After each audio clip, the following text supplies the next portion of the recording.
Hola, estamos listos para hacer lunero. What's up, everybody? Are we ready to howl like a wolf?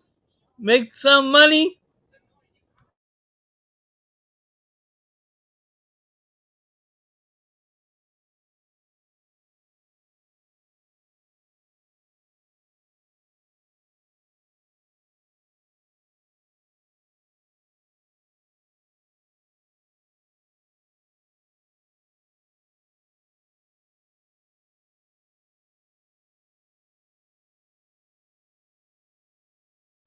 Subscribe to the channel and like the video. Suscríbete a mi canal y gusta el video.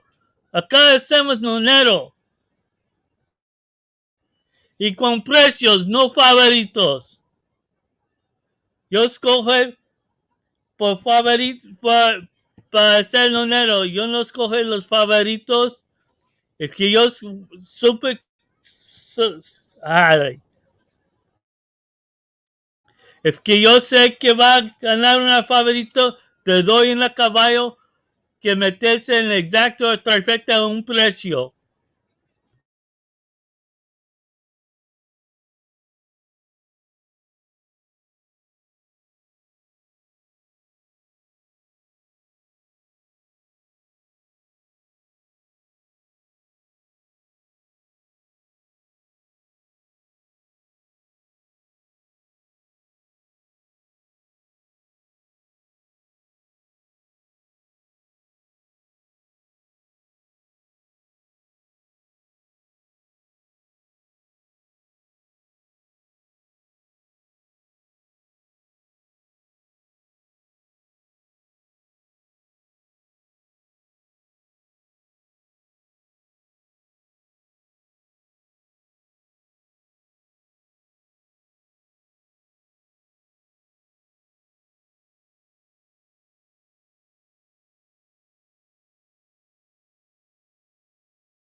Race number one this afternoon, 1 mile and 1/16th on the turf. A turf is firm. Maiden claim is 4 and up. $20,000 is the claiming level. And a good morning, everyone. It's still right before noon, 11:54. So, Keisha Courtney, Ron Nicoletti here. Hope to give you some good information throughout the afternoon. And right with that said, Acacia's going to give you an early pick 5 ticket. That's right. Just 4 minutes away from a good afternoon wish today, Ronnie, but will hopefully be a good afternoon indeed. Here's a look at the pick 5. I did single coming up a little bit later on with Caramel Swirl for Bill Mott stretching out in distance in that maiden special weight a little bit later. Wanted coverage in the other maiden special weight in the sequence in the 5th race, but I'm 3 deep in here to kick things off for a $24 play, including that 3-2 favorite short price right now on the 4 Super Energizer. Yeah, I didn't expect the horse to be that low, but we still got a few minutes of actually 11 minutes before that. So Super Energizer drops to his lowest level ever after back-to-back second place finishes. Facing better both here and across down at Gulfstream Park West for trainer Mike Trombetta, and you're getting Paco Lopez in the saddle. And this horse has had a bunch of tries, 11 tries already. And I think they finally said, let's drop this one down and get a win. Yeah, I would think so. And I absolutely respect him because he seems to just run his race no matter the competition, the distance, the surface. It doesn't really matter. But his last 4 races have been in the money finishes, both sprinting on the synthetic at Presque Isle, sprinting on the turf at Monmouth, going a distance on the turf here at Gulfstream.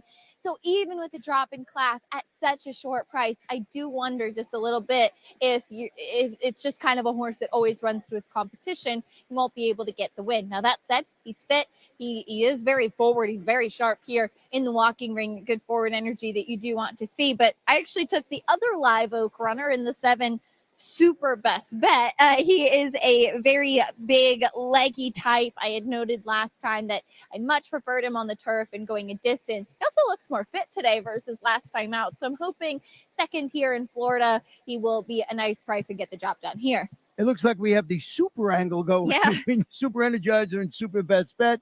Let's change it up a little bit. The horse that we have both on our ticket, I have in second, you have in third, is Shenani's Painter, who's another good to drop to this 20 level that we've been talking about after tracking the pace and finishing fifth behind who? Super Energizer going a mile here last time out.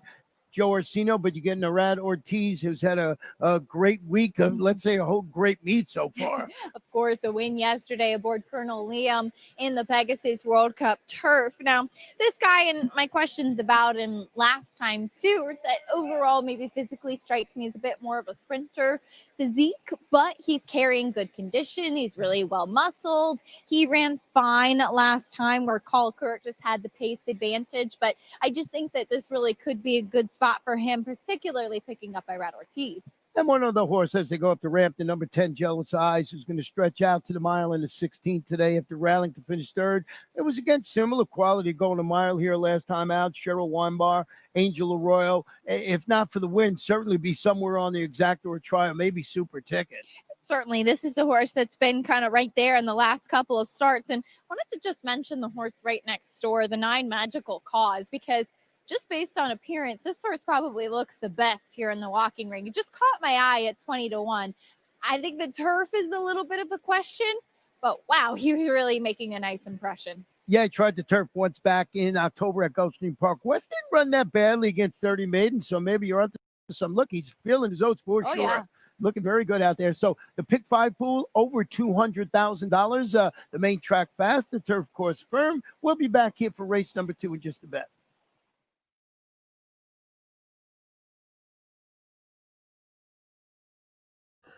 Yeah, it's Gulfstream.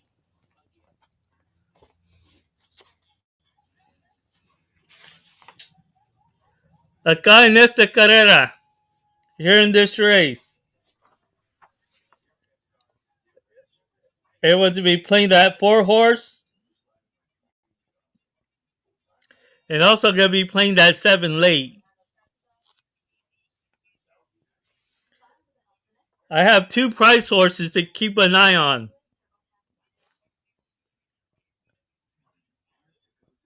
My top selections, I like the 1 a lot.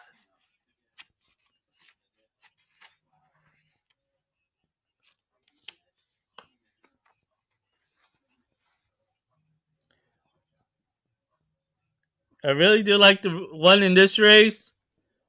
Then another price horse it would to keep an eye on.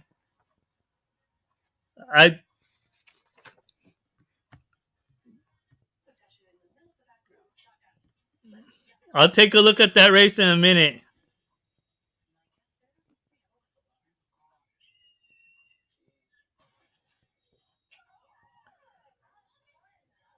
This first race, I like the 1. The other horse to keep a close eye on. I'm not sure if it may like the distance too much, but I'm gonna keep an eye on that number 8 horse. Again, my top selection I like here is gonna be the 1. There's also that 3 that good should like the distance in the turf. But I'm gonna go with the number 1 as my top selection here in the first race at Gulfstream.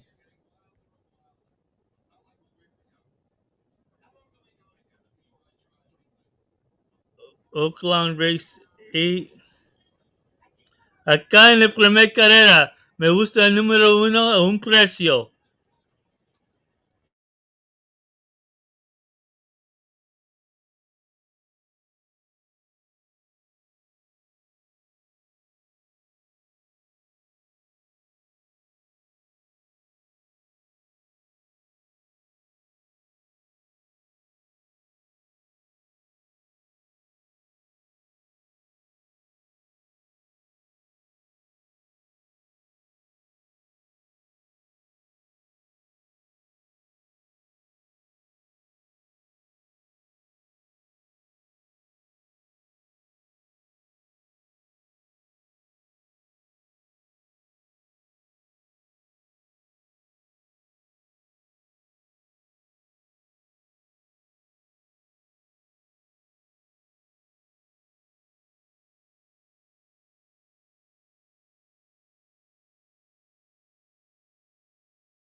with that Oaklawn race,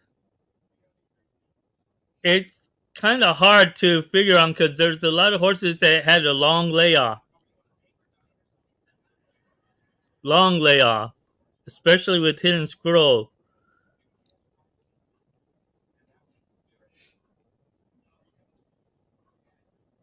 The only thing is, will he be fit? Is he fit enough? And in what type of position is he going to have? Is Ryan Cox going to have the jockey put him into? And the distance seems like it may be a little too short with the bloodlines. It may like longer than six furlongs. I think he just put him in this race because of it needs a race to get more fit. Get him fit for the next race after this. Oh, I like hearing that seventh race at Oakland. I'm looking at the number 5, American Butterfly. She'll love the distance. May like a little longer, but she'll love the distance. And run well real late enough. We may be up in there mid pack in the pace, behind the pace setters, and then come up strong in that into the stretch.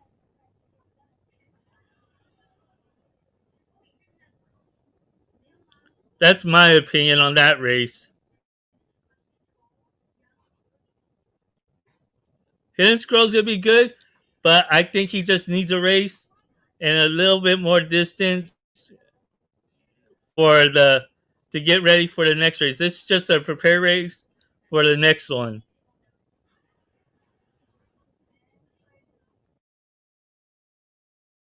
Again, here in the first race at Gulfstream, I like the number 1 at a price. There's also some other horses here. Maybe like the 8, the 7, 8, and also the 3. But the one that really caught my eye was the 1. So again, my top selection is the number 1. Over here, acá en el Gulfstream, me gusta una mucho. Pues hay otros caballos que pueden correrse bien acá en esta carrera. El 3, el 7 y el 8. Pueden meterse bien. Pues me gusta una más mejor. So subscribe to my channel and like the video. Suscríbete a mi canal y gusta el video.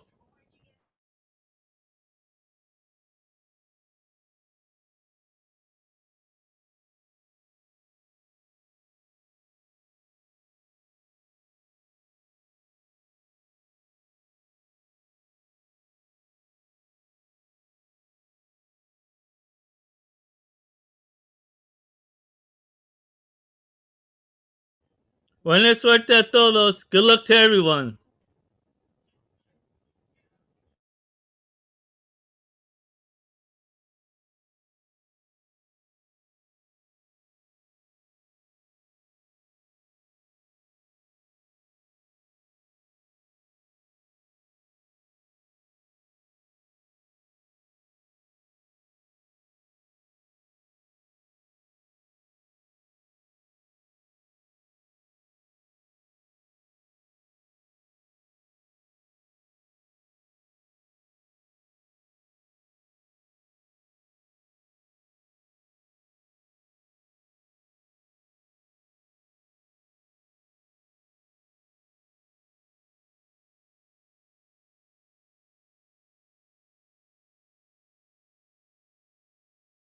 And the horses have reached the starting gate. It's now post time.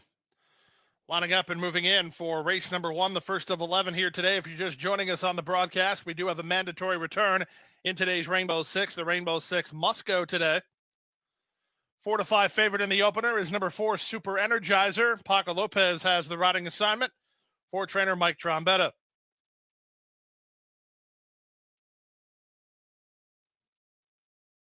Calabash is going forward now.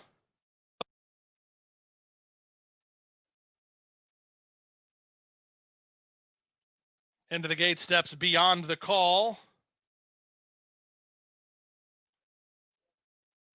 Magical Cause, that leaves Jealous Eyes to complete the line.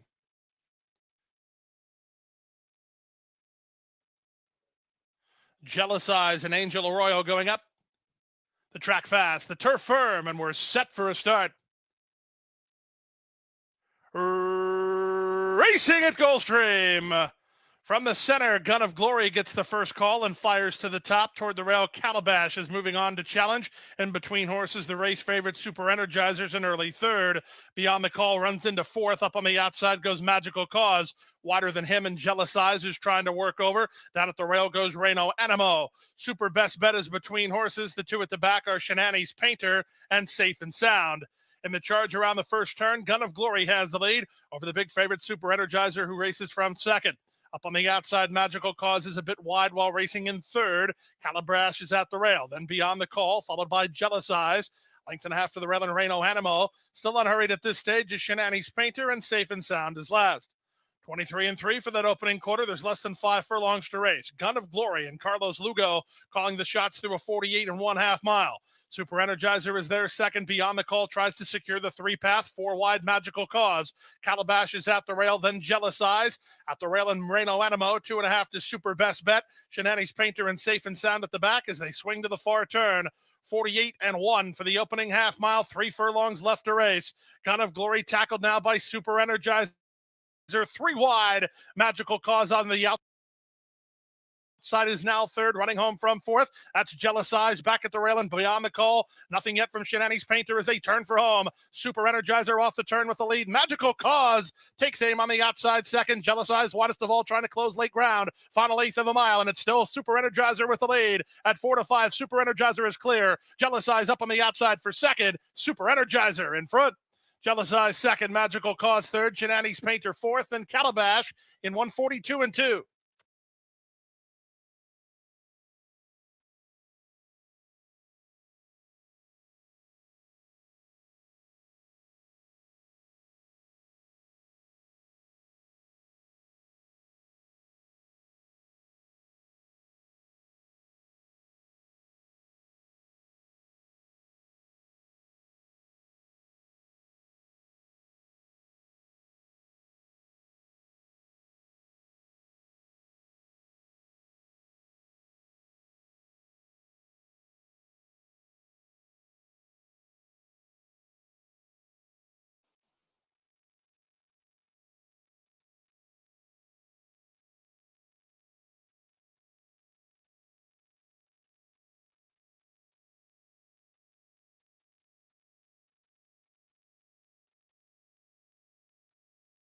Over here in this first race at Aqueduct, I think that the ones that be the best here, but one for our price. I'm gonna add on to a ticket for like the exotic play exacta trifecta. One of the horses I'm gonna add is gonna be that number 5 in this race at 9 to 2 right now.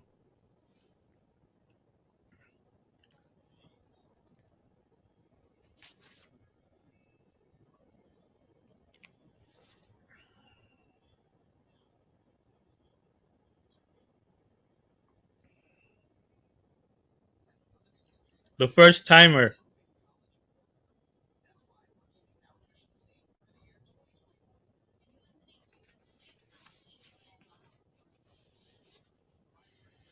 Acá en esta carrera en Nueva York va a ganar el uno facilito. Pues para mí, yo me voy a escoger el número 5 a un precio. Puede ganar primer vez prontecito atrás de la 1. Pues lo puedes meter en el exacto o trifecta, como quieras.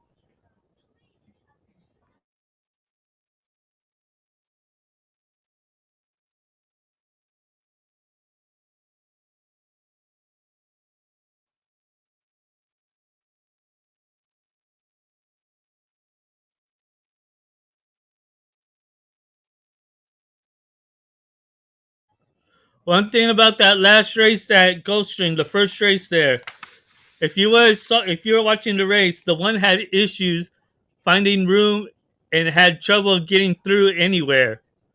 So that's why that one held back and got last because it had a lot of issues. It couldn't find any room anywhere.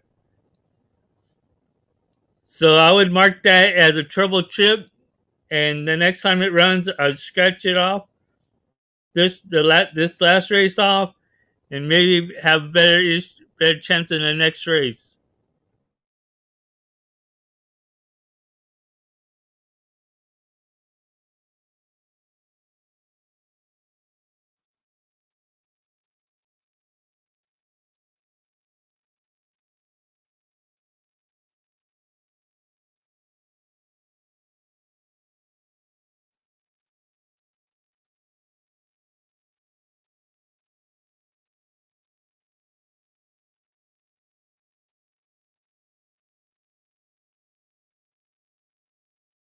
Yeah, Lala, you can't win them all. No one can win them all. And some days you have the good days, and there's the times you have the bad days. You just gotta keep on going. That's what I do. That's why I keep on the horses that I picked and see how they ran. So if they run next time, you can have it marked down and see what you think about the next race it runs in.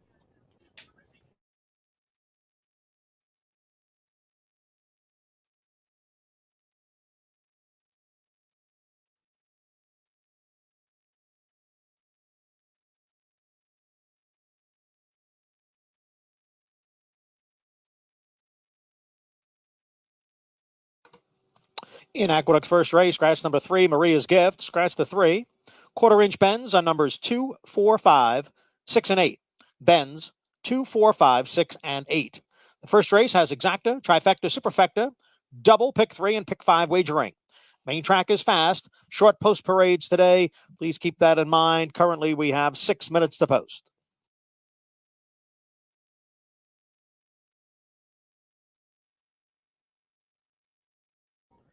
Subscribe to the channel and like the video. Suscríbete al canal y gusta el video.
Post time in 3 minutes.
And the horses are coming out for the first race. It'll be run at 1 mile. Post time in 2 minutes.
Again, here for a price, because I believe that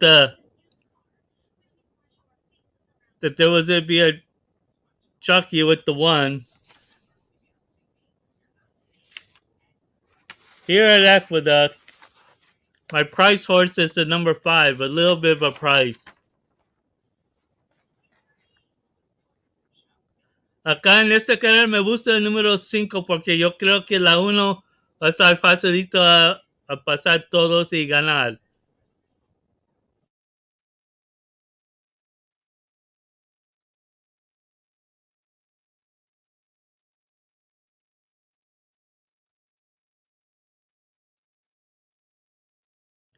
Y si quieres otro precio, meter en tus exactos o perfectas.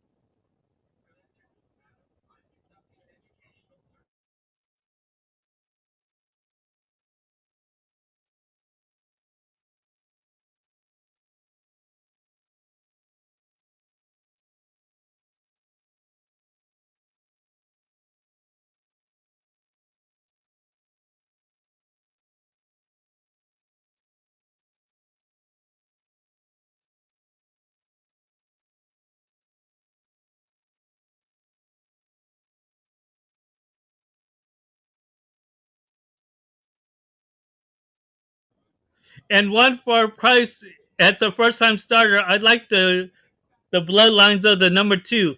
Acá para más precio, el primer va a correr por la primera vez. Me gusta el número 2, a un precio. El número 2 a un precio, meterse en tus exactas y perfectas. Puede meterse bien.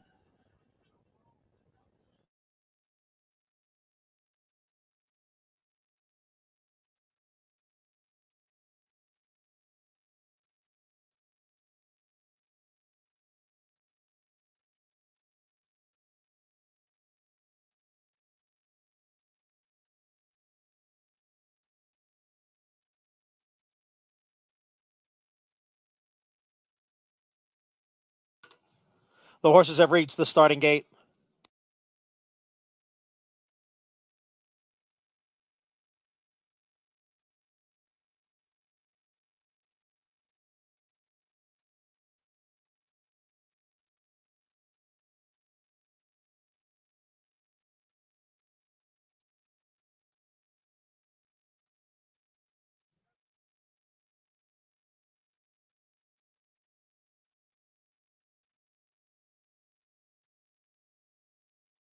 That's what I think too. It has great pedigree. But I just want to see how it runs in the first time in this race here. That's why I like the 5. It has the experience, but may show off a little bit more. The 5 is a first time starter too. So it may show off some great speed with the bloodlines. That 5. Waiting for Barefoot Dancer and Delaware Destiny.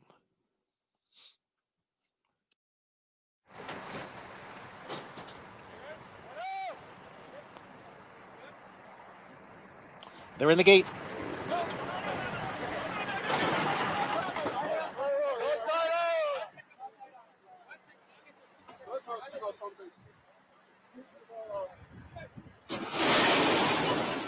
And they're off. From the outside, it's a Bellamy's Party Girl along with a Delaware Destiny. And from the rail, it is Emma and I who's moving up along with Cross Island. Those 4 across the track for the lead. Rosie Surprise is racing in 5th. Quishana's on the outside in 6th. Then it's Rosie's Peach in 7th. And a break of about 3 lengths back to Barefoot Dancer, who trails the field in 8th. The opening quarter, 24-3. And from that outside post position, Delaware Destiny has the lead now, getting away to lead by 2. Bellamy's Party Girl, Cross Island. Cross Island moves to 2nd. Bellamy's Party Girl is next in 3rd. And then it is Rosie Surprise in 4th. Down on the inside is the favorite, who is Emma and I. And they're all chasing Delaware Destiny, who now leads by almost 3 lengths. Cross Island in 2nd. Rosie Surprise on the outside in 3rd. As they go into the far turn, the half in 49-2. Rosie's Peach is running in 4th. Emma and I at the rail. Farther back, it is Bellamy's Party Girl along with Barefoot Dancer and then Quishana. The field moving for the head of the stretch. Delaware Destiny leads by 2. Cross Island runs in 2nd. And then the 2 Rosies are together. Rosie Surprise and Rosie's Peach is down at the rail. The field is in the stretch with 3/16 to the finish. And here comes Cross Island now. Cross Island has taken over the lead and is drawing away here. It's Cross Island in front by 3 lengths. Delaware Destiny is running in 2nd. Emma and I on the outside. But there's no catching this first-time starter, Cross Island, with Manny Franco aboard. Emma and I got 2nd, then Delaware Destiny and Rosie's Surprise.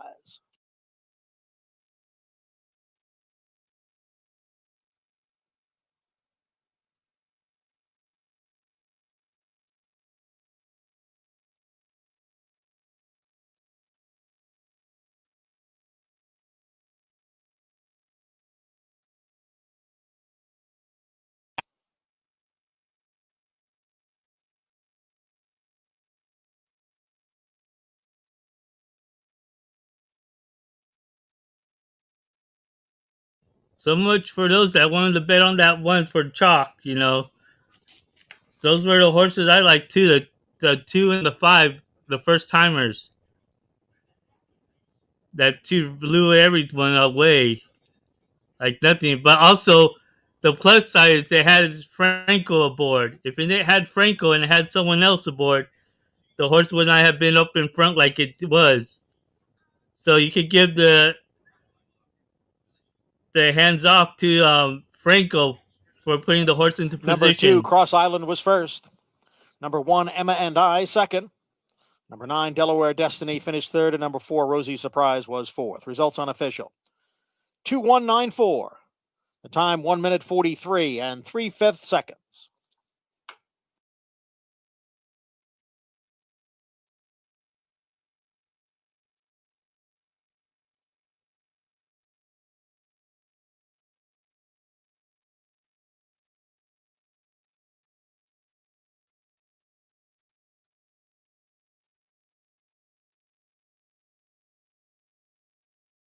The executive will pay pretty good there.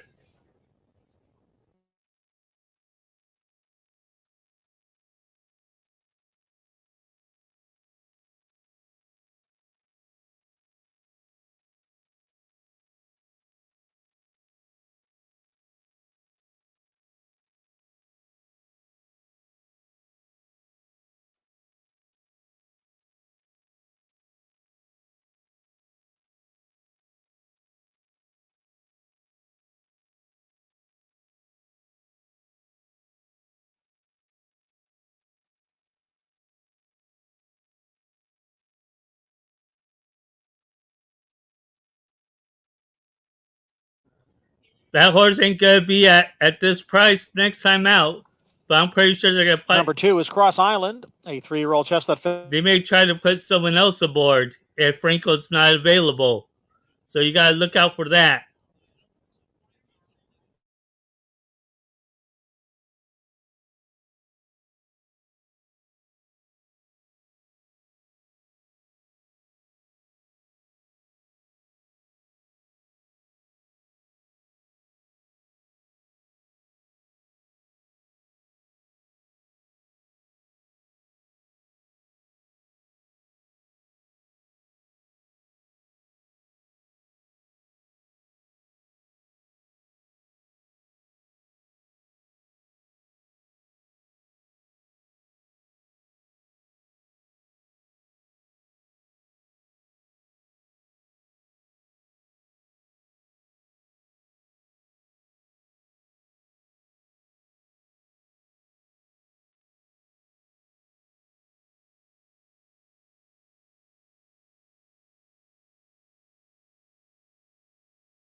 Super. Over here at this race at Gulfstream, I was looking at that 3-horse, but one for a small little price. I would think about adding that 7-horse. I would like the 3-7 in here in this race at Gulfstream.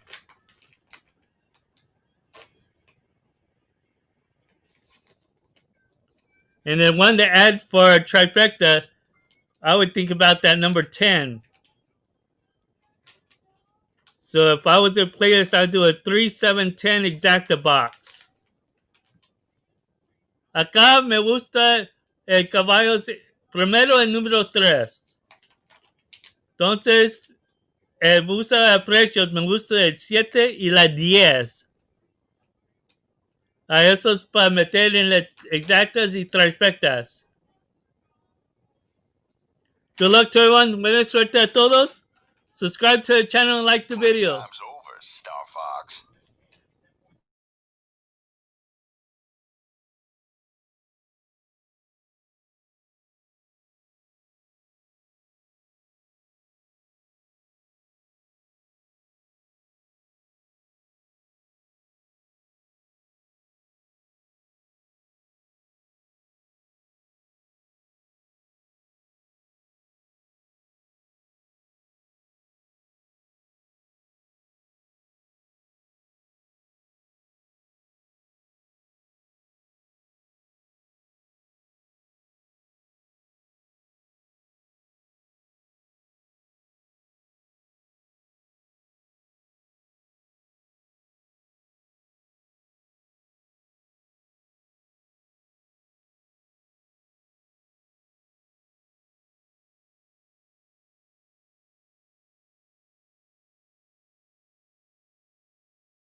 Again, my selections I'd be playing here be the 3, 7, and 10 exacta box. Acá en esta carrera me gusta el número 3. Y para exactas, yo me voy a jugar una 3, 7 y 10. Good luck to everyone. Buena suerte a todos.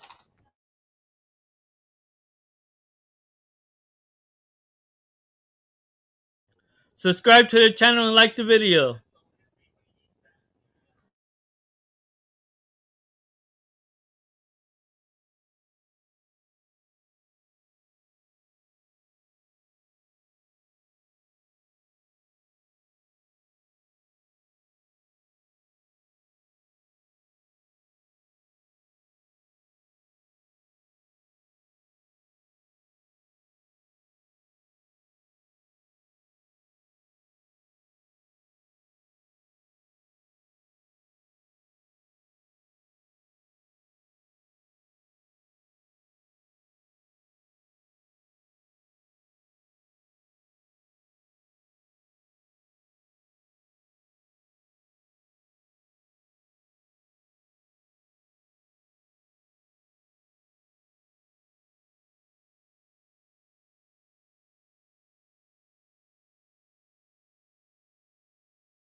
One minute, the horses are approaching the starting gate. The early pick 4 begins here. It's 1 minute away.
And the horses have reached the starting gate. It's now post time. Lining up, moving in. Race number 2, start of the early pick 4. With number 2, Think It Through. Tyler Gaffleon for Safi Joseph Jr. in the Slam Dunk Racing Stable. 9 to 5 second money choice is number 3, Nora Rad.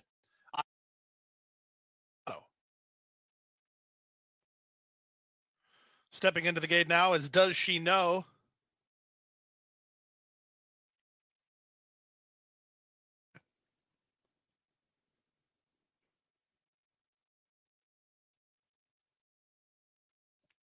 Twin Bridges.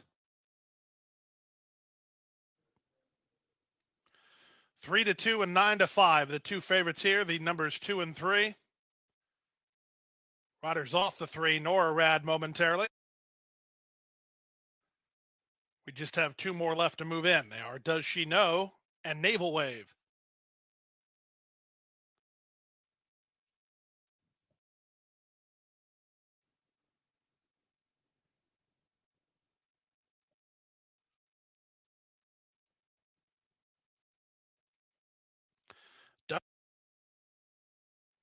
daughter of Crespoculo.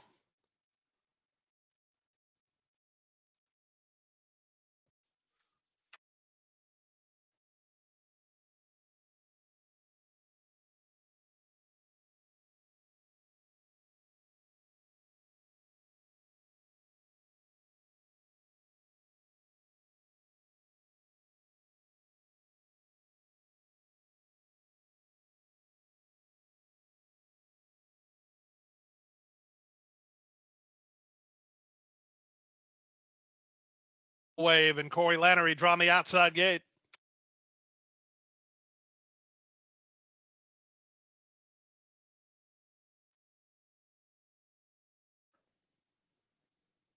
And they're off. Slow to go was Does She Know? Look at Norad sprint off the block. She's opened a length and a half in a hurry as Think It Through race on from second.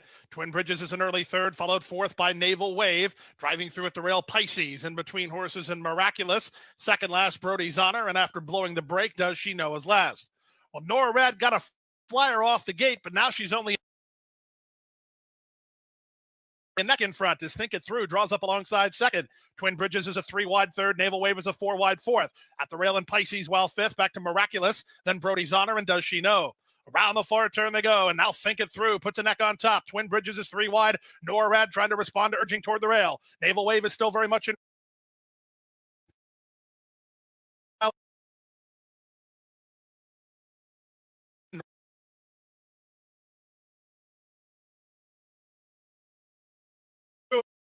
Home and 6 on top. Twin Bridges will try to hold on to second. Lannery trying to get Naval Wave up for the place, but as they come home for the wire, Think It Through can take a knee and run out the clock. She's long gone.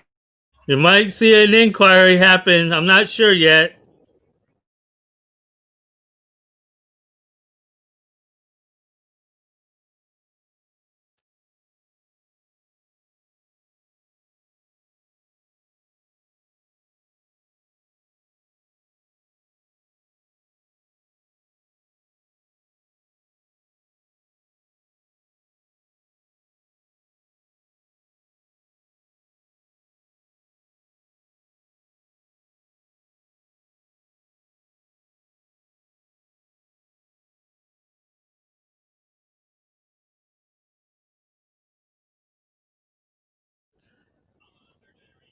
Bill, put in actual bets. Don't be putting in like you gotta have 20 grand a place to win on a chalk.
I know right after the race goes off, a lot of people post their bets on there or who they like and all that. And then they take credit for it.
I posted my pick 4 play for here at Aqueduct in the chat.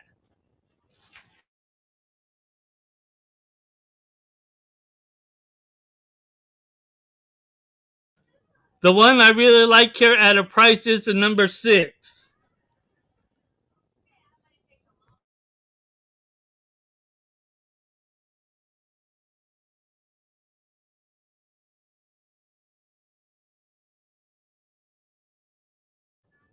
Acá me gusta el número 6 por el precio.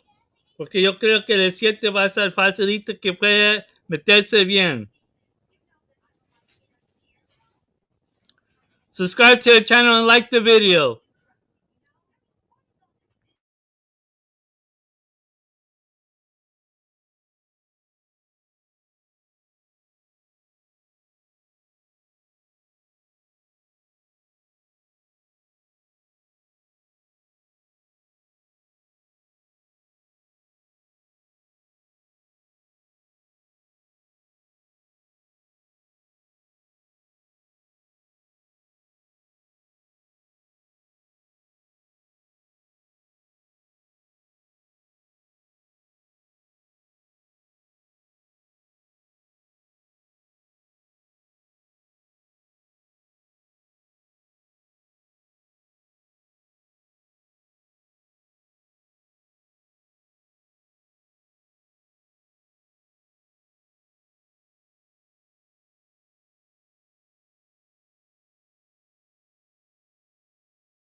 And I'm going to be on for till at night for Los Alamitos and Cal Expo.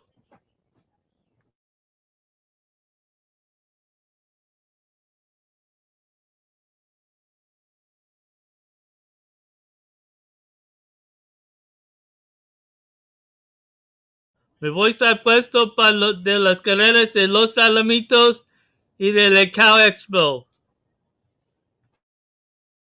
Good luck to everyone. Buena suerte a todos.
And Big Al's gal, those two now move up on the inside. So it's 3 of them across the track for the lead. And right behind the trio of Elite Speed. On the outside is Mind of Gold and then Empress Luciana. It is a half dozen lengths, maybe more, back to the trailer. Syzygy in 7th. Charlotte Webley gets clear now to lead by 2 through a quarter in 23 and 3/5 seconds. Big Al's Gal second by 3/4 of a length. Mind of Gold, the favorite on the outside, is third and now moving up a bit. Elite Speed is down at the rail. Manny Petty's in between horses. Empress Luciana on the outside in the big break. Back to the trailer, Syzygy. They come for the head of the stretch. It's Charlotte Webley still in front, leading by a length and a half. Big Al's Gal, and on the outside, Mind of Gold, the half went in 47 and 4, 3/16 to the finish. It is Charlotte Webley holding on to the lead here, and the lead is 2 lengths. Mind of Gold is now bearing down on the outside. Charlotte Webley, Mind of Gold, and Mind of Gold has taken over inside the 16th pole. Mind of Gold, the 6-5 favorite to win here by almost 3. Charlotte Webley was second. Then Big Al's Gal, Empress Luciana completes the superfecta.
Number 7, Mind of Gold was first.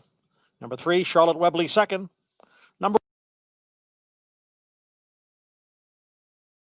1, Big Al's Gal finished third, and number 6, Empress Luciana was fourth.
has been having a very good meet. There's a look at the number 1, All About Catherine. Good luck Blinkers to come everyone. off. It Buena looks like they've suerte a added cheek todos. pieces instead. That's just a piece of sheepskin My on the top outside. selection here is the Similar number type of 1. function to the blinkers, which the blinkers limit the peripheral vision. The cheek Acá me gusta pieces el help número to 1. keep a horse from getting distracted from things behind them, as they have much better peripheral vision than we humans do. So we'll see if those help.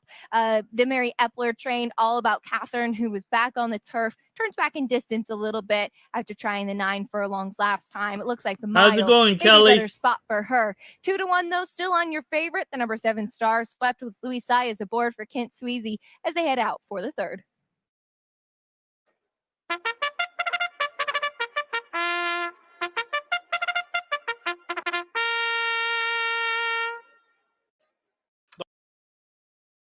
The horses are leaving the walking ring and moving on to the track for race number 3. The 3rd race is at 1 mile on the turf. Claimers of the filly and mare variety in for $20,000. It's a field of 8. Win Place Show, Exacta, Quinella, Trifecta, Superfecta, Super High Five, and Daily Double Wagering, as well as the start of a pick 3. Thank you. 3rd race up next. You too. I'm going to have a long night again.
Good luck to everyone. Buena suerte a todos.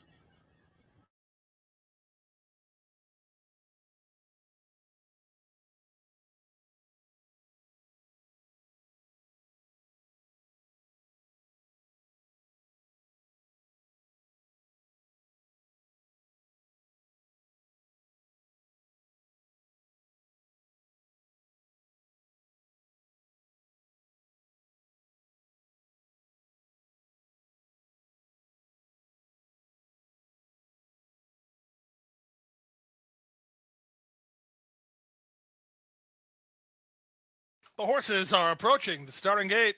1 minute.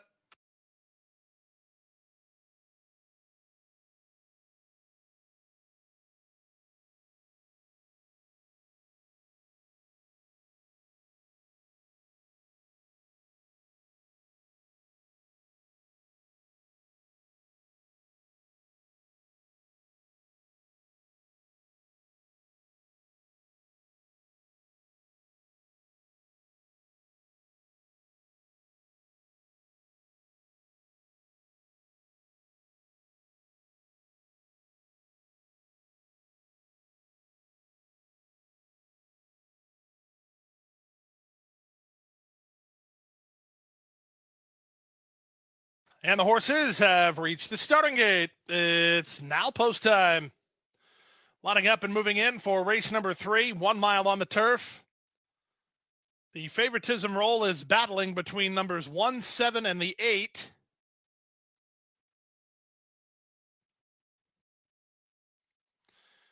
The 8, Stephanie on Fleet, currently 3-1. The race favorites are the 1 and the 7. They're both 5-2.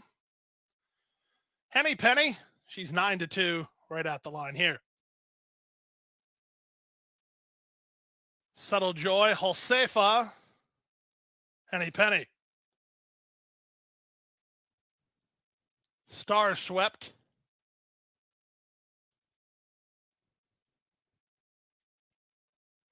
Draw on the outside, Stephanie on Fleek will complete the line.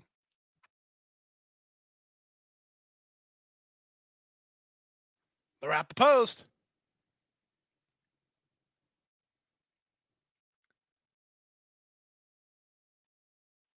And they're off.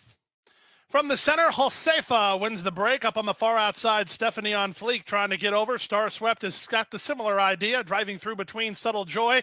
In tight and on heels there was Little Bit Good. Also in tight and brushing the fence. What all about Catherine? Things getting crowded in the second flight.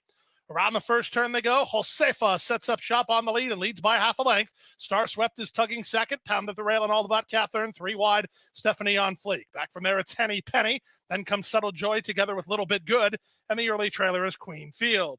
The opening quarter was 24-2 as they raced down the backstretch. Josefa and Junior Alvarado on top by a length from between horses. Star Swept is second. 4 wide, Henny Penny. 3 wide, Stephanie on Fleek. Watching the action from the rail is all about Catherine, 2 better than Subtle Joy, then Little Bit Good, and Queen Field. Inside half a mile from home, Josefa leads a half a length. Star Swept is there second. Stephanie on Fleek, the first to come under pressure. She's now third.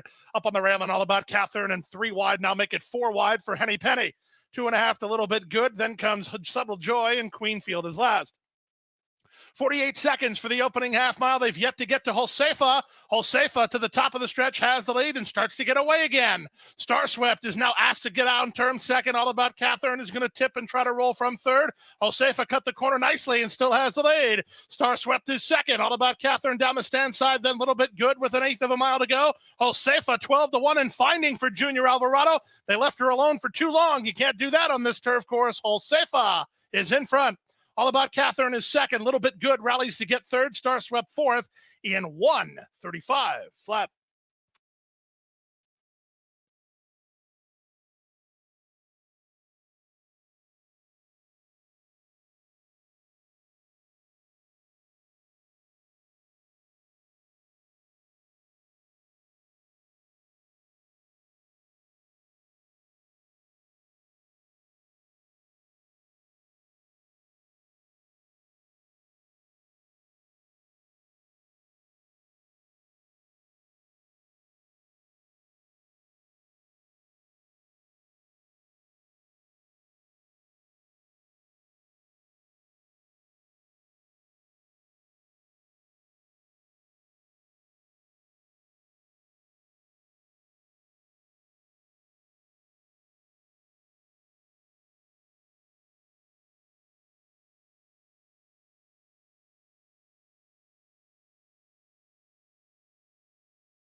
Number 4, Josefa was the winner. Number 1, All About Catherine, was second. Number 2, Little Bit Good, third. Fourth was number 7, Star Swept. And fifth was the 5, Queen Field. 135 flat, the final running time. It's 4:1:2, 7 in the 5. Next up is the fourth race at a mile and a 16th to the first finish line. 3-year-old fillies go postward here with a field of 8. Win, play, show, exacta, quinella, trifecta, superfecta, super high 5, daily double, and pick 3 possibility.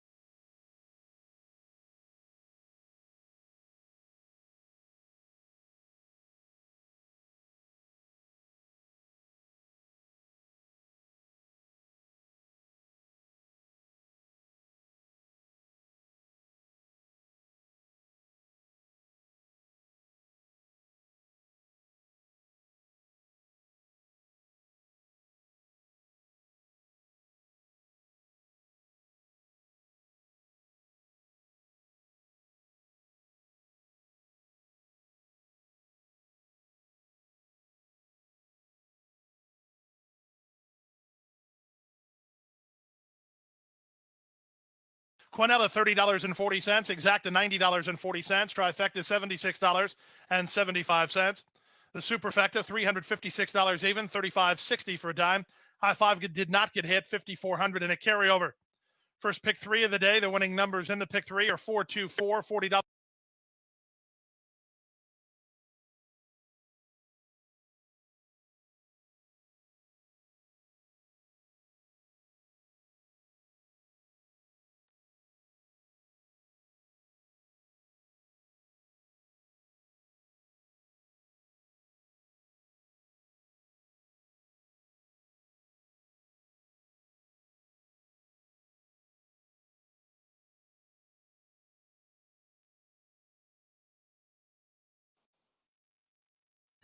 Thank you, Kelly. I appreciate that comment.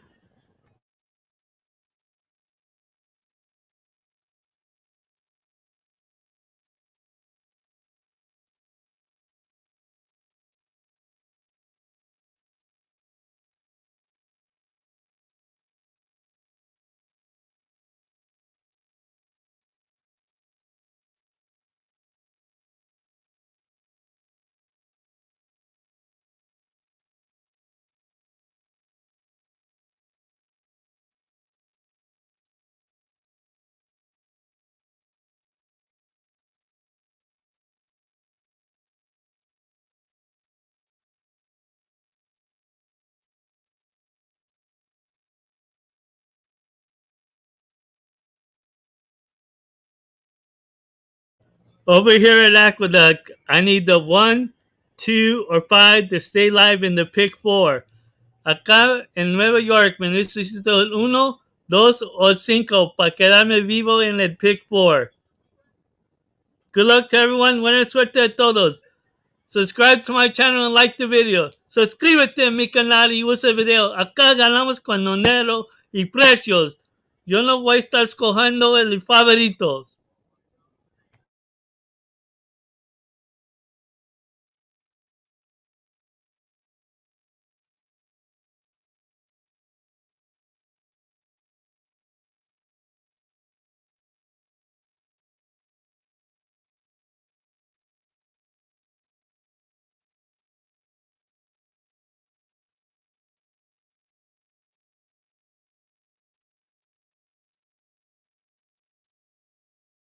Thank you. I appreciate it, guys. I'm just trying my best without getting burnt out and all that.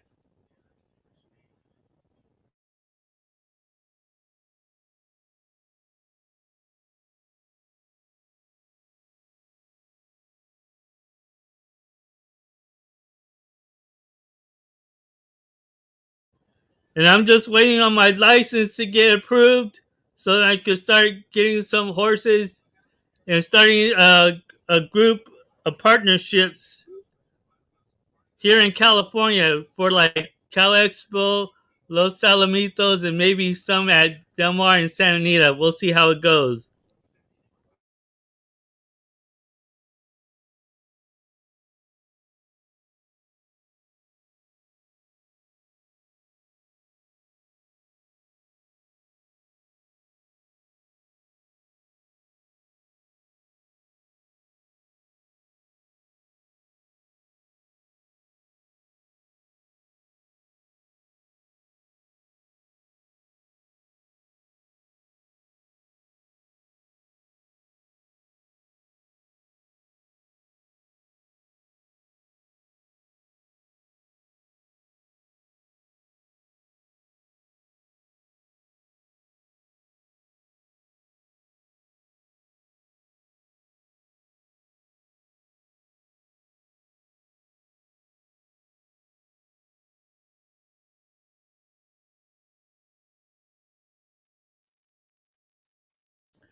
Tell your friends and tell everyone, here's the place to be.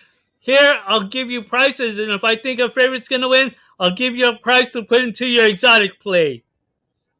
Acá diga tus amigos y tus amigas, acá de ser parte de ver las carreras y yo escojo con precios. Y es que yo creo que un favorito va a ganar, yo te doy un precio para jugar en el exacto y trifecta. Good luck to everyone. Buena suerte a todos.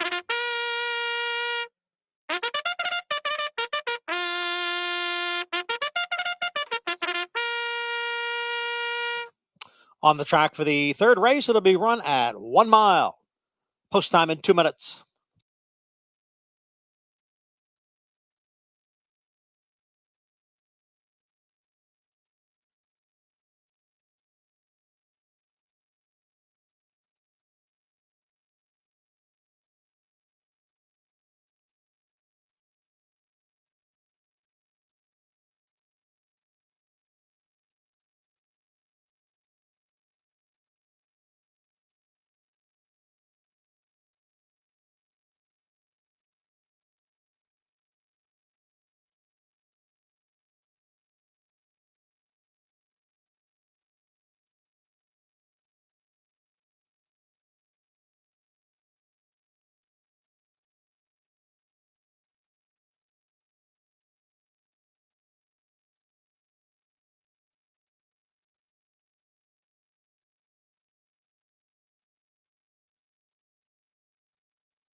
Yes, I am, Carrier.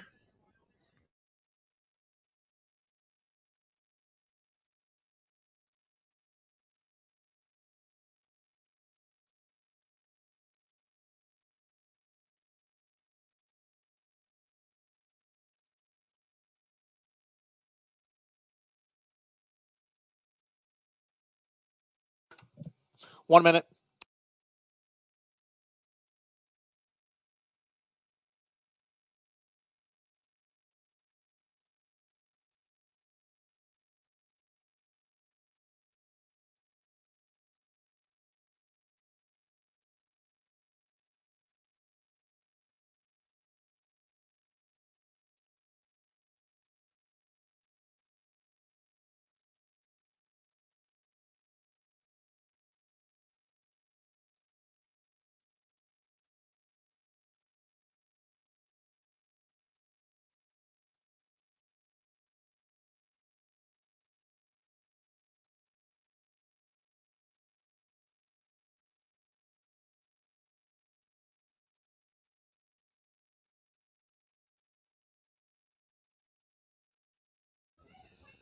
I'm already got a trainer or two over at Cal Expo already selected for when my license get approved. And I may have some at Los Alamitos that I'm chatting with right now. And I already got paid for the my silks.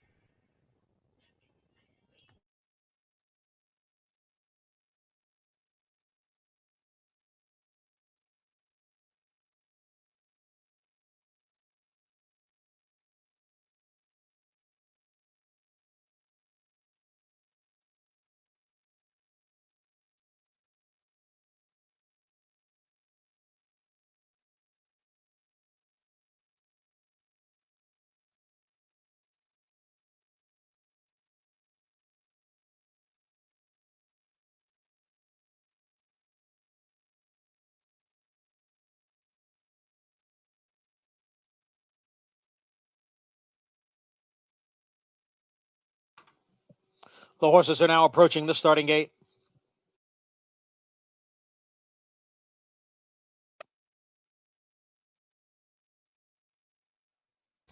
It's like how the symbol is when you see the room and start of the room with that A with the horse and the different orangish colors and the red on the bottom. And then it has Aztec Pride on the back of the silks. And then the helmet cover is gonna have the symbol of my symbol on the helmet cover.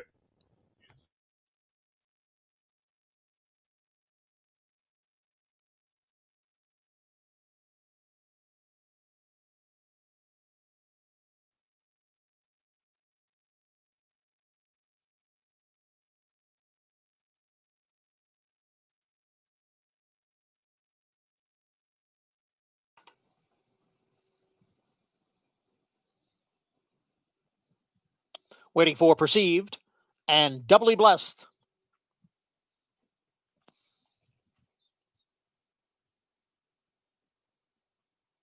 Again, I need the Rolling. 1, 2, or 5 here for the pick 4. Good luck to everyone. And Buena suerte a todos. And they all came away well. Going out for the lead from the outside is Doubly Blessed along with Perceived. Now Advanced Notice moves up.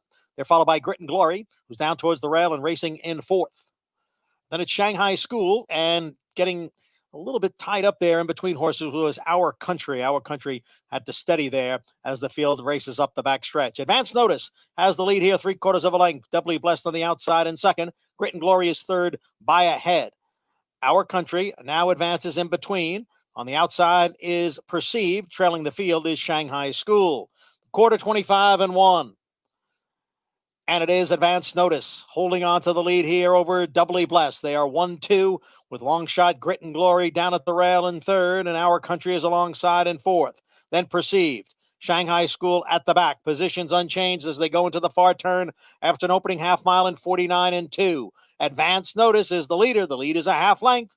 Doubly Blessed on the outside continues to run right along in second, and now Doubly Blessed makes a move on the outside, and Doubly Blessed is right alongside of Advanced Notice. The front two have opened up 2.5 lengths on Our Country and Grit and Glory, then Perceived and Shanghai School. 3/4 went in 1:14, and they are in the stretch, and it is Doubly Blessed who has taken over here. Doubly Blessed in front. Advanced Notice is back running in second, and Our Country is in third. It's Doubly Blessed who has a 3-length lead as they come on for the finish. Doubly Blessed takes it. Advanced Notice was second, then Our Country and Perceived.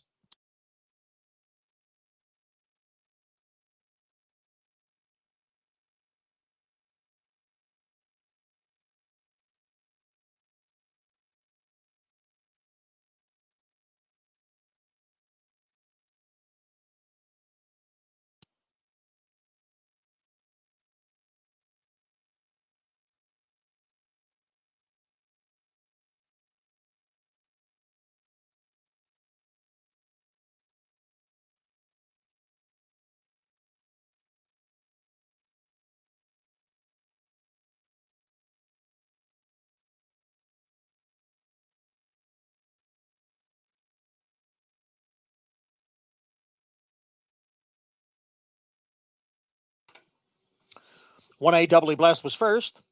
Number 5 Advanced Notice second. Number 2 Our Country finished third, and number 6 Perceived was fourth. Results unofficial. 1A5, 2-6, the mile in 1 minute 38 and 2/5 seconds.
Third race official, the winner 1A Doubly Blessed, a 4-year-old bay gelding by Empire Maker. Out of Via Villaggio by Bernardini. Doubly Blessed is owned by 3 Diamonds Farm, trained by Mike Maker, and the rider Trevor McCarthy.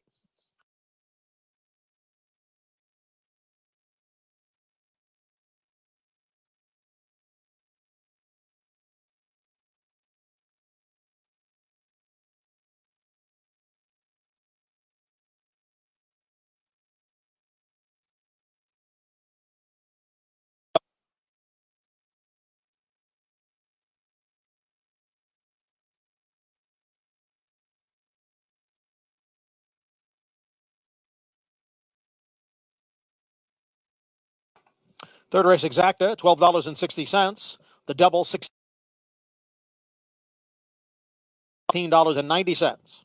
Trifecta, $17.87. Superfecta, $7.40. And the pick three, 2, 7, and 1, $110.50. Empire 6 wagering available on race 4, and there are no changes in the 4.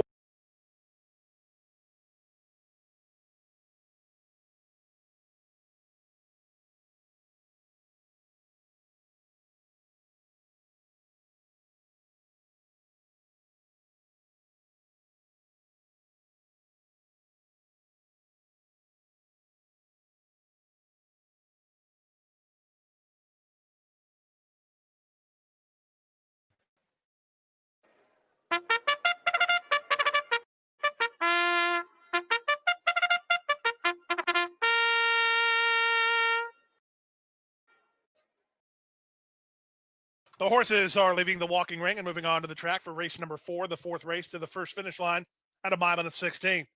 Maiden special weight runners in a field of 8 when-play show, exacta, quinella, trifecta, superfecta, super high 5, daily double, and pick 3 opportunity. It's a pick 3. It's race 4. It's on the main track and up next in 7 minutes.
This race at Gulfstream Park, I'm going to give you guys a price to play for the exotics in here.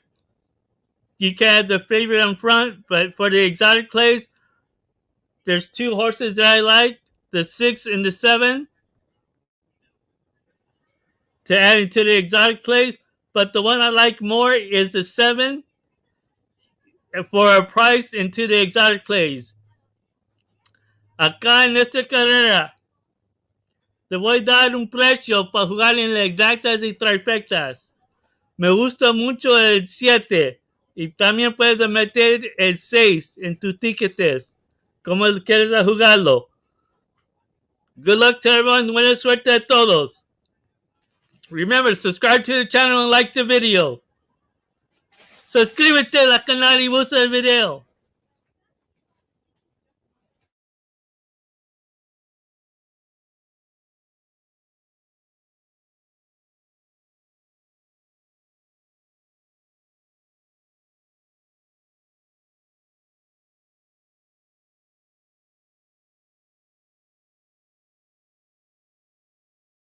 For those that are coming here, I will not give you chalk to bet on.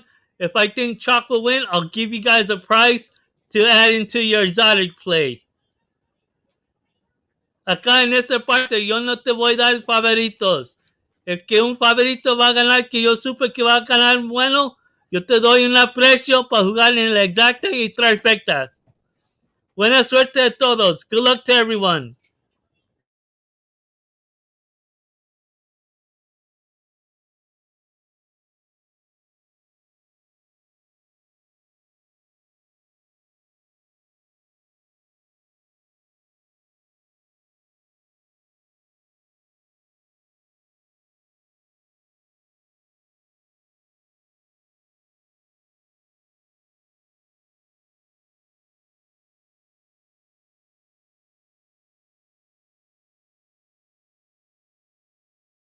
And he has to get the business too. That's the thing. He's been doing well. He's been getting the business. So that helps out Trevor getting a lot of good mounts and winning.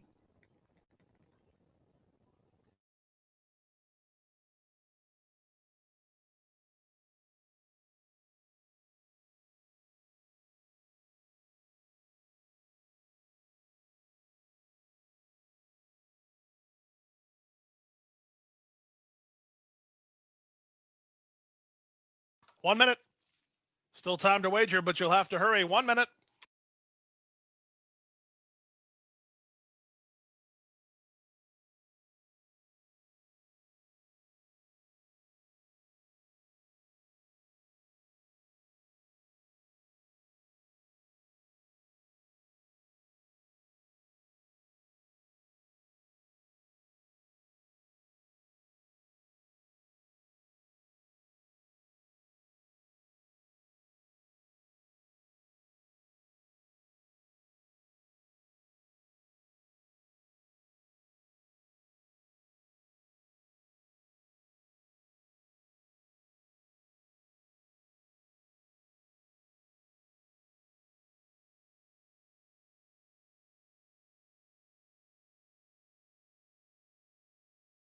Approaching the gate.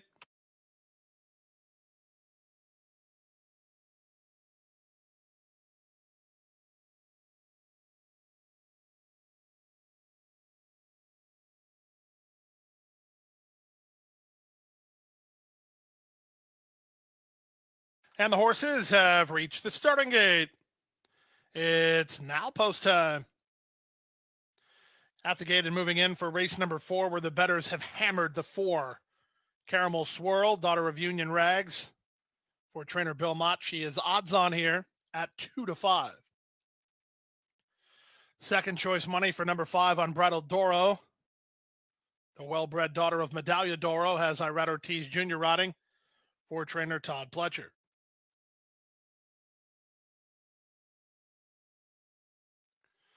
Into the gate steps Unbridled Doro. Bobo Girl is ready now. Tabor Hall.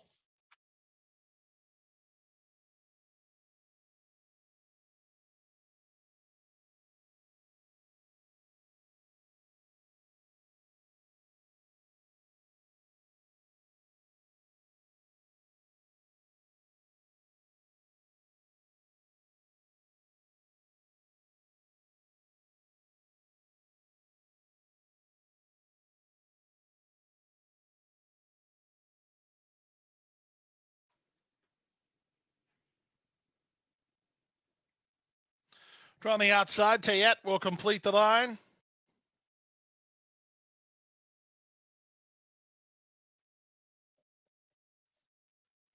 Tayet, Tyler Gaffleone for Eddie Keneally to the outside gate.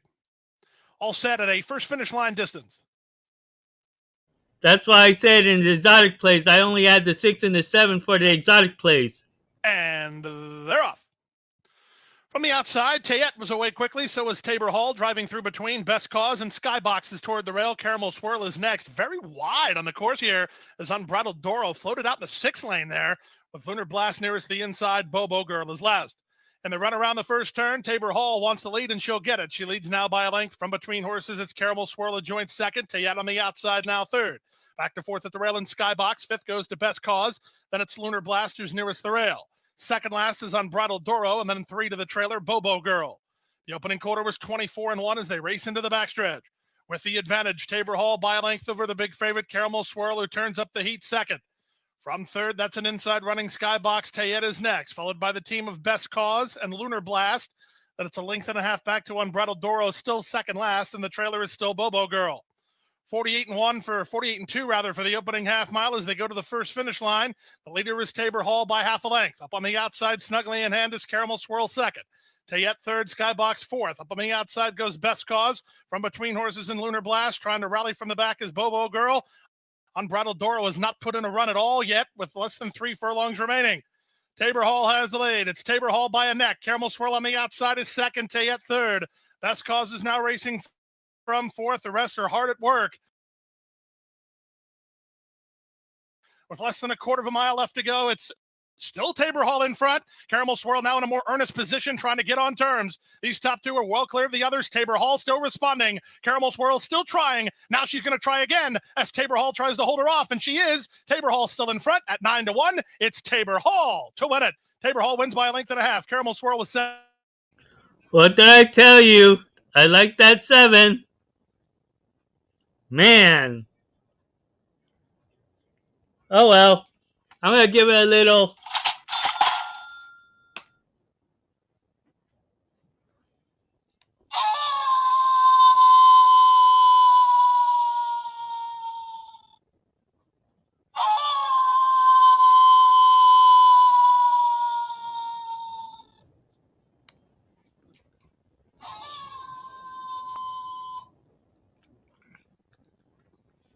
That's what I like to see. That's why I give you prices to bet on in the exotic plays, or how you guys like to do it. That's why I hate doing the chalk. Even though my horses lose in some other races, at least they do come in the exotic plays. You gotta give me that. I know most of the times my horses don't come in, but they do come in the exotic plays. And I do keep an eye on how they run for the next time out.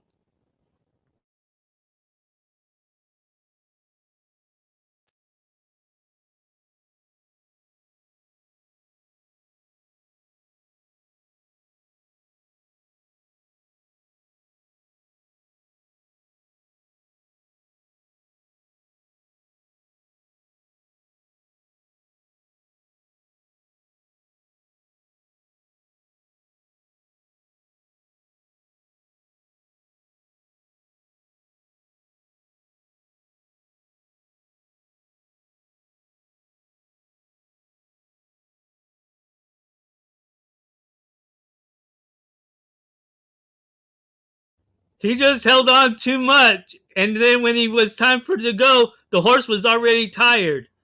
That's what I think.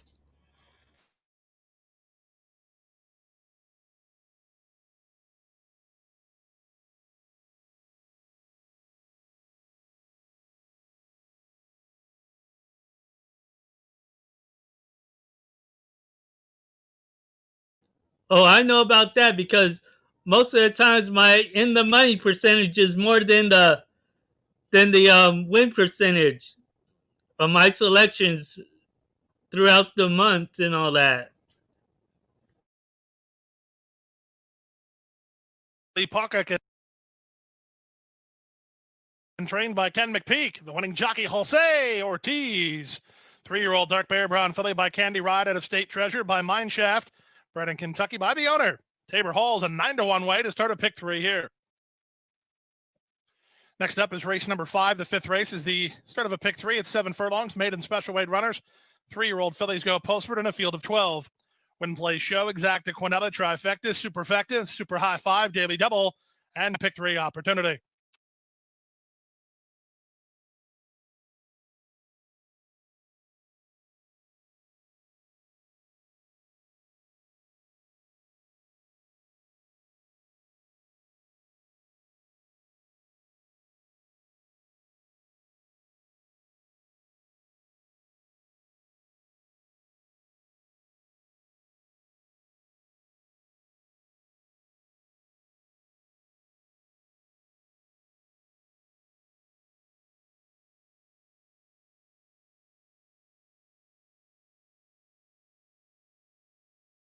aboard, wasn't able to get the job done, coming off a little bit of a break in her last start, but that was a considerably tougher field than what she gets here. I think she probably looks best in the paddock.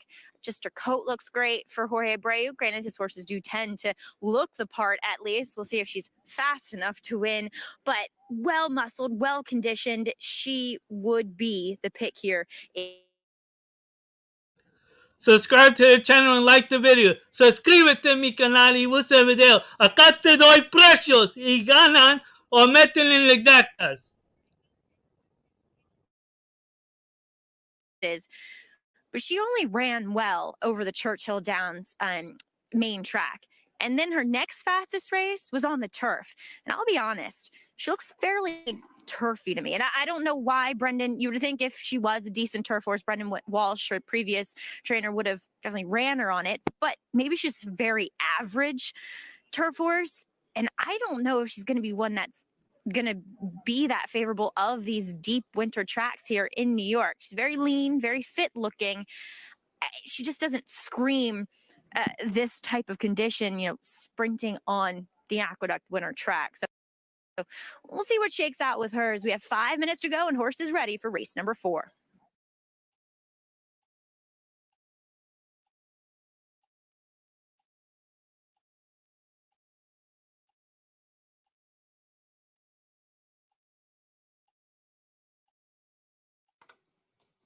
In the fourth race, quarter-inch bends for number 1, bends on the 1. We have Exacta, Quinella, Trifecta, Superfecta, Double Pick 3, and Empire 6 Wagering. Over here at Aqueduct, I need the 1, 2, 4, or 8 to stay live in the pick 4. Acá me necesito el 1, 2, 4 y 8 para quedarme vivo en el pick 4 acá en Nueva York. Good luck to everyone. Buena suerte a todos.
Over here for a price. One of my selections I like to come in for a price. I need the 1, 2, 4, and 8. But for a price that may show good ability coming in, I like the number 4. Acá me necesito el 1, 2, 4 y 8. Pues, por mi selección, acá en esta carrera, me gusta mucho el número 4. Va a gustar la distancia y la tierra bien. Good luck to everyone. Buena suerte a todos.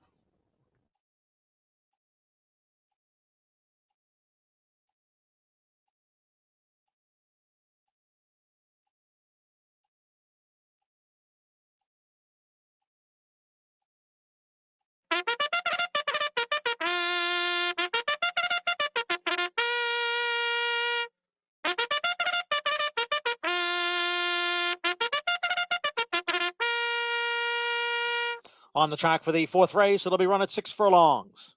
Post time in 2 minutes.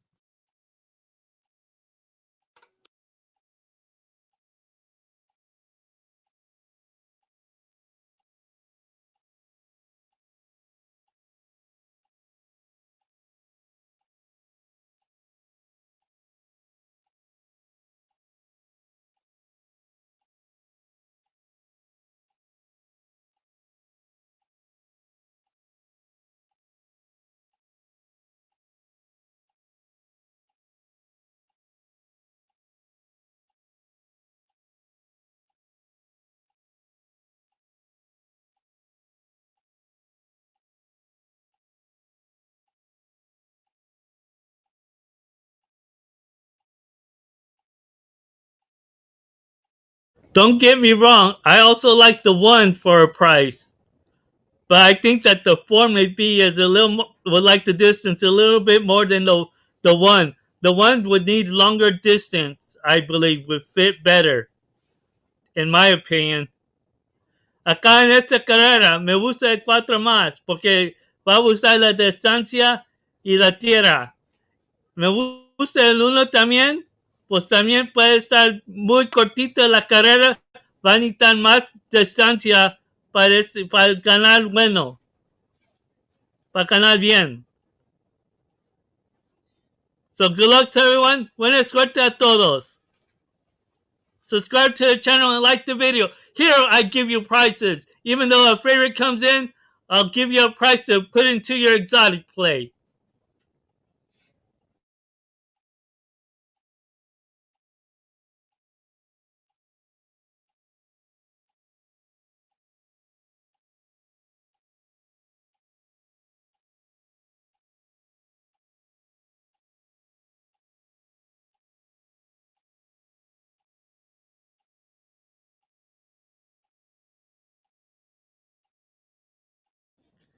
I don't think so. I think it needs longer there, carrier.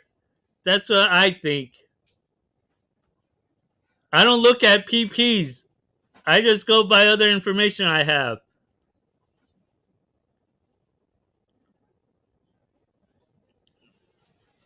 So that's what I figure out on that.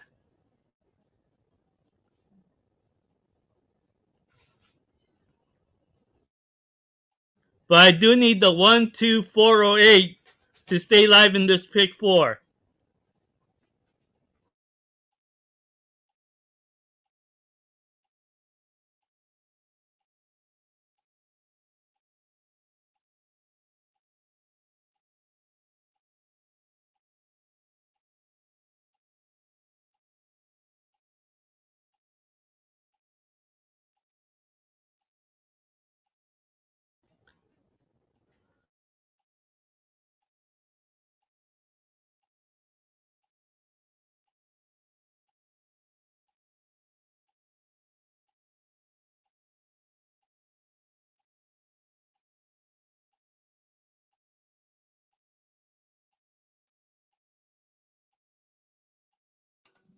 The horses are approaching the starting gate.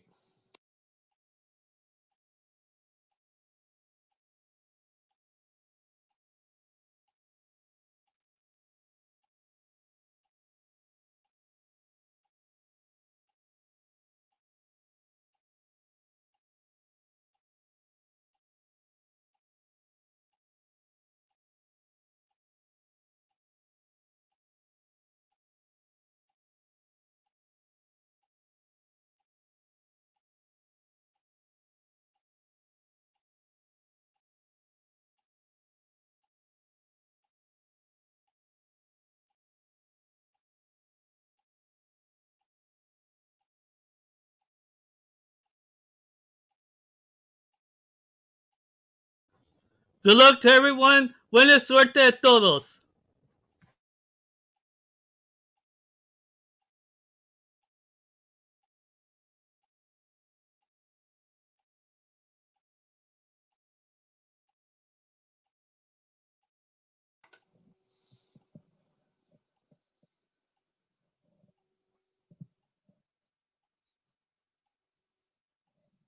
Waiting now on the final horse, number 9, Halama. And they're all in.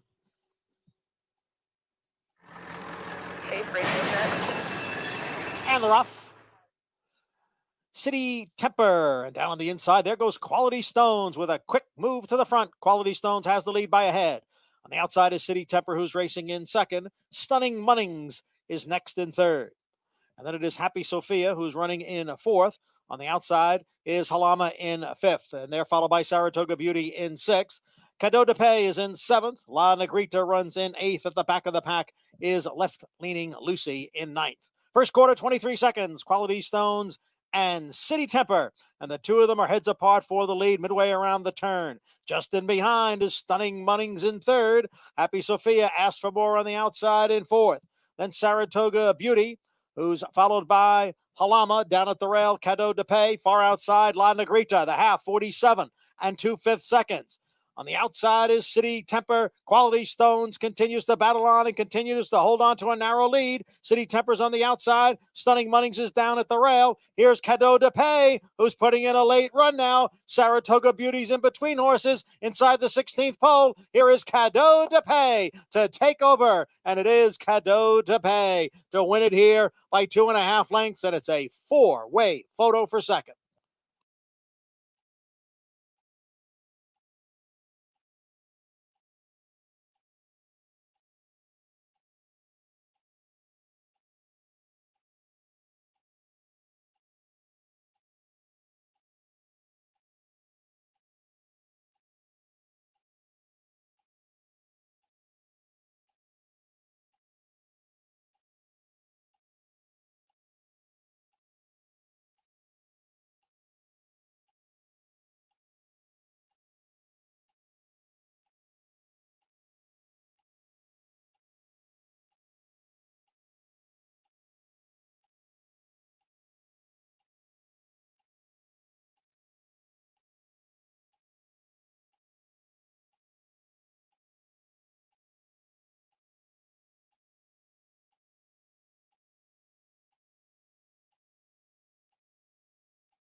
Number 3, Cadeau de Pay was first. Number 2, Quality Stone second. Number 4, Stunning Munnings was third. Number 5, Saratoga Beauty finished fourth. Results unofficial. 3-2-4-5. The time was 1 minute 13 and 1/5 seconds.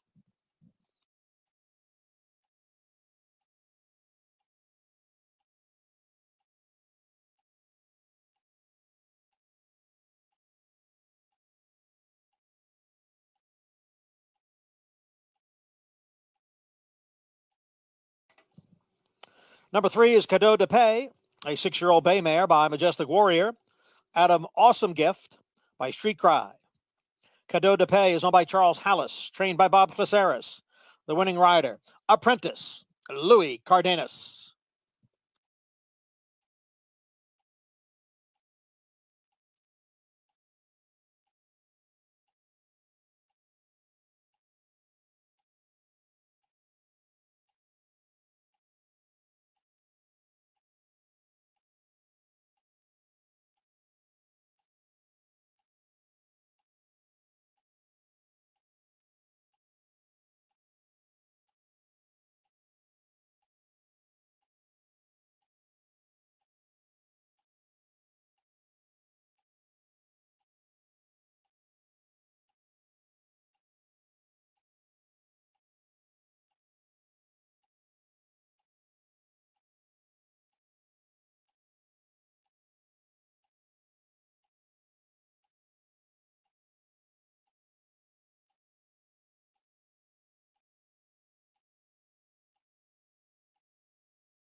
Buena escogida.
Your picks. We'll be back for the Rainbow Six in just a little while.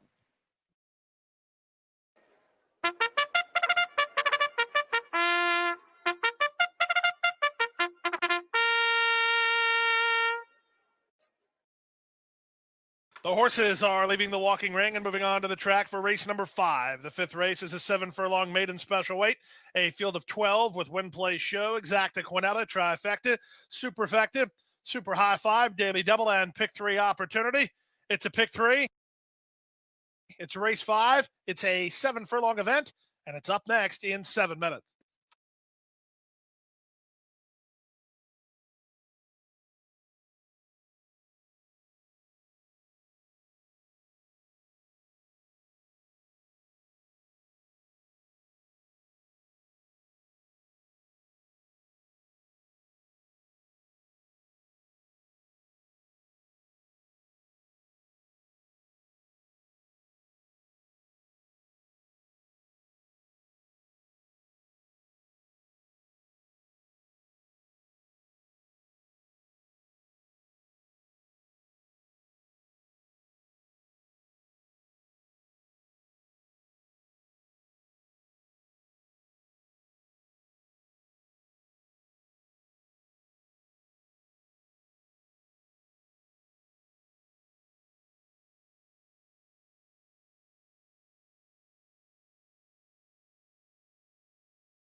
No estás ahí poniendo mucho tus cogidas muchas veces o te voy a pararte por un rato.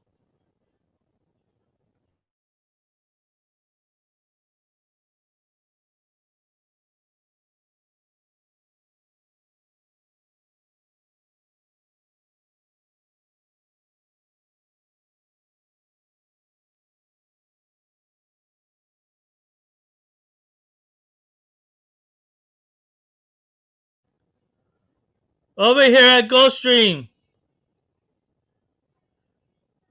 I'm gonna watch this race, but I do got 2 horses I'm gonna keep an eye on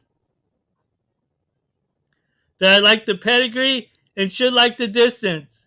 But I'm gonna see how they run at this first time here. One of the horses I like is the number 5, Lucky Us. And the second horse is the number 6, Bella Ella. I think that those two may show, just need the experience, and once they run this race, the experience they'll have for this one next time out they'll be a whole lot better.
One minute. The horses are approaching the starting gate. 1 minute.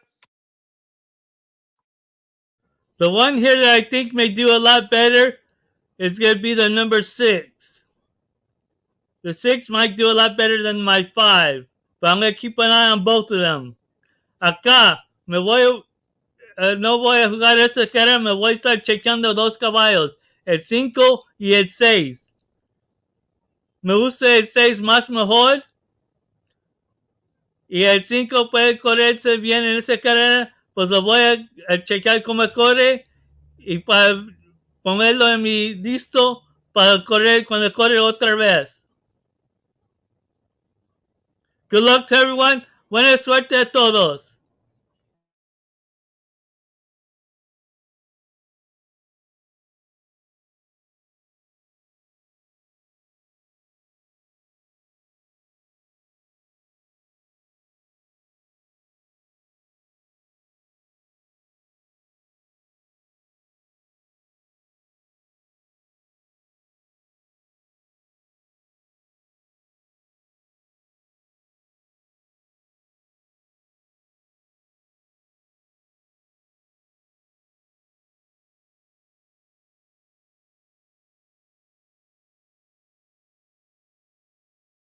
And the horses have reached the starting gate. It's now post time. Lining up and moving in for race number 5. 7 furlongs of the journey here. 3-year-old maiden fillies. Good cast here. Wide open betting board. Last chance to wager.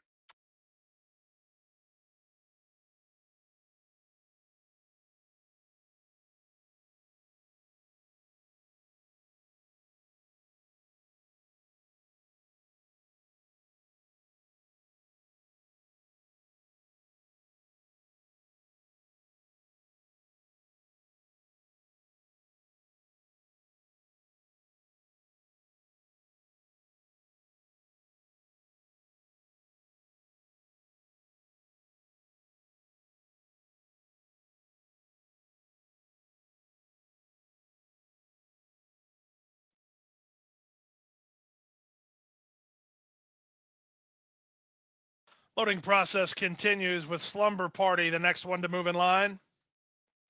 Into the gate goes past the Champagne. Lucky Us. Copacetic. From the outside, Vita Yellow will complete the line.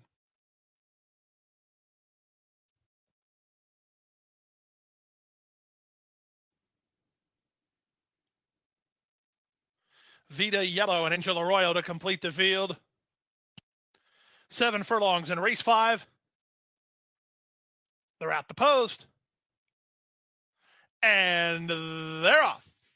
Excellent beginning for Pharaoh's Bell, nearest the inside. Driving up on the outside, it's the Joke's on Me with Slumber Party moving out. In between horses, Temperament Twist. Also into the top flight goes Sweet Penelope, who's down toward the rail, and Legendary Gift goes into the top flight. So the speed on display is Slumber Party, who leads by a length and a half. Legendary Gifts move to take second. Vita Yellow on the far outside, splitting horses. That's Temperament Twist. After a good beginning, Pharaoh's Bell being shuffled back pretty badly. Passed by Unshakable You and Sweet Penelope. Deep on the course and Copacetic. Widest of all is the Joke's on Me. The 3 at the back, Belle Elle, Lucky Us, and Past the Champagne. Into the far turn they go. Slumber Party and Jockey Joel Rosario loose on top by 5. Legendary Gift and All In second. Temperament Twist third. Sweet Penelope is there fourth, trying to rally wide on the course. And Vita Yellow, Unshakable You is put to pressure between horses. Also trying to run home from the back is the Joke's on Me with a quarter of a mile left to go. With the advantage, it's still Slumber Party. She's well clear out here. Quarter of a mile from home. Slumber Party 6 on top.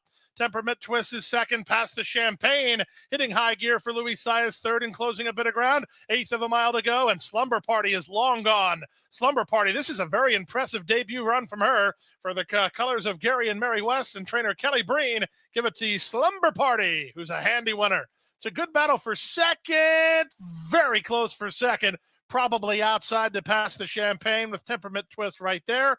Pharaoh's Bell shuffled herself back and then re-rallied for fourth in 123 flat. That's why I skipped the race. I didn't like it at all. Way to go, Eiler.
You would have hit it both ways. Even if it's a dead heat, you got both of them.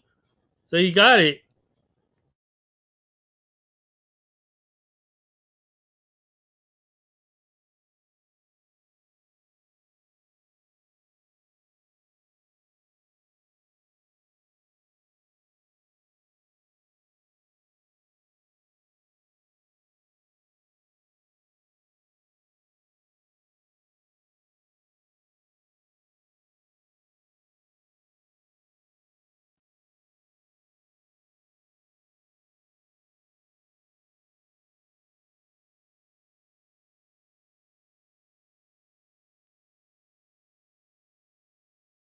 Ten, Slumber Party first. 4, Past the Champagne was indeed second. 7, Temperament Twist was third.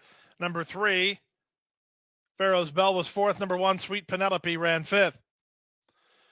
It's 10, 4, 7, 3, and 1 in 123 flat. Now returning to the winner's circle, Slumber Party. 3-year-old chestnut filly by Malibu Moon out of Devilish Lady by Sweet Southern Saint. She was bred in Kentucky by her owners, Gary and Mary West. Trained by Kelly Breen, the winning rider, Joel Rosario.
a firster that just looks from a fitness standpoint like she might need one. So 5 minutes to go. Horses set and ready for race number 5.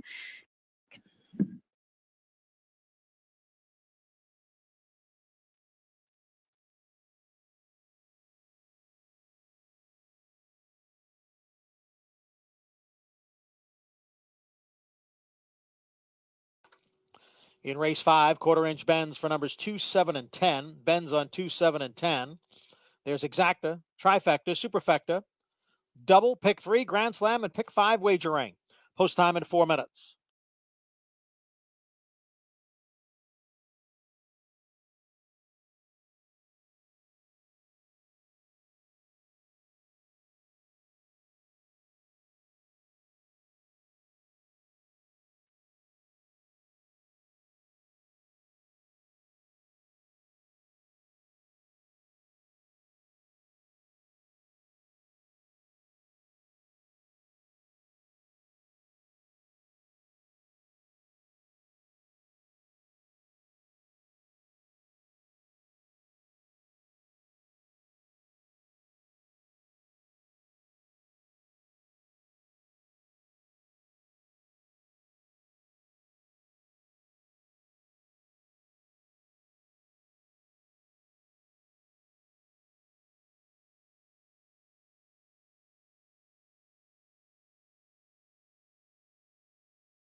The horses are entering the track for the 5th race. It'll be run at 6 furlongs, 2 minutes to post.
The horses are now nearing the starting gate.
Waiting now for Lollygag, Irresistible Girl, and Chili Chews.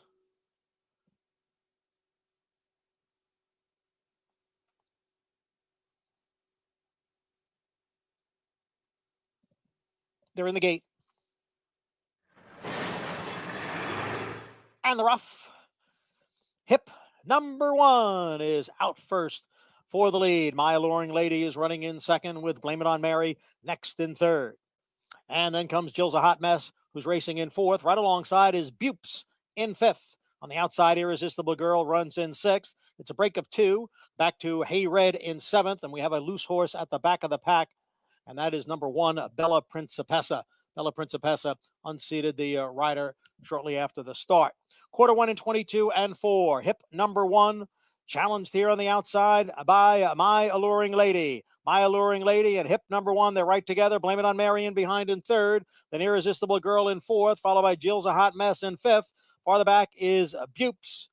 Then it is Hey Red. On the outside is Chili Chews, and the Lollygag is down at the rail. The half went in 46 and 4 as they move for the 8th pole. It is My Alluring Lady and Hip number 1. They remain heads apart. Blame It on Mary is in third, a 16th out. My Alluring Lady with the lead now as they come on for the finish, and it will be My Alluring Lady to break her maiden here. Very tight for second between Hip number 1 and Blame It on Mary. Irresistible Girl finished fourth.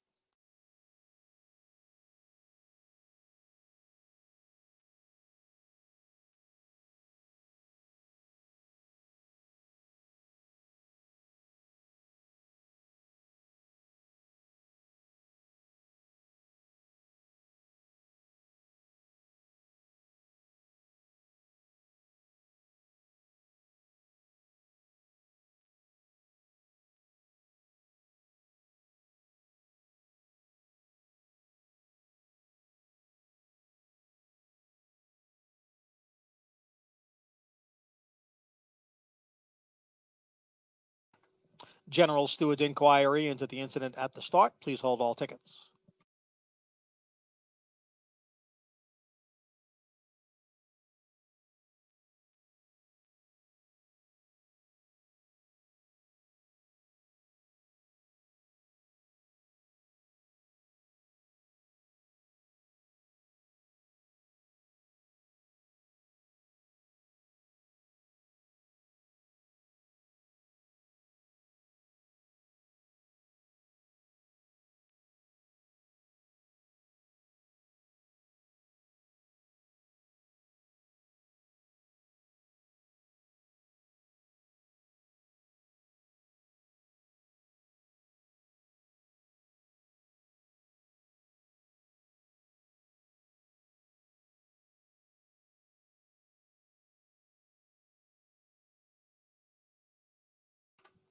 Number 2, My Alluring Lady was first.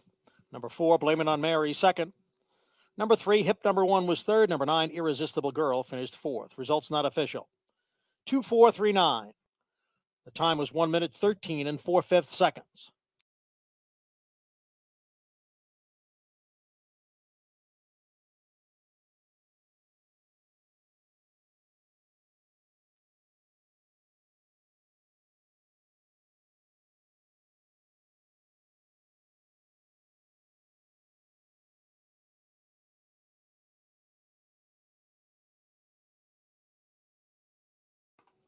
The stewards will take no action regarding the start of the race.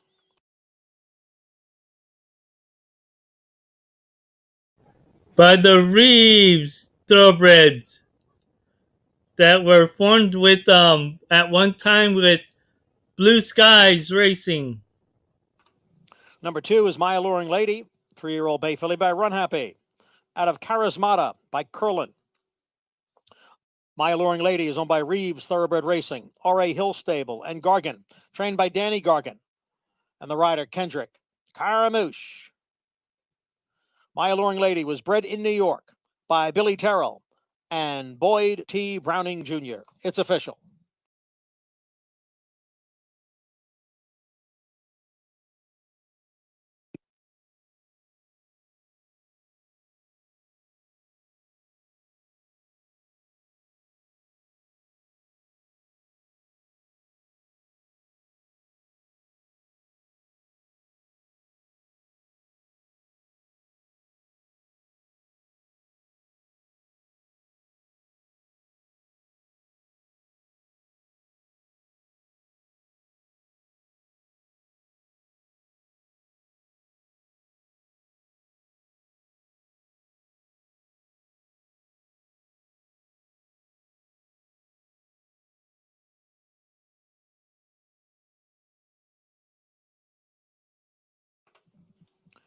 The exacta pays $18. The double, $87.25. Trifecta, $92.75. The superfecta, $96.05. The pick 3, $434.50. The pick 4, $730.25. And the pick 5, $5,117.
It is now Rainbow Six time.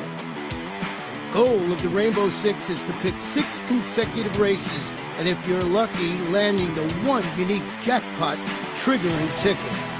If the unique ticket is not hit, 70% is paid out on that day, and 30% carries over to the next day.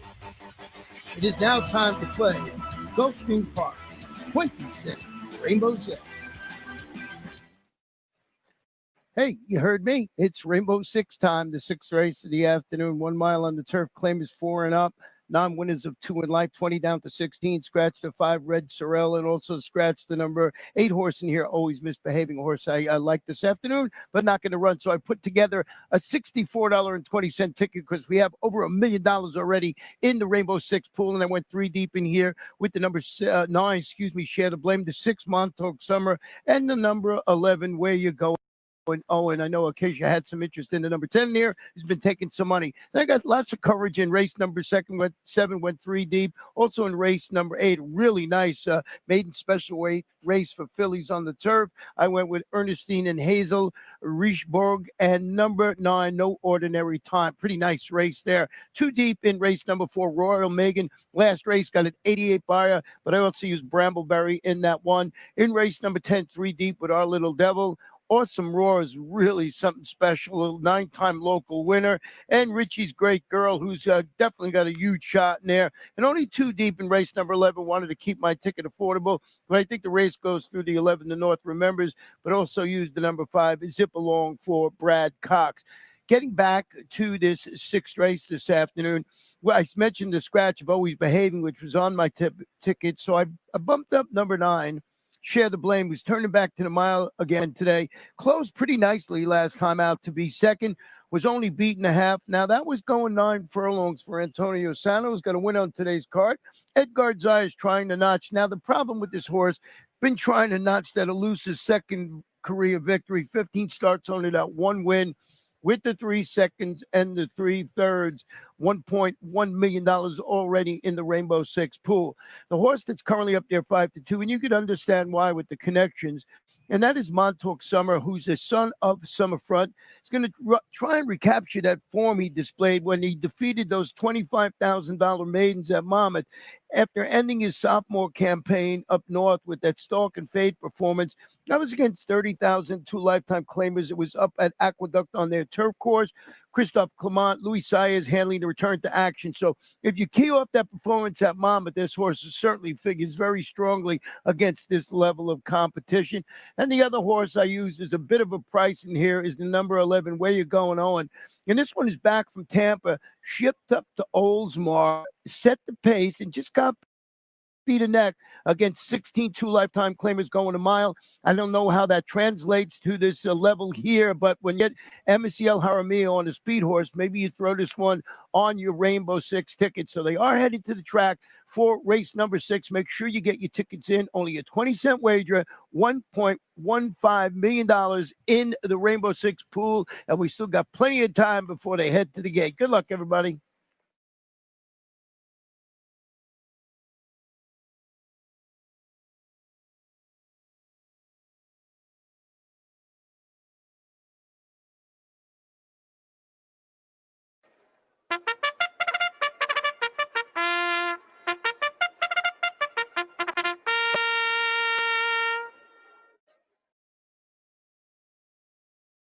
The horses are leaving the walking ring and moving on to the track for race number 6. This Okay, over here at Gulfstream.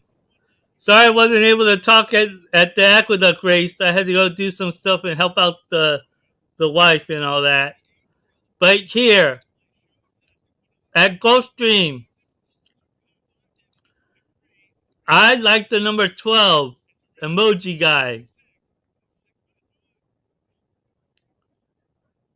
I would do the 12, but also one, the both another price one that may become the chalk. It'd be that 9. So I go 12, 9, and however other horse you may like to add maybe the 7 in there for the exotic plays. But I'm going to go with the 12 as my top selection. Then 9 and 7. Acá en esta carrera me gusta el número 12. Y también puedes meter el número 9 y la 7 para las exactas y trifectas. Así es como yo lo veo y me gusta. Good luck to everyone. Buena suerte a todos.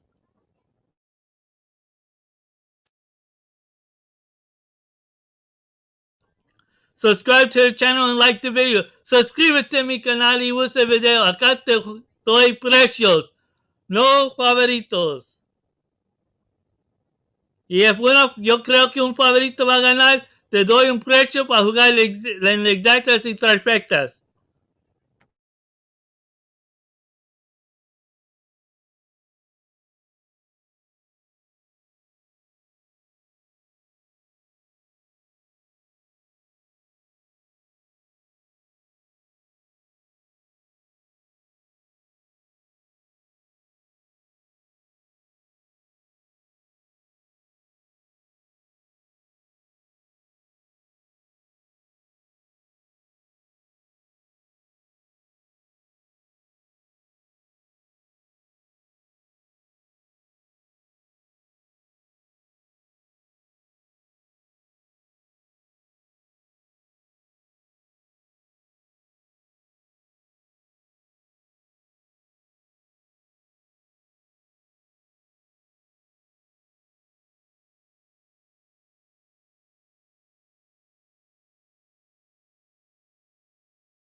Again, my selections here at Gulfstream. I'm going with the number 12. Second choice is the 9. And the other one is the 7. So 12, 9, 7. Acá otra vez en mis cogidas de Gulfstream. Me gusta el número 12. Entonces puedes meter el 9 y la 7 en las exactas o trifectas, como quieras. Good luck to everyone. Buena suerte a todos.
Still time to wager. The Rainbow Six must go today. More than $1.5 million on the line. It's a Rainbow Six pool with a 20-cent base wager. It's on turf with race 6 next.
Precio.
Again, my top selection here is the number 12. Acá mi primer escogida es el número 12. Again, I would add the 7 and the 9 into my exotic plays. Para meterle en la exacta y trifectas, me gusta el número 9 y 7. Good luck to everyone. Buena suerte a todos.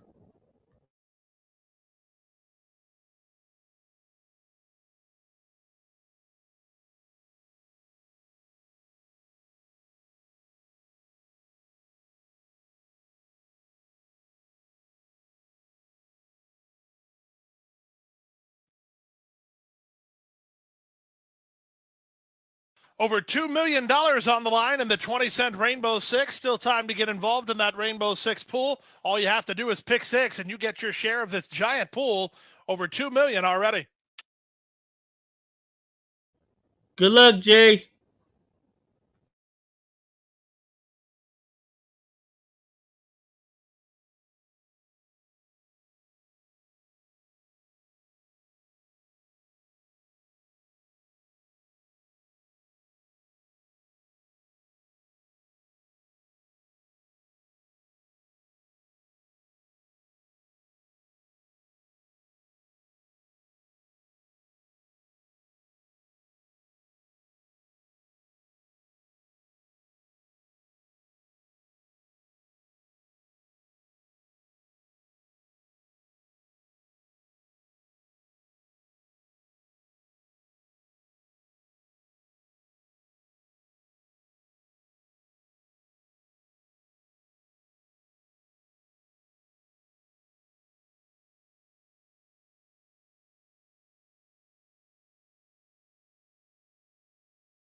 And the horses have reached the starting gate. It's now post time.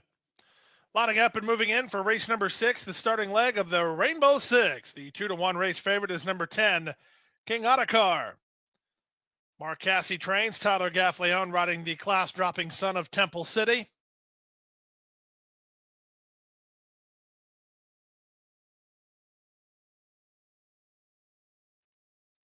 $3-1 money for the 6, Montauk Summer. Luis Saez for Christophe Clement. It's 9-2 money for number 9, Share the Blame, Edgard Zayas for Antonio Sano.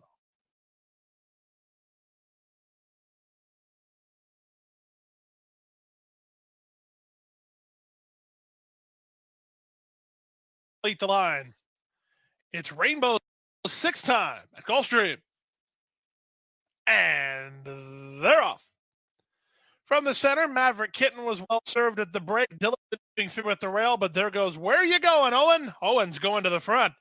With the advantage of where you're going, Owen, 3 parts of length. King Ottakar moves to take second. Diligent is now third. Montauk Summer between horses.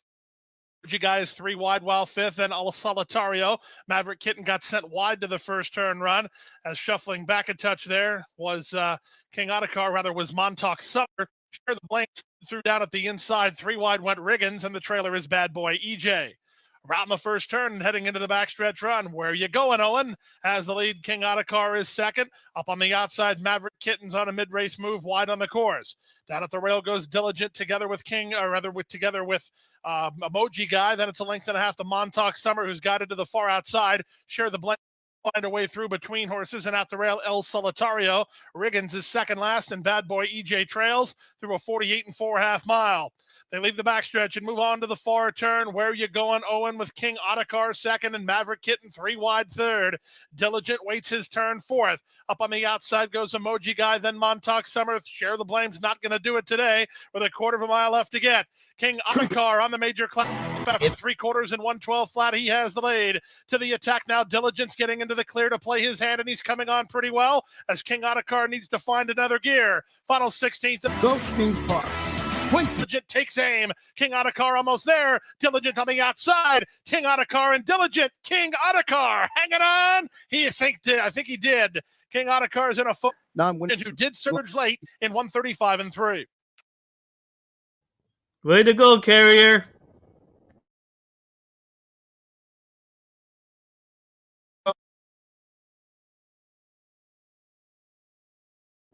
I lost, but I still like how my 12 ran.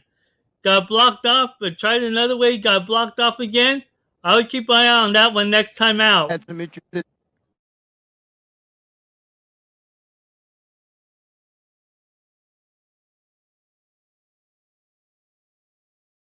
case for fillies on the turf. I went with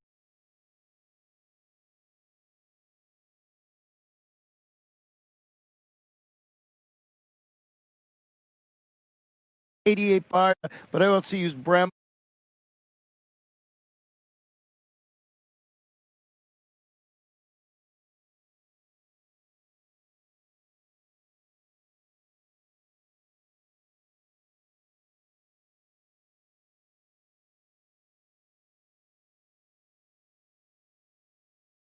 Or Brad.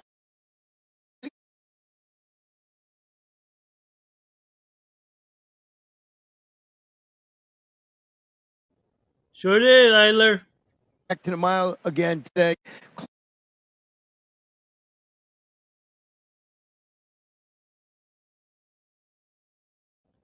I'm going to keep an eye on that 12 next time. Now the problem with this I like horse, how it ran. Just got blocked off and boxed in.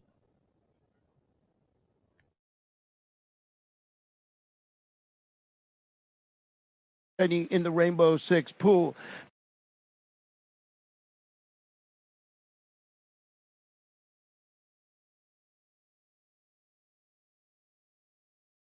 Played when he defeated those 20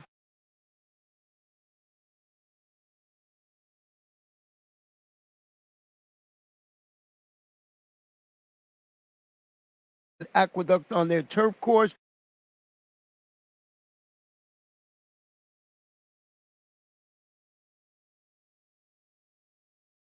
In the picture, it was the 10. And the other horse I used is a bit of a Number 1, Diligent was second. Number 6, Montauk Summer was third.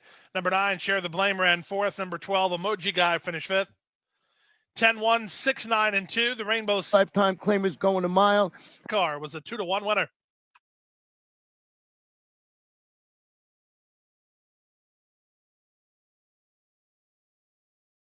Track for race number 6.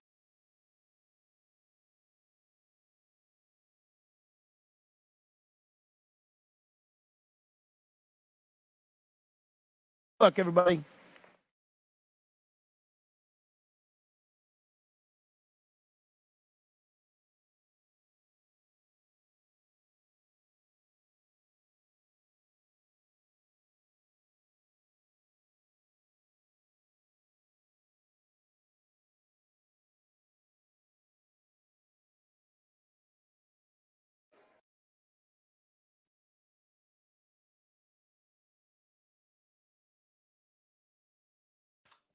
Now returning to the winner's circle is the 6th race winner, number 10, King Ottakar. Mile trip.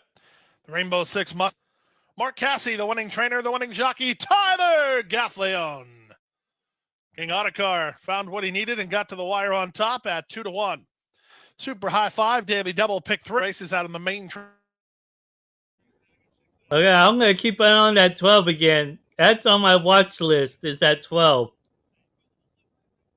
Got boxed in, got bumped, had a trouble trip into the stretch. 5, race 7, 1 minute.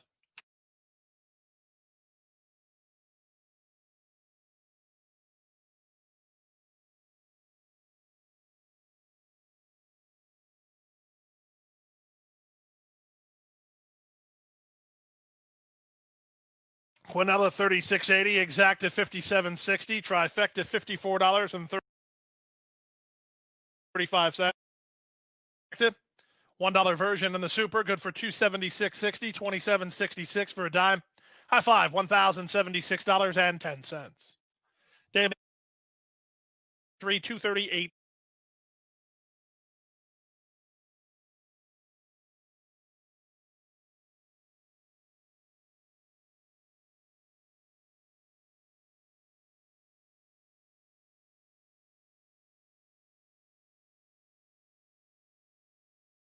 But quickly challenged on the inside by Big Long Shot. Any Day is Her Day. And Any Day is Her Day has the lead. Impossible Donna, second by a head. Beautiful Karen on the outside, and third by a length and a half. And then it is Sky Kitten who's running in fourth, followed by Eloquent Speaker in fifth. Quietude is sixth, and Waylon Josie is the trailer in seventh. The opening quarter mile, 23-1. Any Day is Her Day, 3/4 of a length. Impossible Donna in second by a half length. And on the outside is Beautiful Karen as they race midway around the far turn. Any Day is Her Day, still the leader. Impossible Donna still chasing there in second. And now Eloquent Speaker makes a move on the extreme outside. Waylon Josie has now come on through to take fourth. The half went in 47-2, and now they're in the stretch.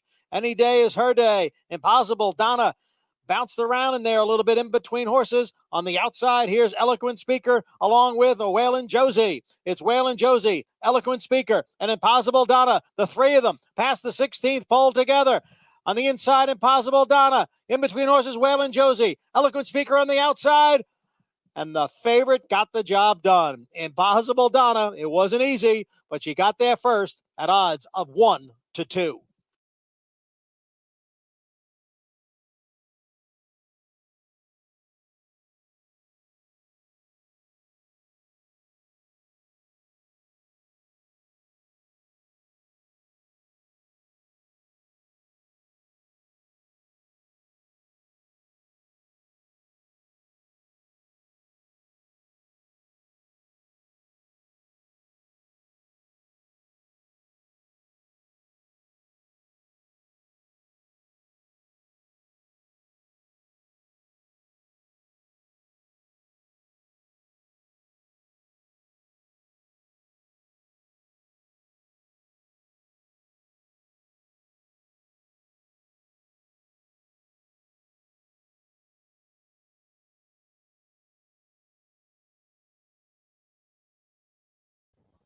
$36 minutes till Santa Anita.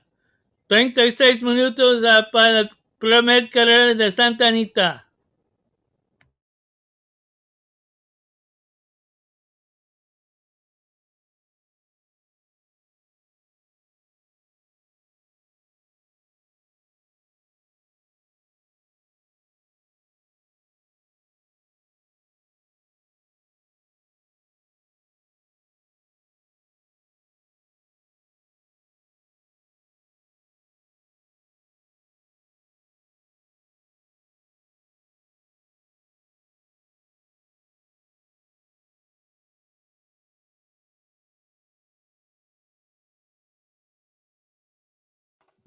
Number 3, Impossible Donna was first.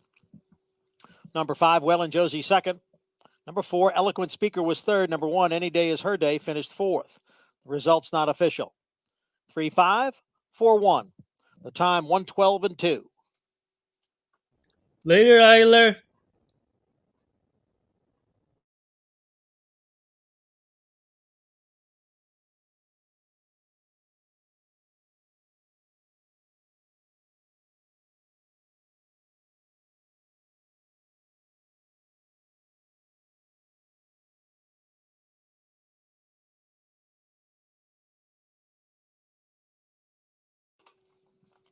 Number 3 is Impossible Donna, a 4-year-old bay filly by Mission Impossible.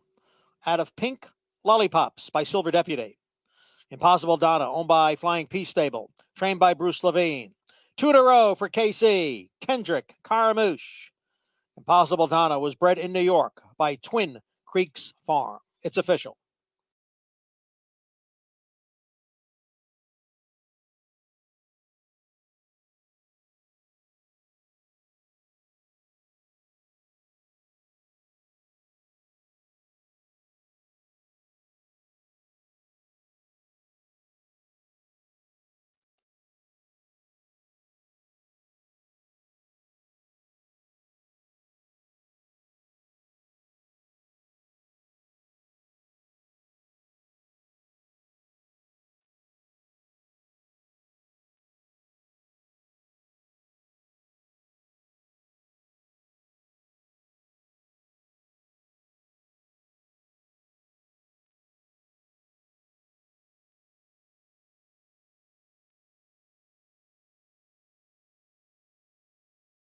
Since there's a while for the next race at Gulfstream, I'm gonna show Oakland Park, just a few races. Exact is $6.10. Or maybe just one or two, because Santa Anita is going to start very soon. Trifecta $7.20. The Superfecta $13.97. And the pick 3, 323, $150.75. Seventh race, scratch the 6, Grape Therapy, scratch number 6. There's exacta, trifecta, superfecta, double, and pick 3 wagering. Post time for race 7 is in 23 minutes at 3:21.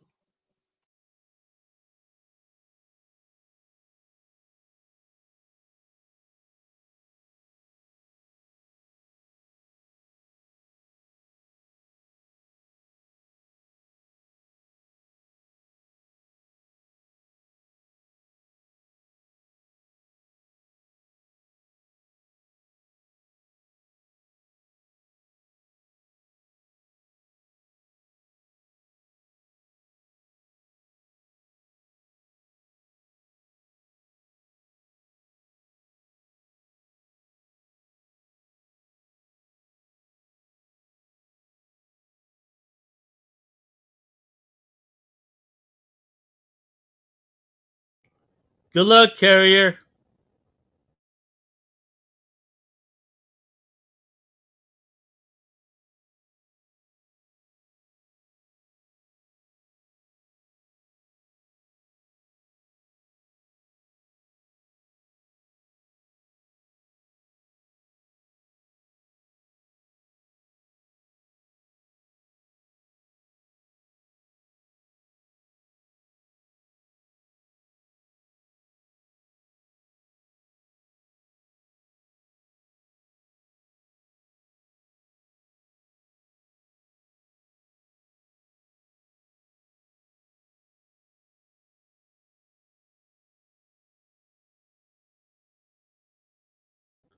Over here at Oakland, for a price, I like the number 1.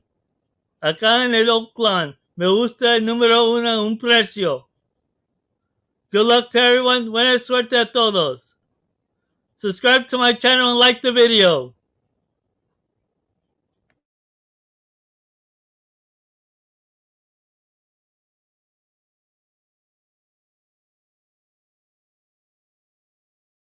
Minutes.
Three minutes.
The horses are approaching the starting gate.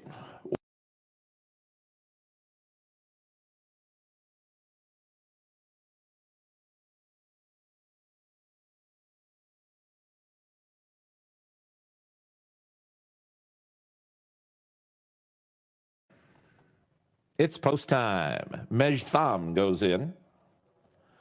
Here comes Loft House and Smarmy.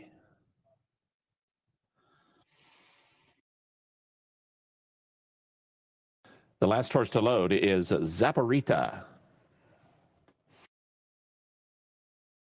They're at for Willful Woman and Smarmy. The two favorites break best. Then Zaporita and between horses Loft House. Trying to join the battle is Trumpet Lily, but she's going to have to take back off that foursome, and that might work out well for Trumpet Lily. At the back of the pack are Medcom, who bobbled just slightly at the start, and Easy Silence. To the backstretch they run, and the leader is Loft House, and a half length in front of Smarmy, who is absolutely tugging at Fernando de la Cruz. Smarmy wants to go. He wants her to sit second right now, and 3/4 of a length off the lead. Willful Woman's third at the rail and less than 2 from the front from Zaporita, who races in fourth, 2.5 lengths to make up. Then it's 2 lengths further back to Trumpet Lily. She's now about 5 off the lead and a length in front of Methom, and the trailer is Easy Silence. Past the half-mile pole, the finish line is the 16th pole, and the leader is still Loft House. She's ahead in front of Smarmy in the second. Zaporita just took over third in front of Willful Woman. Willful Woman has to re-rally there. She's at the rail fourth now and 2 from the front. 3 lengths further back to Trumpet Lily and Mej Thom. They race around the far turn. Smarmy makes her move. It is Smarmy at the quarter pole. Now a length and a quarter in front. Now Willful Woman will re-engage and rally inside of Zaporita. Smarmy has the lead. Willful Woman and Zaporita after her final furlong, and it's Smarmy and Willful Woman, and here comes Willful Woman to take over the lead. Run away, and she's got it. Smarmy, Zaporita, and Trumpet Lily. It's Willful Woman in front.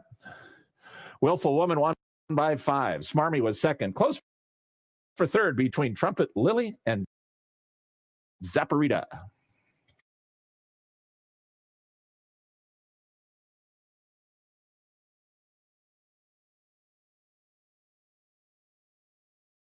Way to go, Carrier.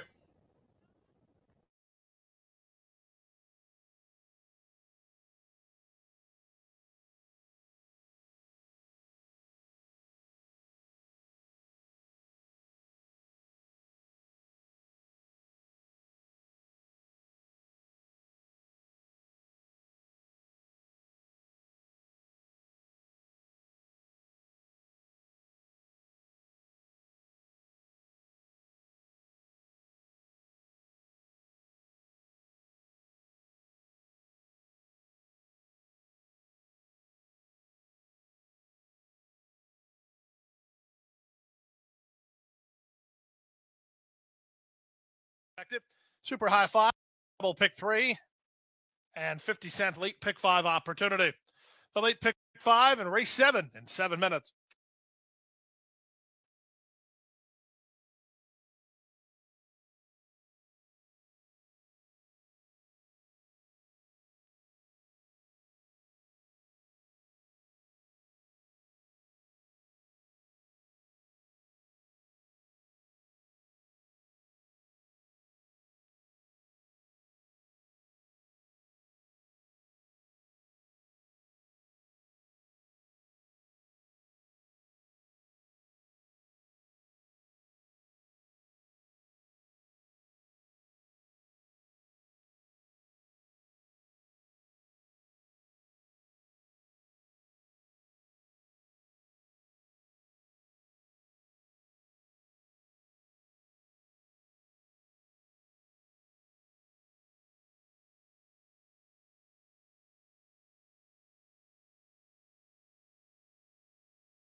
Over here at Gulfstream for prices, there are 2 horses that I like here.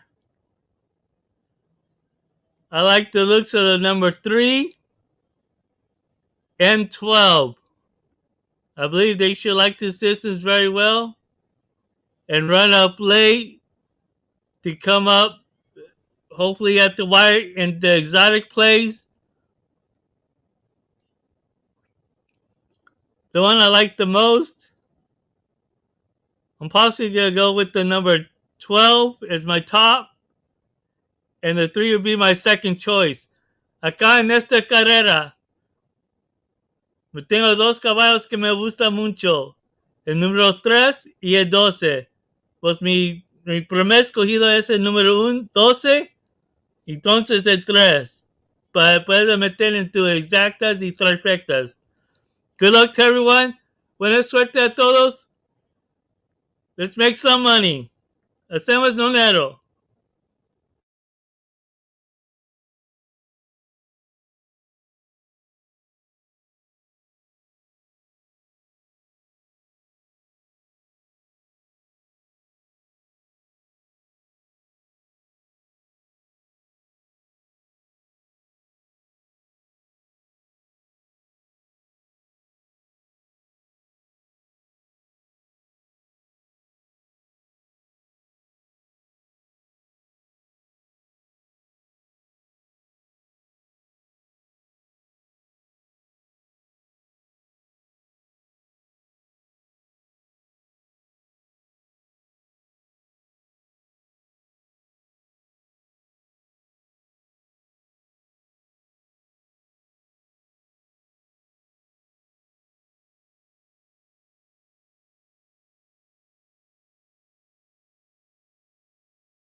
And the horses have reached the starting gate.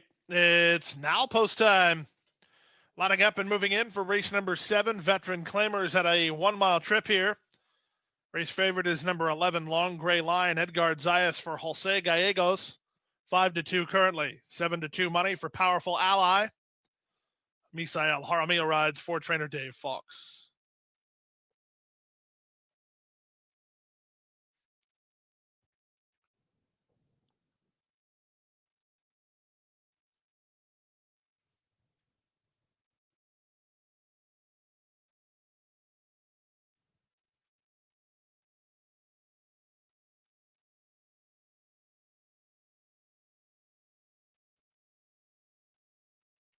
Powerful Ally coming forward in the blue colors.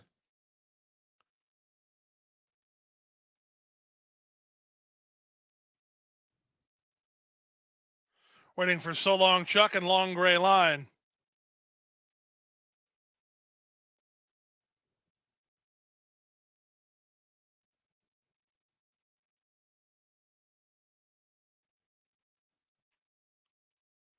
So Long Chuck is ready. They're at the post. And they're off. From the outside, Long Gray Line was crowded at the start. As moving up on the far outside goes So Long Chuck to take the advantage. Trapezoid has speed. Powerful Ally won't be far away. Splitting horses in Dexter Road as they run out of the chute. It's now Powerful Ally who's on front by a length now over his second running So Long Chuck. Trapezoid is next. Now driving through Starship Aramis is keyed up and sent hard, and he's moving to challenge the lead. Away racing in 5th is Mystical Moon is toward the rail. And between Horses and Smash, Dexter Road is out 3 wide, 4 wide for the favorite Long Gray Line. 2 back to 1st and 3, and then Dr. DJ. Down the backstretch they go. Carlos Montalvo was intent on getting Starship Aramis to the lead. He's there now, but he's working hard to hold it.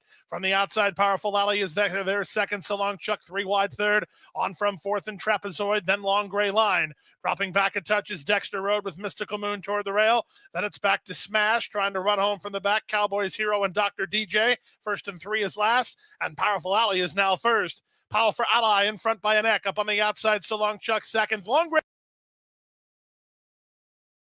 line. 3 wide, while third. Driven hard fourth is Trapezoid. Dr. DJ underway on the far outside. Less than a quarter of a mile to go, and it's Powerful Ally. After 3/4 and 1:11 and 2, he turns first on top by 2. Toward the outside long gray line from between So Long Chuck. Late run from Dr. DJ. Mystical Moon closing ground for Lugo between. Final 16th of a mile. Mystical Moon is closing good ground. Here's Mystical Moon down the center with Dr. DJ. Mystical Moon, Dr. DJ. Mystical Moon wins. Mystical Moon for the money at a nice price too in 137 and 4.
Pues, I feel like they're busy. Some of them are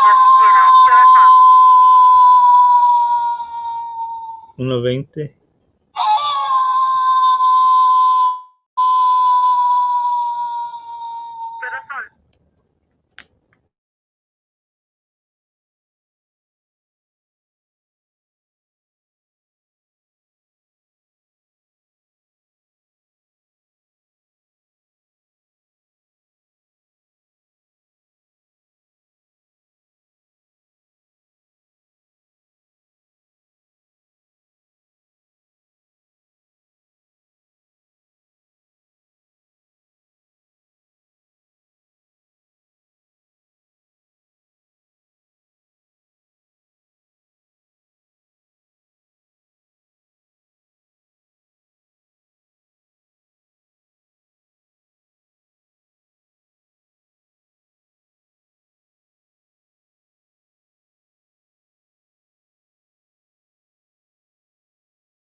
The horses have now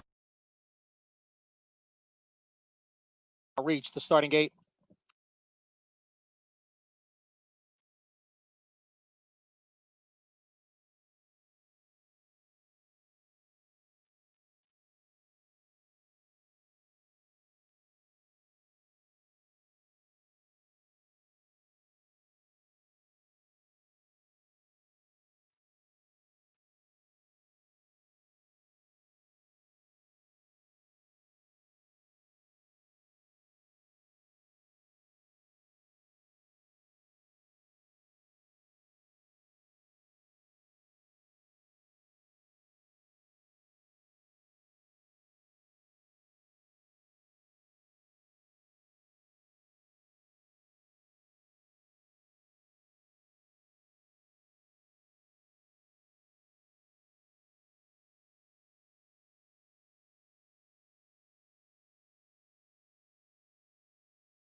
They're in the gate.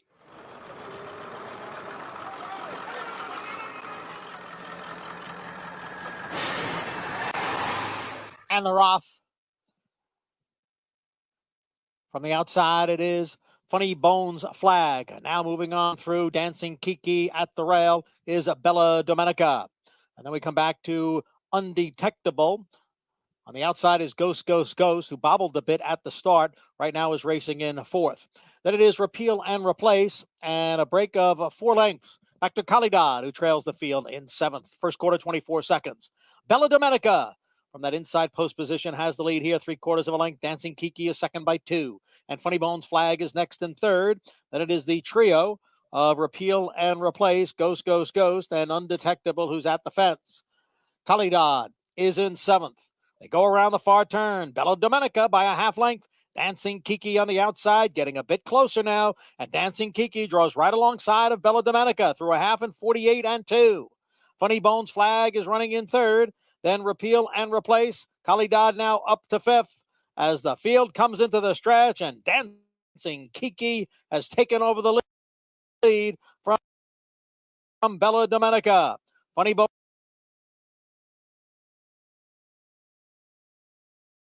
Flag now moves into second. Then it's Calidad.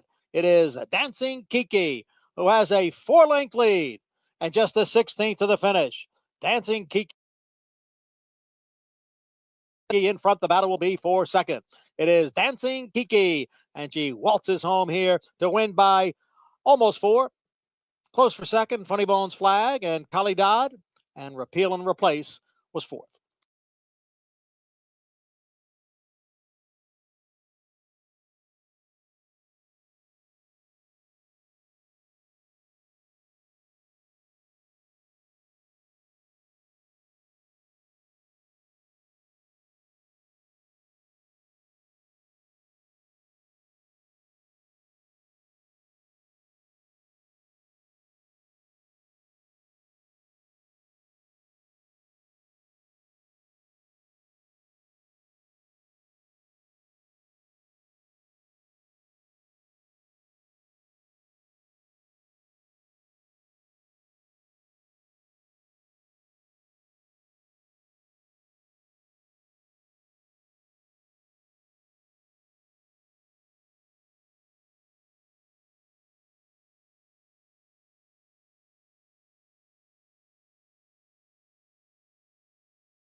She drew in the middle of the field that day. I didn't really have a big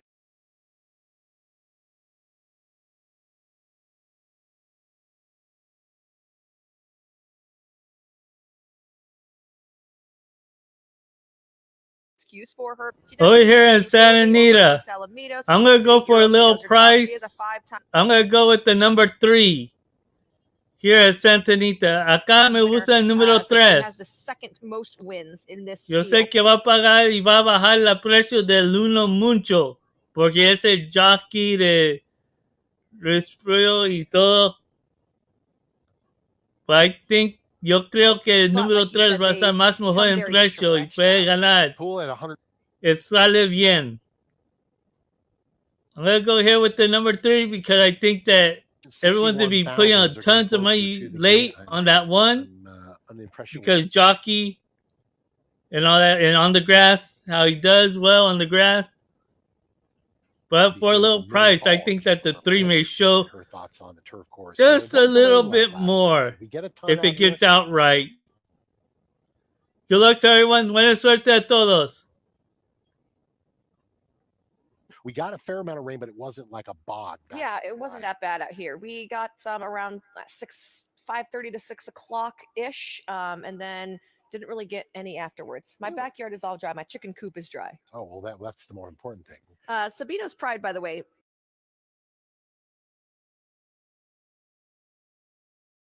Pete, did you use this horse just because at all? I mean, Frank singles as the top selection with the blinkers on. I And did not have this Oh, horse on top. I thought maybe I missed something major. No, I mean, you have to go back to David Hoffman's in June. Here's there. This is a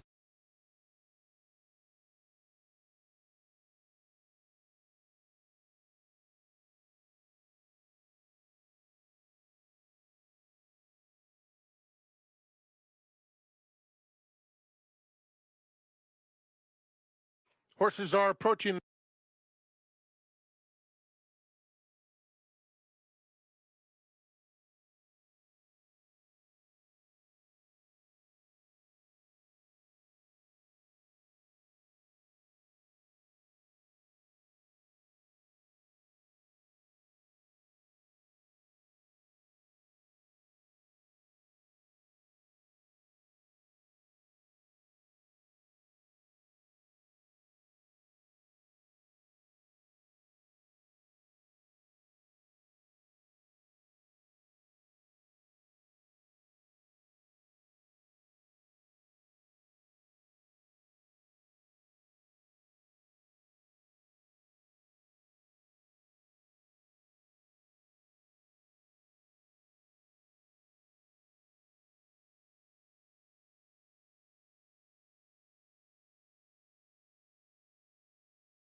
It's post time.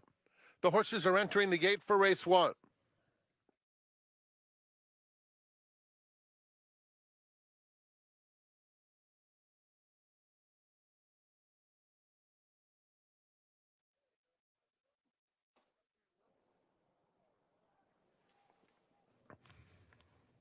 Two more.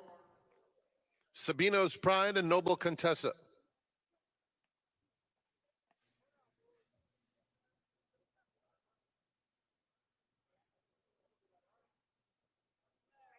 They're in the gate. And they're off. Quinny out alertly. Seaside Dancer is going to the front. Noble Contessa takes second. Miss Flawless now third. Quinny will settle at the rail in fourth. Then it's Sabino's Pride, Extreme outside. Posh Holly between them, and Sugary is at the back of the field. Into the first turn they go. It's Seaside Dancer and Noble Contessa 1-2. Quinny in a good spot at the rail, third, just in front of Miss Flawless, fourth. Then Sabino's Pride, about 4 lengths off the lead. Sugary is next. Posh Holly, the distant trailer. Onto the backstretch. Seaside Dancer is the one to catch. Leads it by a length. Noble Contessa second. Quinny joined 3 wide by Sabino's Pride with Miss Flawless between those two. Sugary is comfortable at this stage, and 3 more back to Posh Holly. Less than a half mile to go. Seaside Dancer by a length. Noble Contessa second the whole way. Quinny at the rail is in third, eager to get closer. Then it's Miss Flawless and Sabino's Pride. Sugary awaiting some racing room. She's just behind Quinny, and 2 more to Posh Holly. A quarter of a mile to go. Seaside Dancer, Noble Contessa, Miss Flawless, Quinny at the rails. Sugary is angling now to the outside, white colors. As the field turns for home, here comes Sugary. Had a very sweet trip, and Sugary let loose on the outside.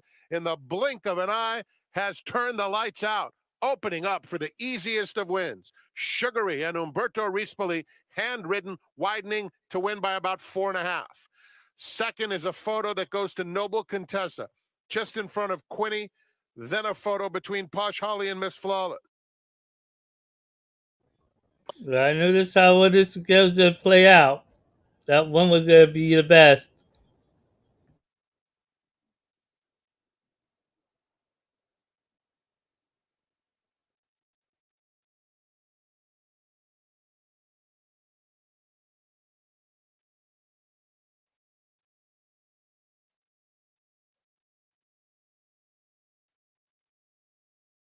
Number 1, Sugary was first.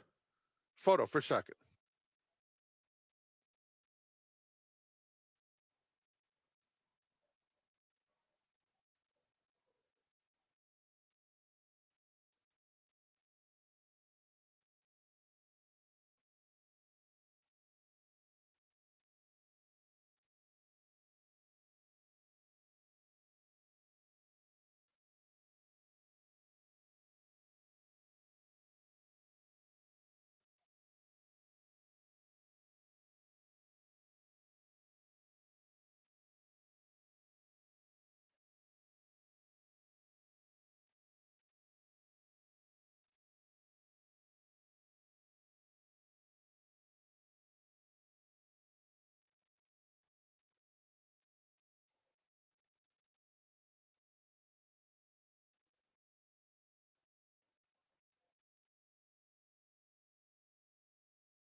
Heading toward the run happy winner circle, number 1, Sugary, an 8-year-old bay mare by Indigo Shiner out of Hello Sugar.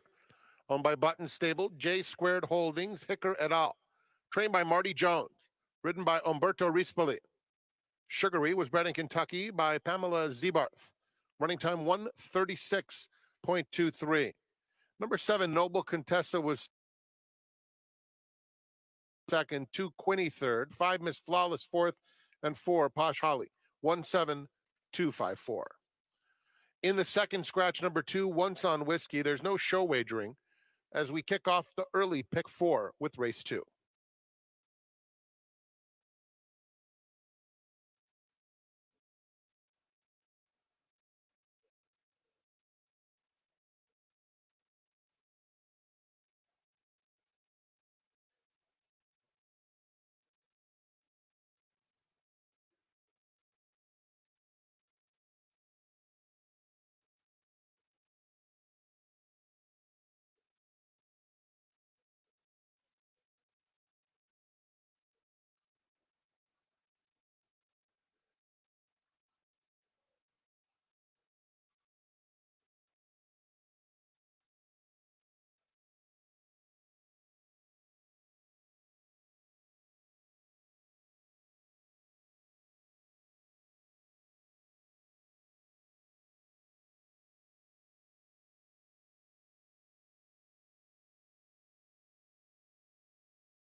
Number 7, Ernestine Hazel.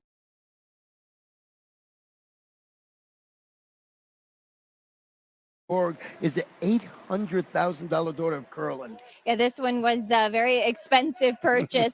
And it's funny because there's not much of a turf pedigree. She's out of a mare who's been a very good producer. Her only win, the mare was sprinting on a wet track. Her best offspring so far has been grade 1 winner Denman's Call, who was a dirt sprinter. There was a grade 3 place horse in the family named Torresay who did win on the turf, but was just 1 for 8, minor victory. And then the third foal was 0 for 15 on grass.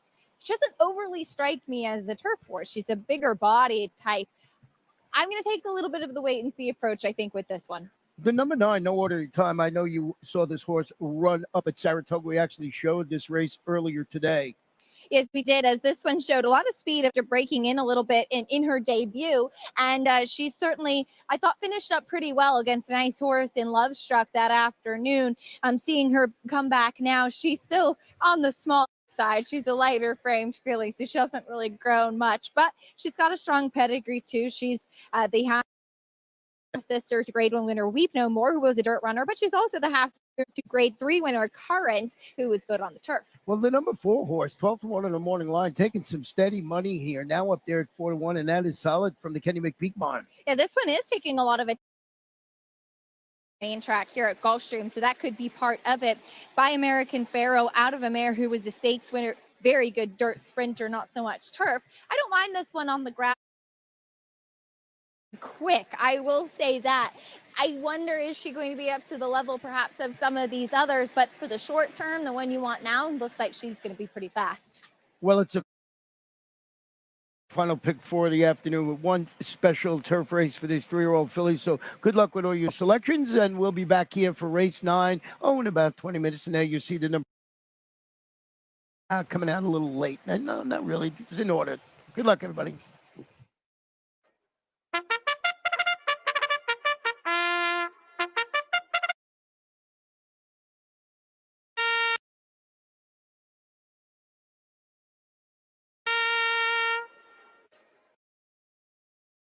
The horses are leaving the walking ring and they're stepping onto the track for race number 8, the starting leg of the late pick 4. Maiden special weight runners on the turf at a 1-mile trip. Tyler Gaffleon rides the 10, Phenomenal Woman, scratch 13 and 14. It's a field of 12. When play show, Exacta, Quinella, Trifecta, Superfecta, Super High 5, Daily Double pick 3, and late pick 4 opportunity.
One here for a price to add into your exotic plays at Gulfstream.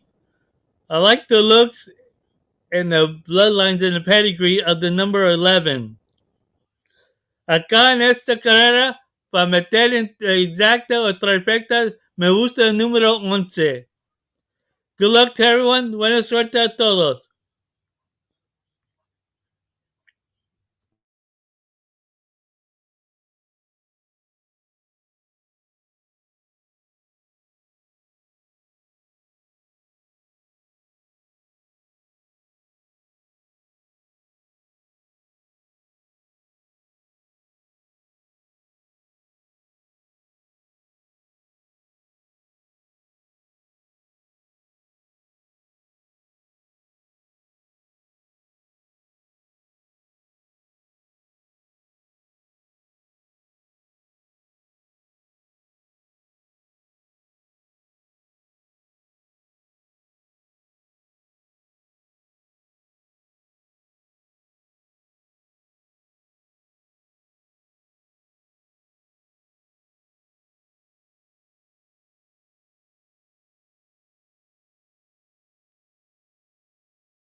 And the horses have reached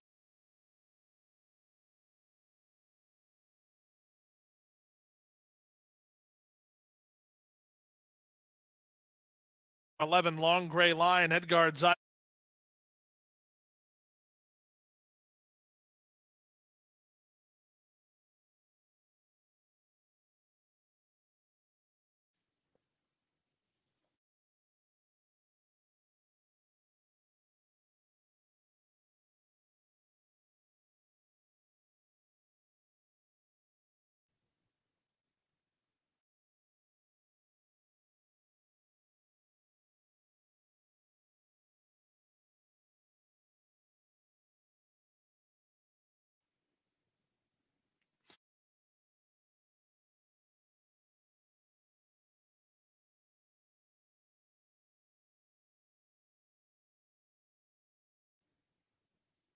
Waiting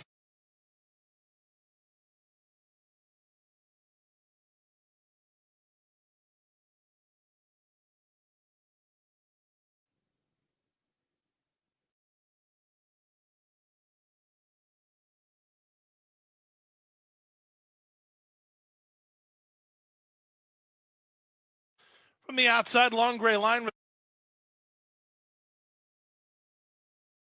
Again, here for this race at Gulfstream. For a price, I like the number 11. Out of the chute. Acá me It's gusta now el número powerful. 11 a un precio que puede meter en el exacto o trifecta. You can add my 11 into your exotic play. Away racing in fifth is Mr. The other horse I kind of liked, but I didn't seem like it was the pedigree wise. Maybe on the top half, maybe you had that 10 horse, but I don't think They you'll go. like Carlos Montalvo was in the turf that well. But you may want to look for that one on the dirt for next time. trapezoid, then long gray line. I think they're just gonna try to give it, see what it does on the grass. First, powerful ally in front. So again, here my top selection is the number 11. One to look out for is the 10. Acá me gusta el número 11. Una que Powerful ver para otra ally. carrera, porque no va a usar el sacate, yo creo, es el número 10. Good luck to everyone. Buena suerte a todos. Final 16th of a mile. Mr.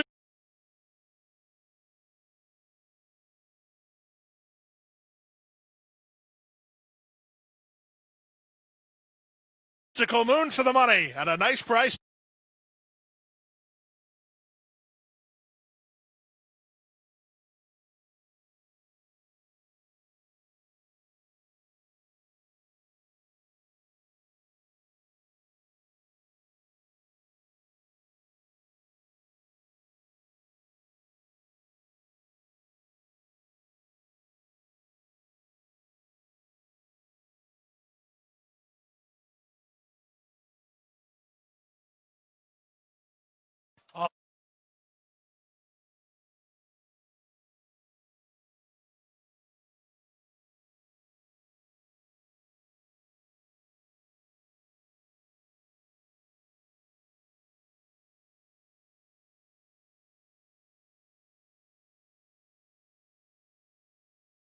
And the horses have reached the starting gate.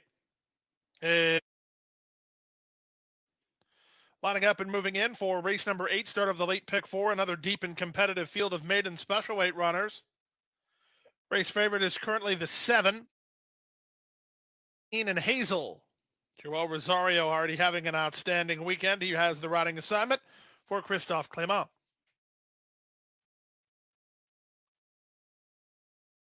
Now no ordinary time. Salih is now getting ready.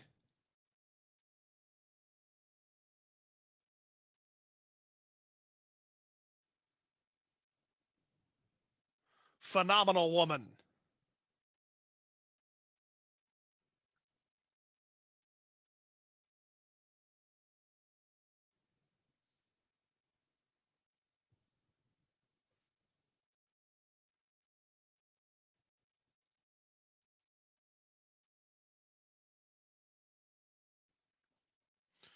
Rainbow Bell.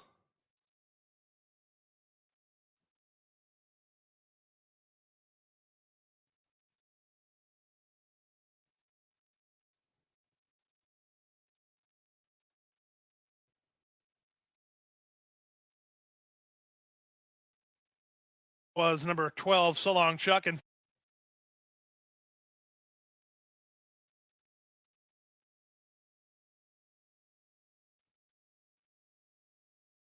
bred in Kentucky by Pollock Farms.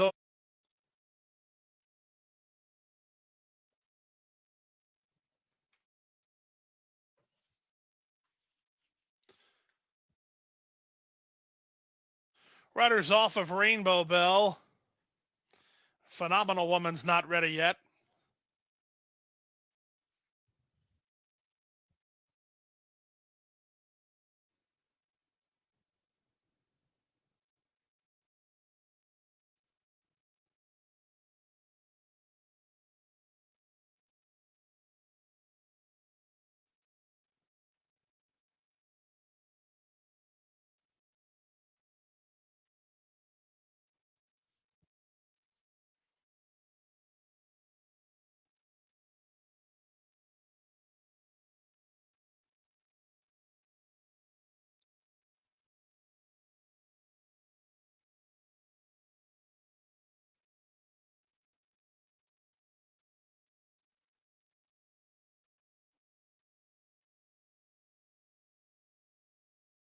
And 40 cents, the exact to 200.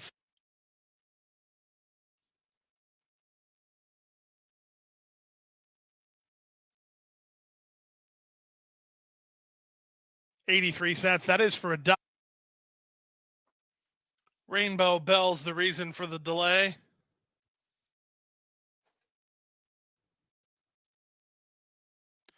Daily double numbers, the com.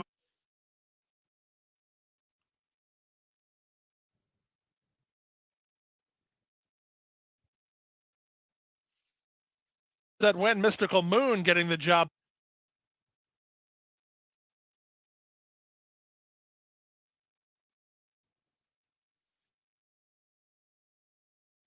A woman scratched the 13 and 14.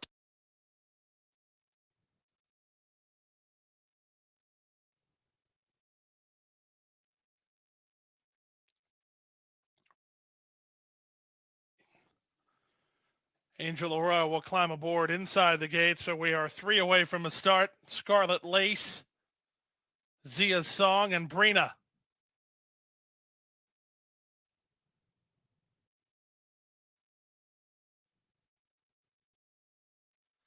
Zia's Song, Leonel Reyes to the outside gate.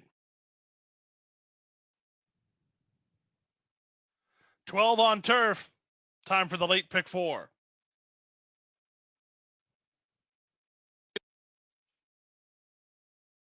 They're off. Joy of Painting was away quickly on the far outside. Zia's Song trying to get over. Sent between horses, and Rainbow Bell into the top flight. Scarlet Lace makes it over from the outside. And she'll race from 4th. Semble Juste is next at the rail and in a bit tight on her outside. Went no ordinary time. That's a gap of 2 to Richborg ahead of Ernestine and Hazel. Back with Phenomenal Woman on her outside. Brina is next, and at the back is Salih as they make their way into the backstretch. 23-2 for the opening quarter. Long shots lead the way with Rainbow Bell putting up the numbers. Leads by a length and a half. Joy of Painting, the nearest pursuer, second. Zia's Song now third. These three going quickly. A gap of 3 to Scarlet Lace, who's clearly fourth. In hand, fifth is.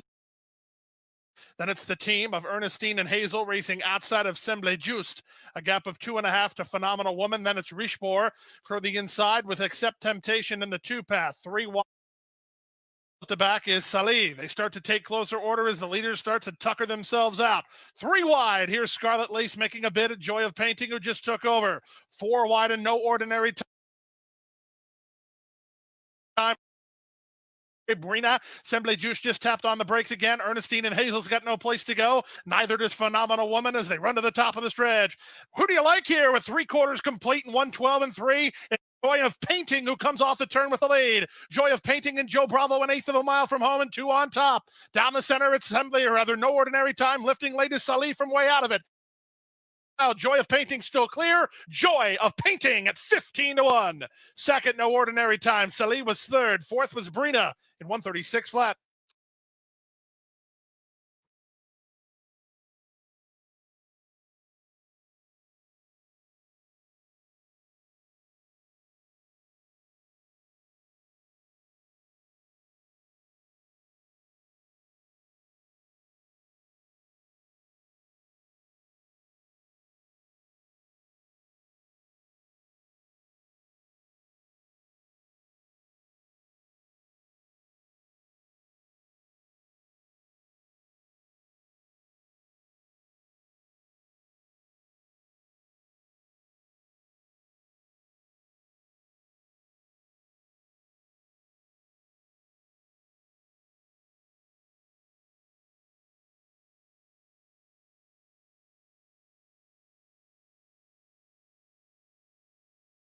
Over at Aqueduct, my top selection for price is the number 1.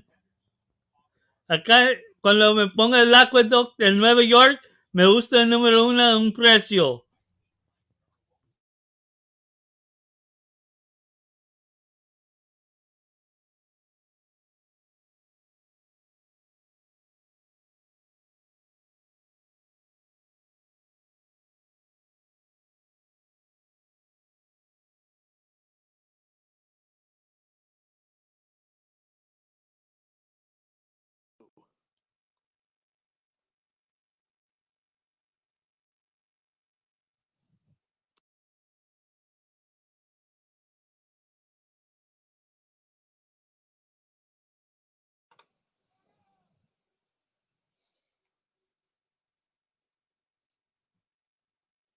There in the gate.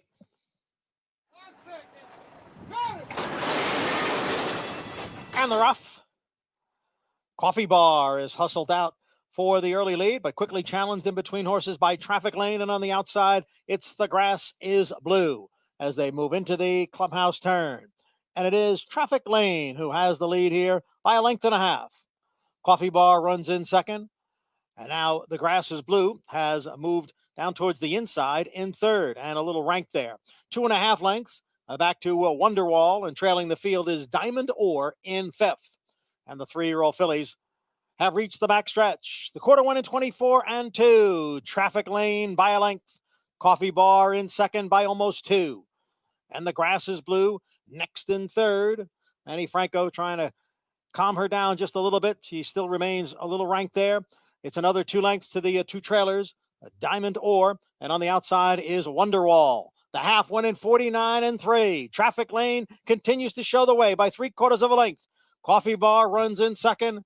The Grass is Blue down towards the rail in third. Then Wonderwall and Diamond Ore less than a half mile to the finish. And Traffic Lane has been in front right from the beginning. Still there, leads by a length and a quarter. Coffee Bar in second by a neck. The Grass is Blue at the rail in third. Wonderwall is asked for more in fourth, and Diamond Ore has dropped 6 lengths from the lead. And the leader is still Traffic Lane as they come for the head of the stretch. Coffee Bar on the outside in second. The Grass is Blue looking for a way through here. The field in the stretch. And the stablemates are 1-2. It is Traffic Lane and Coffee Bar, and the Grass is Blue is now kicking in on the outside, and here she comes now with less than an eighth of a mile to the finish. And the Grass is Blue has taken the lead. The Grass is Blue is in front. Coffee Bar battles on in second, but it will be the Grass is Blue under Manny Franco. She was a little tough to handle in the early going, but she was just fine at the end to win the Busanda.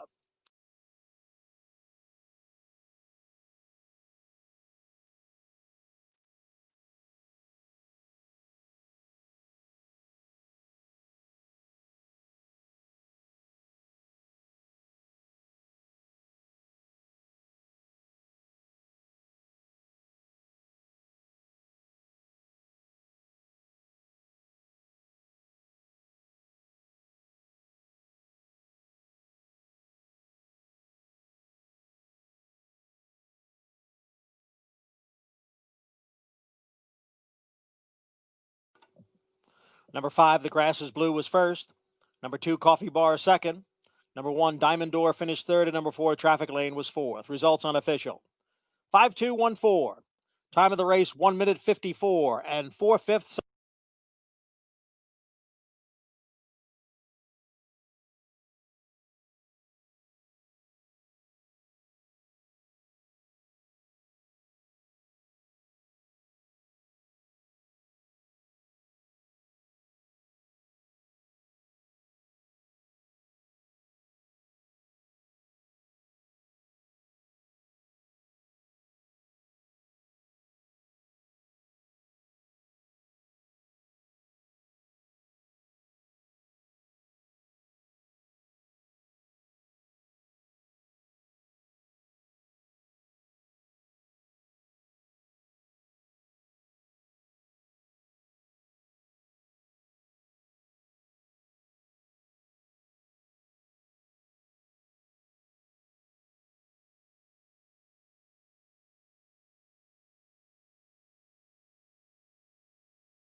when he galloped by me. And for a short field in here, honestly, a competitive one. The only horse that I'm not keen on is the number 4 Move Over, so I'll probably put him right in the winner's circle. But he's 10-1. I think any of the other 3 can win it in here. The other horse to talk about, Drew, the inside post position, and that's 235. He's the favorite, and I think most people are really digging back to his back class where he ran in races like the San Pasquale and the Santa Anita Handicap on the main track here at Santa Anita. They are approaching the gate. Look at them all in file. It looks like Aidan O'Brien's string when he brings his horses out to the Breeders' Cup. They're all behaving very well. Sunnier conditions today than there were yesterday. And as I mentioned, track feels great underneath my feet. The 3 just a little bit warm in here. That is Synthesis as they are getting to the gate. I'll turn it over to Frank Miramati. Frank? Thank you very much, Millie. The horses have reached the gate. It's post time for race number 2, start of the early pick 4, 235. Will be the first one to load. He is the favorite. Synthesis will be next to him. Move Over.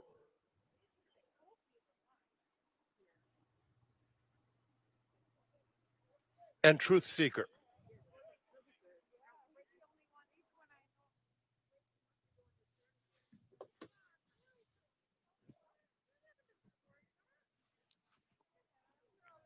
Truth Seeker to the outside. Going in. All set. And they're off. 235 with natural speed. Synthesis is pushed to keep pace. So these 2 will be stride for stride into the first turn. Move Over and Truth Seeker are at the back. 235 is the narrow leader, and Synthesis will be right on him, just 3/4 back in second. Then comes Move Over at the rail, and Truth Seeker outside of him. 2.5 lengths front to back, 6 furlongs to run. The favorite 235 sets the pace, prompted by Synthesis, who's tugging on the outside second. 2.5 more. Truth Seeker and Move Over are still right together. They passed the 5/8 pole. 235 and Abel Cedillo leading it by a neck. Tyler Bays has Synthesis in the center of the track right with him. Then it's Move Over at the rail, inching a little bit closer, and Truth Seeker bides his time at the back of the field. Heading to the 3/8 pole, 235, Synthesis on the outside now puts his nostrils right on even terms with 235. They race together as one. 3 lengths back to Move Over in third, and then Truth Seeker. 1/4 mile to go, 235 and Synthesis. Now Truth Seeker starts to gather a bit of momentum, still has 4 to make up, top of the lane. 235, Synthesis a neck back, 3 in front of Truth Seeker at the rail, Move Over. Final furlong, 235 has not shrugged off Synthesis. They're going to be head and head to the wire, but 235 maintains a slim lead the whole way, and it's 235 who would not be denied. Synthesis gave it everything he had. Long way back to Truth Seeker.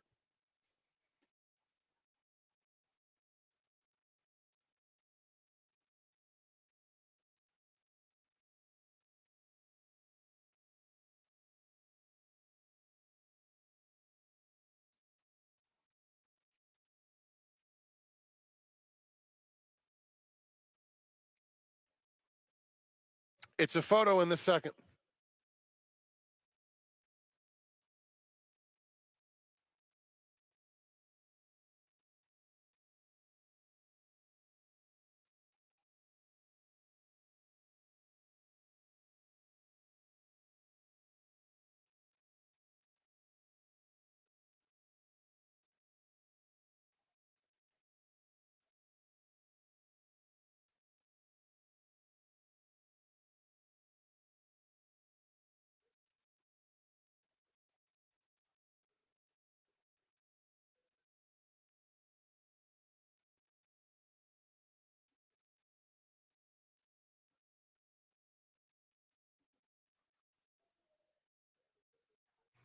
Number 1, 235 was first, 3 Synthesis second, 5 Truth Seeker third, and 4 Move Over was fourth. 1354.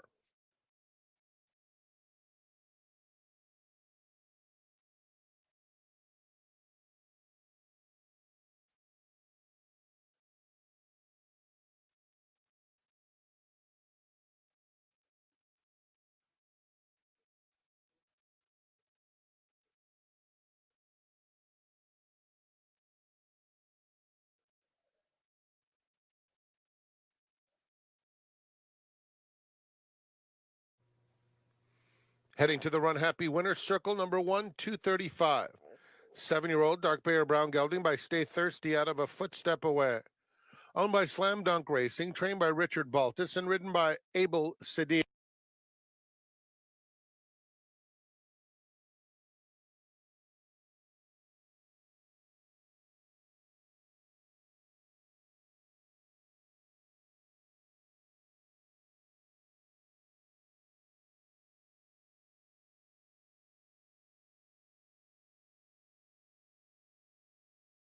By your speed. So I guess it's the same kind of thing with her. Can she repeat that effort? I will say about her, she has some natural speed. She's on her toes in here. She's very sharp, and she looks like a sprinter. She's really well muscled. So probably just off of a physical and a little bit better price, I'd prefer her. But again, she's got to go out there and do it once again too. Well, Addie Lynn from Antonio Sano's barn was against those 25 optional claimers, going 3/4 of a mile last time out, finished second. But Junior Alvarado seems to have found a good spot with riding horses for Antonio Sano. So I could see this horse taking some serious money up there today. Yeah, how about that? They've really teamed up nicely together. Had an upset win earlier on. Antonio Sano did with Josefa as Adeline, second last time, third 2 starts back. She's been in good form right there. Can she step forward to get to the winner's circle today? Clearly has some races on the go back, Ron, as she was facing Stakes Company last year. Yeah, and I mean, she just said she's been working well. She's got a couple of bullet works showing, so we'll see how she runs this afternoon for the connections that seem to really have clicked, and that's Antonio Sano and Junior Alvarado. So they are going to the track for race number 9. This is our final pick 3 of the afternoon. We got a nice, almost $5,000 carryover in the Super High 5, and then race number 10 will be the first half of the late daily double.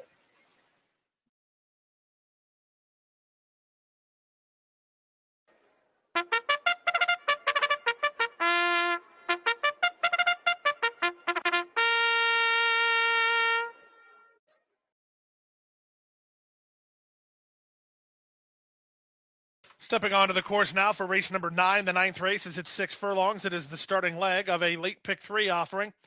A field of 8 with Win Play Show, Exacta, Quinella, Trifecta, Superfecta, Super High 5, Daily Double, and pick 3 opportunity. It's the late pick 3. It's race 9, and it's up next.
Here at Gulfstream, although the ones that be the chalk, I'm going to give you a price horse to add on to your in the exotic plays. One to add on for your exotic plays would be the number 3. Acá yo creo el número 1 va a ganar como nada. Pues por un precio para meter en las exactas o trifectas, yo digo el número 3. Acá en el Gulfstream. Good luck to everyone. Buena suerte a todos.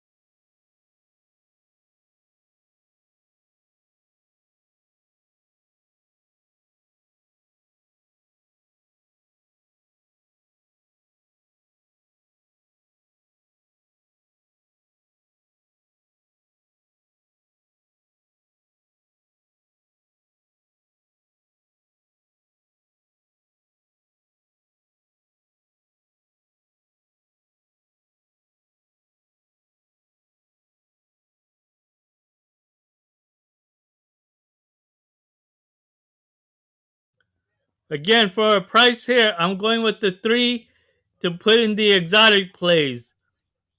Para un precio, para meter en exactas y trifectas, me gusta el número 3. Good luck to everyone. Buena suerte a todos.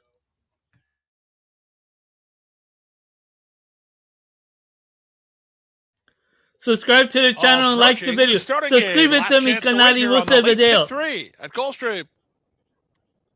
If yo creo que una favorito va a ganar, yo te doy un precio para meter en las exactas y trifectas.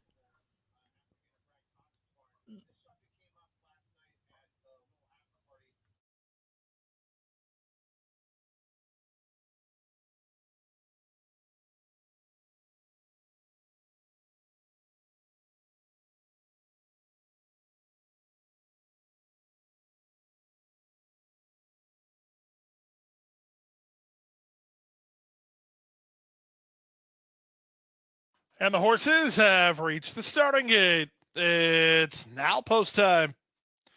They're moving in for the first leg of today's late pick 3 sequence. These are allowance horses. Brambleberry and her rematch with Royal Megan. Royal Megan is the heavy favorite. She's 4-5 for Tyler Gaffleone and Fernando Abreu.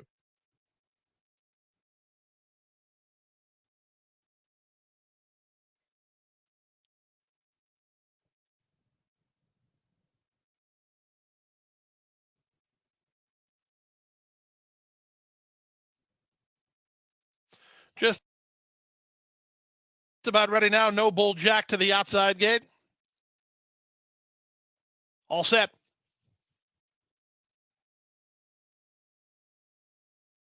And they're off. Brambleberry off slowly. Quickest away was Over Gators, who fires to the top from the rail. Royal Megan is put into play to hold ground toward the fence. Away in third is Bargain Air. Outside fourth goes Bird Map. Driving through with the fence, Forever Marta. Then it's Brambleberry and Noble Jack. The early trailer is Adeline. They make their way to the half-mile point. Over Gators and Miguel Vasquez in front, 3/4 of a length. Toward the rail, that's Royal Megan from second. Bargain Air third. Bird Map on the outside is now fourth. Then Brambleberry and Noble Jack. Forever Marta second last. The trailer remains Adeline, and the leader remains Over Gators. Over Gators is in front, but Gaffleone worked into the 2-path and sent Royal Megan on to challenge. 3 wide. Bargain Air is right there. A gap of 2 to Bird Map, who's an all-in fourth. Trying to run home from the back is Noble Jack with a 1/4 of a mile left to run. Toward the inside, Royal Megan has the lead to the attack. Bargain Air tries to cling to her. These two off the turn, widening on the rest of the field. 3/16 from home. It's Royal Megan, now 1/8 of a mile more to get, and she's still in front. Bargain Air tried, but she's losing ground to the leader second. Down the center, here's Adeline for a late award, but she will not beat Royal Megan, nor will anybody else. Royal Megan delivers on the odds-on promise. Bargain Air with a good try second. Third was Adeline. Fourth was Bird Map in the ninth. Hey, I was right here. I was right. At 40-1.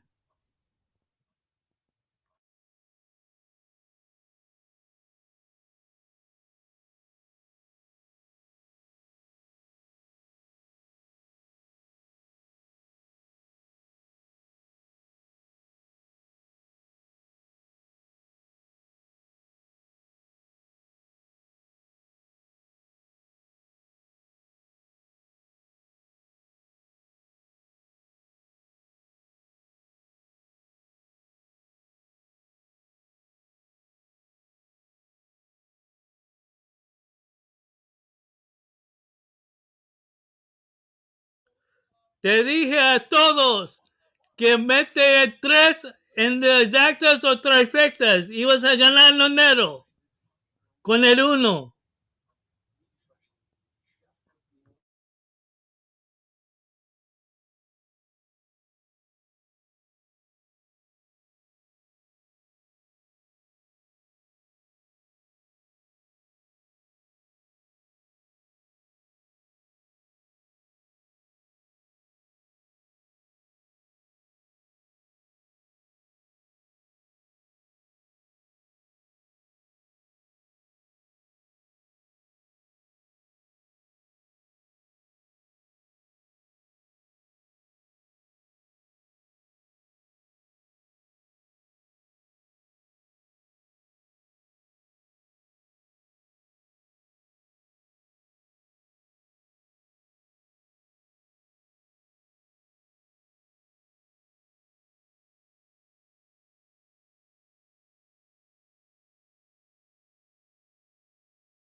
The horse is now nearing the starting gate.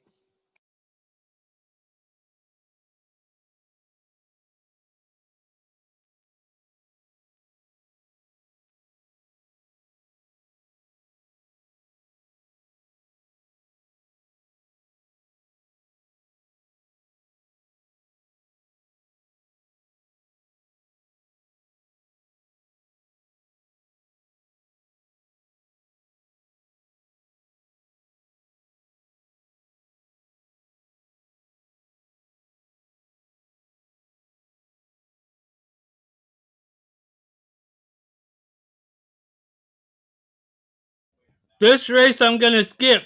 For one, but for one for a price to put in your exotic plays. I like the number 2. A esto yo no voy a jugar, pues por un precio que metes en las exactas o trifectas, y metes 2.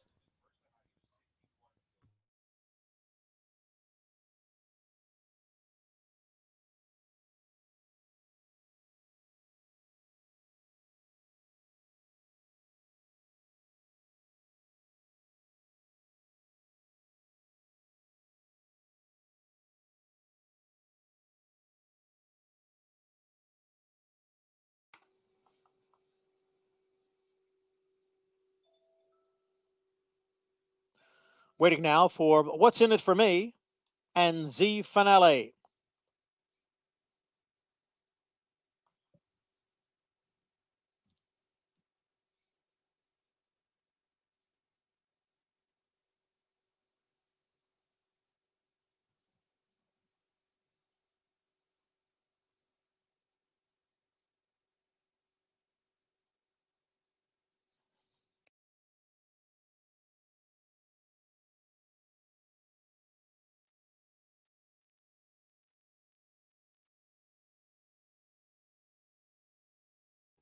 Good luck to everyone. Buena suerte a todos acá en Nueva York.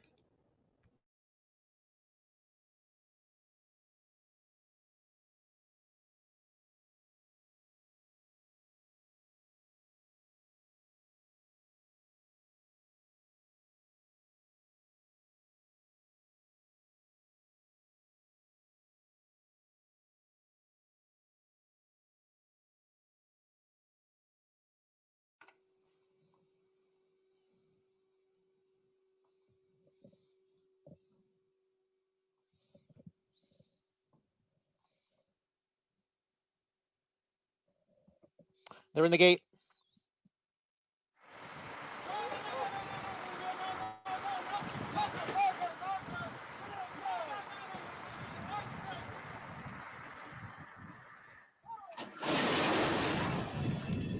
And they're off.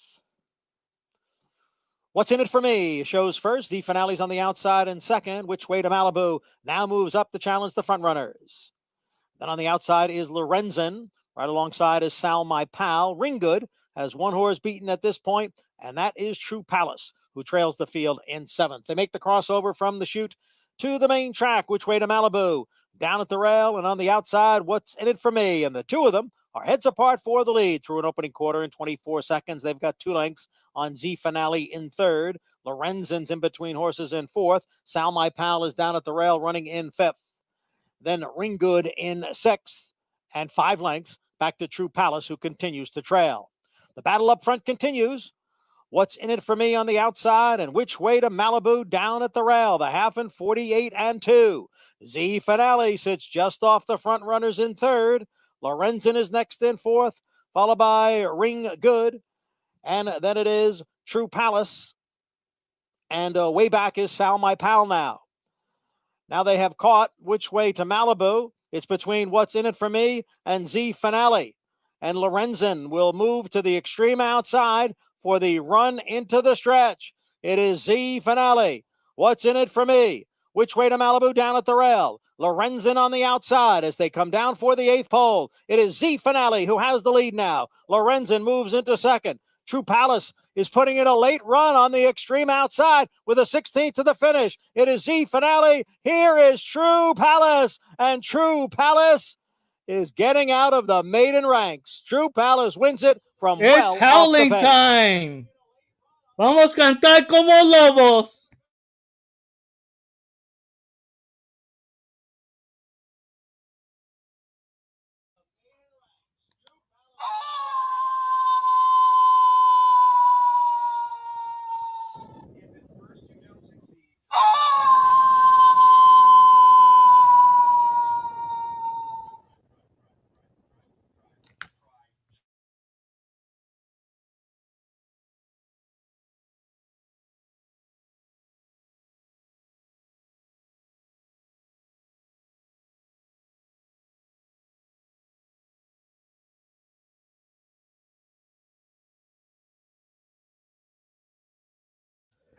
There we go again.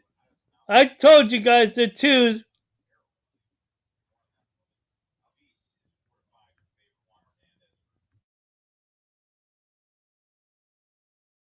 And I was dumb. I didn't play the race, but I gave you guys the prize.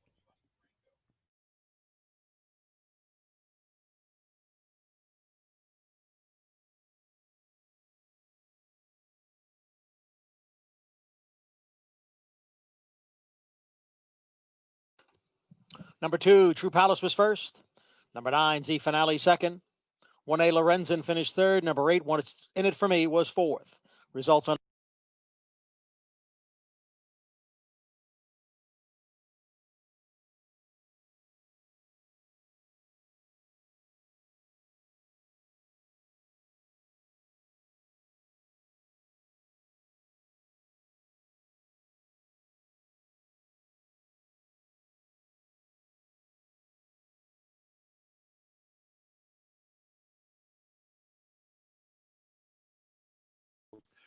What was the most difficult sequence for you? Well, we touched upon it, Pete. I do think that the last race is very difficult, but there is a number of tricky races in this sequence because let's just take a look at race number 7, which is the second to last sequence in the pick six. In the pick six today, you know, Madame Barbarian is going to be a single on a lot of tickets, but man, has she danced a lot of dances. 75 career starts, but she's a hard knocker. And then you look on the outside with Eternal Endeavor. She's the second choice on the morning line, and she comes out of that good race that was run by Lulu Maru. So, you know, do you double in that race? Do you maybe even spread a little bit deeper? It's a small field, but it's a tricky one to get through for pick six players. Indeed. Do you think it gets hit today? Your ticket says no. Yeah, my ticket kind of always tells the story, Pete. And I think primarily because of the smaller field sizes today, I think the chances of it carrying or being an only ticket are very, very slight. So I do think it'll carry over to Friday. That comes down, and I think it's an important point to raise when you're dealing with the smaller tickets, of course, with $20 increments. You can take the position of if you really do say, I've got a single, I don't think this horse can lose, but it's not going to cost that much if you want to buy the race, if it's a 4 or 5 horse field. Absolutely right. And that's, I'm sure a lot of players are doing that today. My ticket's only $19.20, although it's turf history, Pete. Yesterday's 20-cent rainbow pick six payout was in excess of $4,000, an unbelievably lucrative payout, particularly since the favorite won the last race. You didn't think it was going to go that way. No, I didn't. And I was stunned. If you go back and look at the prices of the winners in that six race sequence, I'm absolutely stunned, even now that it paid that much. So hats off to those very shrewd players.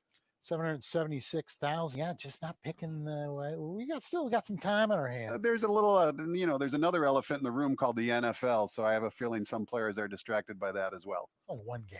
Only one game, pal. That's all I can say. Horses are getting close to the gate. Millie Ball standing by. Speaking of the turf course, maiden 50s here going a mile, 3 to 5 favorite, and a VC. Back out to Millie. Millie? Thank you, Pete. I have a little bit of a wide opinion in this race. I thought there were several horses to focus in on, starting with Basil Flavor, who takes the drop in class. She is getting Lasix for the second time. Some people like that angle.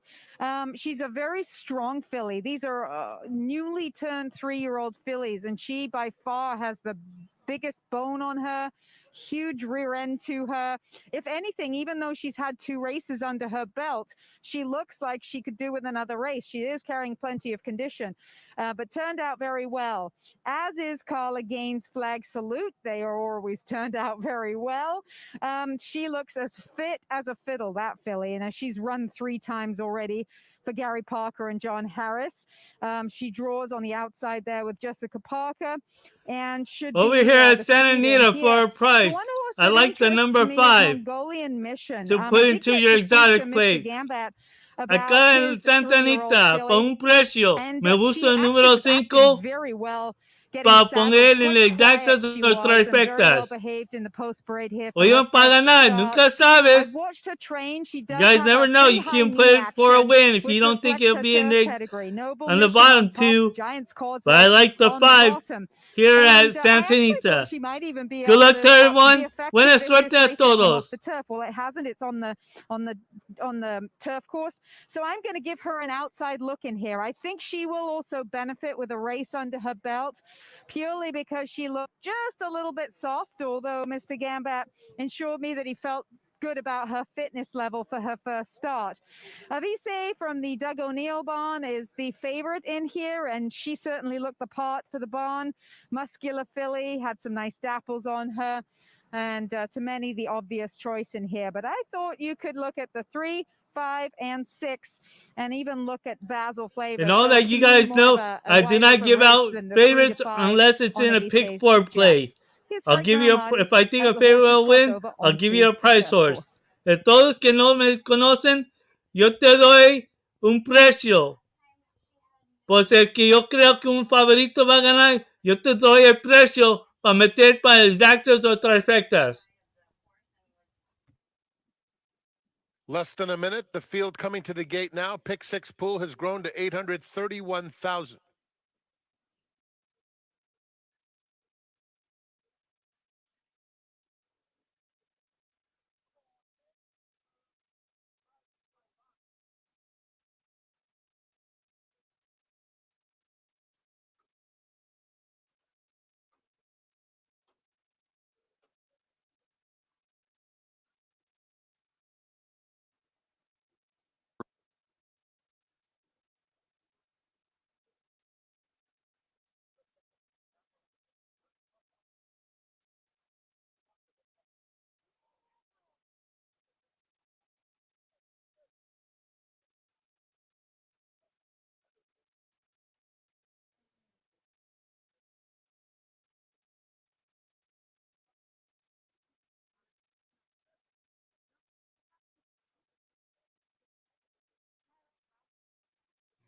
It's post time for the third. Start of the pick six.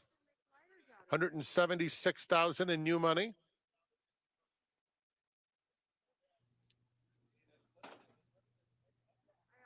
Hatshepsut. Heavily favored Avise taking up her spot. Goes down to 1-2 in the final stages of wagering. And here's Flag Salute.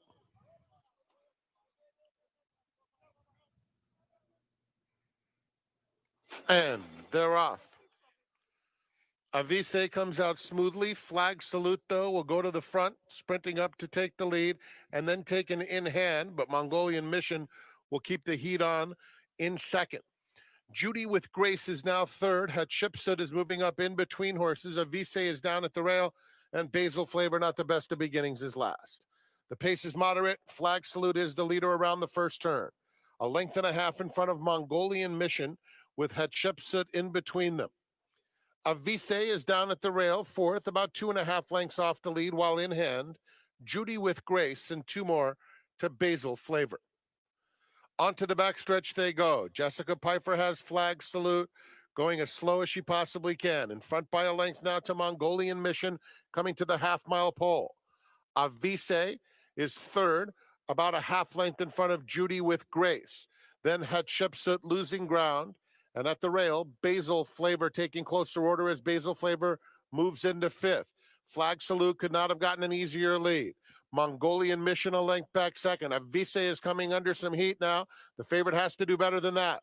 Then it's Judy with Grace on the outside, now taking third. 2 more to Basil Flavor. They turn for home. And Flag Salute, the one to catch. Chased throughout by Mongolian Mission in second. Center of the course, Basil Flavor finishing with some interest. Judy with Grace coming to the 16th. Flag Salute. Mongolian Mission won't go away, grinding away on the outside. Mongolian Mission getting the best of Flag Salute in the final stages. And here's a late run from Basil Flavor. Basil Flavor mowed them all down.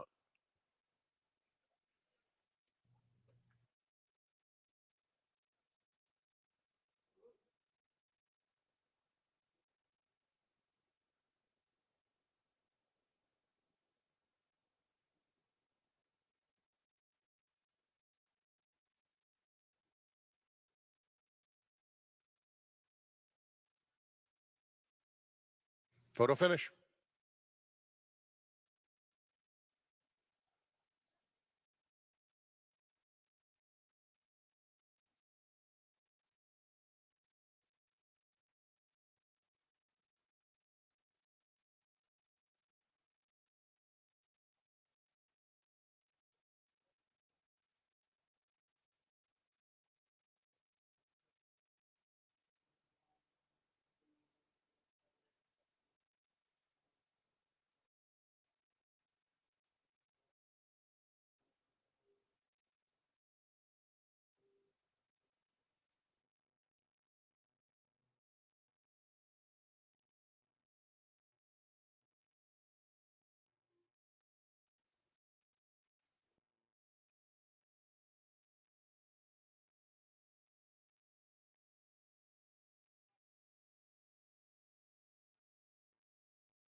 Number 1, Basil Flavor was first.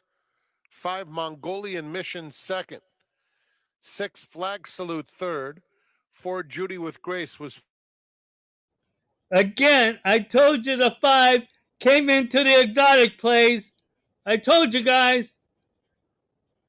Te dije que mete mi 5 en tu exactos o trifectas. Ibas a ganar.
My only selection here that I see is the number 10. Acá en el Gulfstream me gusta el número 10, es todo lo que veo. Por un precio. Me gusta de sangre mucho, que puede meterse en un poco así, que corre bien y hay el lugar. Y es el número 6. The horse that I see here for a price that may come in late if it can find room or anything like that. In this race, I'm not too sure, but one that could probably find some room, and if it can find the room at a quick pace, I'm looking at the number 6 for a price. So my top selections are the 10, and my prize horse is the 6. Mi escogido es el 10 acá en el Gulfstream con un precio el 6 para jugar en el exacta o trifectas. Good luck to everyone. Buena suerte a todos.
El 1 ganó con el 5 el segundo.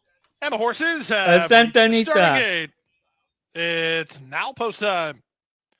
Time to start the late daily double on the Sunday program here at Gulfstream Park. We're sprinting on the turf at 5.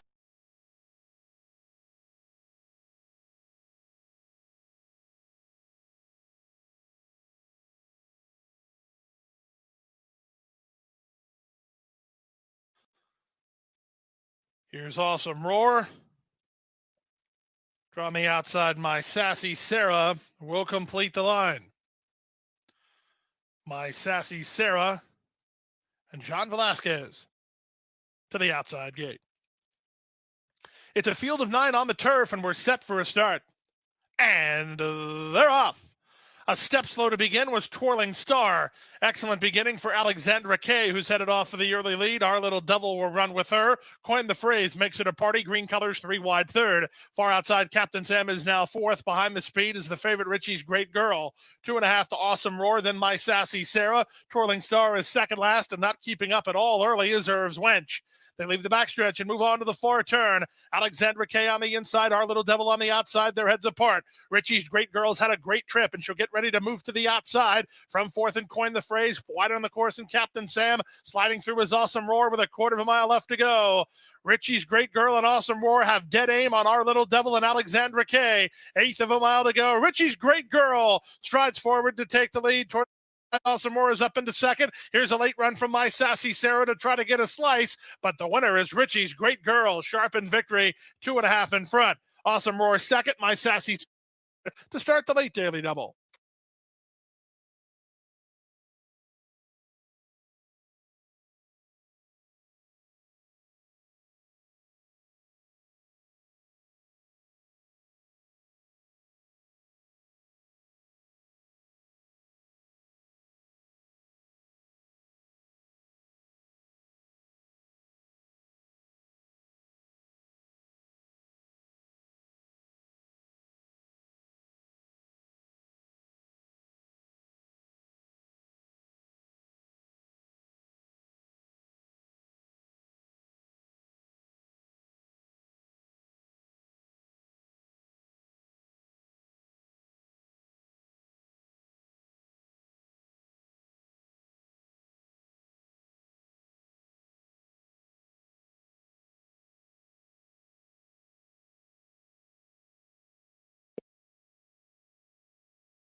So the leading trainer at Golden Gate, usually you're going to see a horse that at the very least keeps that decent form that he may already have and or improve. And I just wonder, with a bunch of fast workouts on the page, there's some real sharp works for this track leading up to this race. Maybe for the new barn for Jonathan, who wins at 37% from a 98 horse sample, by the way, with runners making their first start for the barn. That is a very, very good race here. I think Hypersonic might want a little more distance just looking at him on paper. But if Jonathan's sprinting him 6 furlongs, there's a reason for it. And he puts horses in spots where he thinks they can be competitive. So if he's in this race, Jonathan must think this horse can sprint just fine. Or I'm imagining so anyway. And I'm making him the second pick here. I like number 5, Kincaid Park, a horse that comes off a 2.5 length loss at Los Alamitos against a little bit tougher. He faces easier here. This horse, the last time he won, and the only time he won, was at Emerald, but he got a clear lead that day. He's a very quick horse. I don't think there's anybody quick enough to go with this horse. So he's my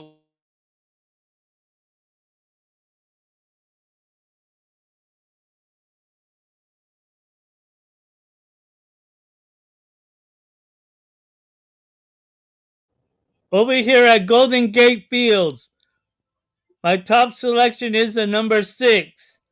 Acá en el Golden Gate me gusta el número 6, que puede meterse como quiera. Good luck to everyone. Buena suerte a todos.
Again, my price horse coming into the exotics.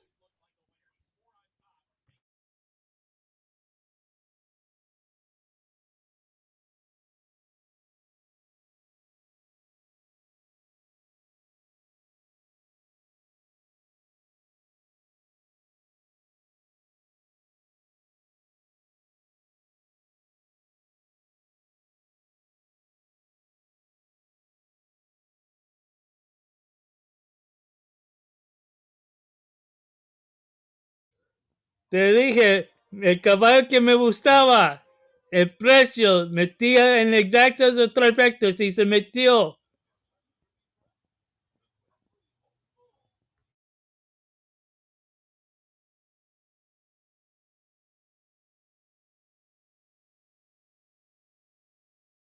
Yo creo que es 516. I think it's 516 how it came in. Whoa, I was reversed. My bad. My 6 came in for second. Metió segundo mi caballo. A precio, como dije. Fourth, number 3, Agent 0. 5613.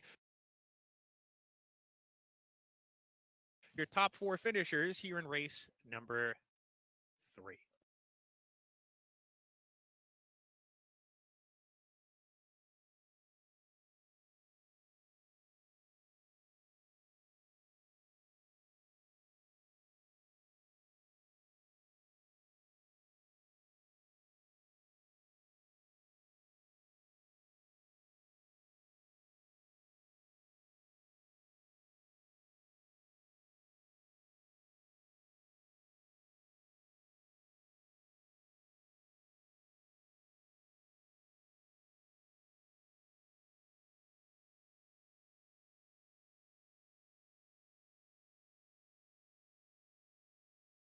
Number 5, Kincaid Park, is a 5-year-old bay gelding by Bodymeister out of Pretty Cool by Smart Strike. Kincaid Park was bred in Kentucky by John Oxley, now owned by Bellisis, O'Gorman, and Shans. Conditioned by Tim Bellisis, Catalino Martinez, the winning jockey.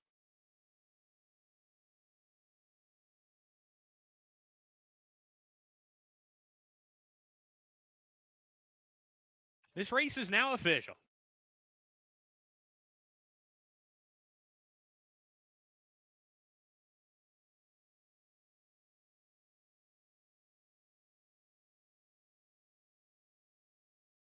Number 5, Kincaid Park, pays $5 to win, $1 exact to 5-6, $9 even. 50-cent trifecta, $15.90.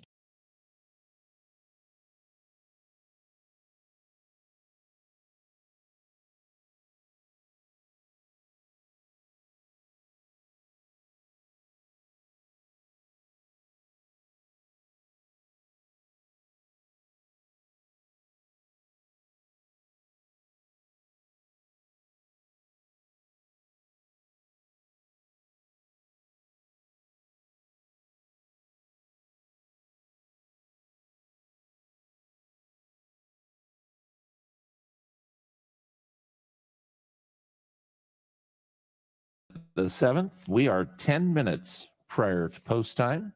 Kenny Tohill has 23 lifetime victories here at Oakland, and the very best of good luck.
Here is Santa Anita. The only horse I see, in my opinion, is the 4. Acá en Santa Anita, más me veo el número 4. Es todo lo que veo. Good luck to everyone. Buena suerte a todos. And then once this race is over, I'll go to Oakland so we can watch the 7th race in Hidden Scroll Run.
One for a price here. Again, my top selection here is the 4, but one Race for a number little 4 is coming up price at a next. It's better a price. condition. Non-winners of 3 I of a like the number lifetime 3. $20,000 claim. Acá me gusta el número These fillies 4, and mares pues for por up. un precio And bueno looking que at puedes this meter field, en el Lady on exactas o Ice, the trifectas. 4-year-old filly Me by Arch gusta el Arch número out of the 3. tail of the cat mare, to me is Good one luck that to really everyone. Buena suerte a appreciate todos. the added distance. Now, when I watched her last race back when she was claimed by Steve Knapp, she was extremely wide. I mean, you could not have had a wider trip than she had that day.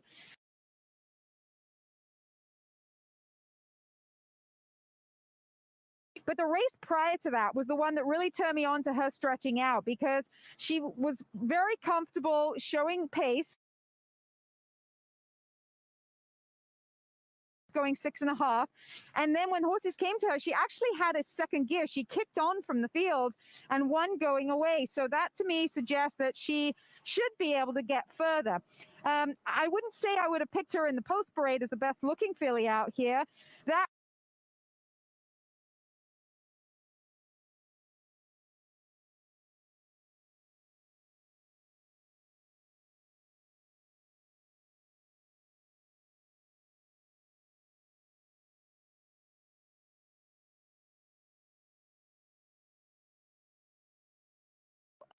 for Doug O'Neill. This 5-year-old mare looked just a little bit dull And for in the the race purse, and at she's got a Oakland, very light hip on her. So one of those rear ends that I'm sort of going to go tilt with the away from tiny bit of you. a price. I I'm like going to to see a like the little bit number more power 5. there. En However, el she was a winner Oakland, last time me out va a with gustar el número Jessica 5 Piper a un aboard, and precio. she's going to ride her back with that Otro same que pound puede ver weight allowance. es el número She's a 6. unicorn, had a good Another work on one the there at 15th of Oakland. January.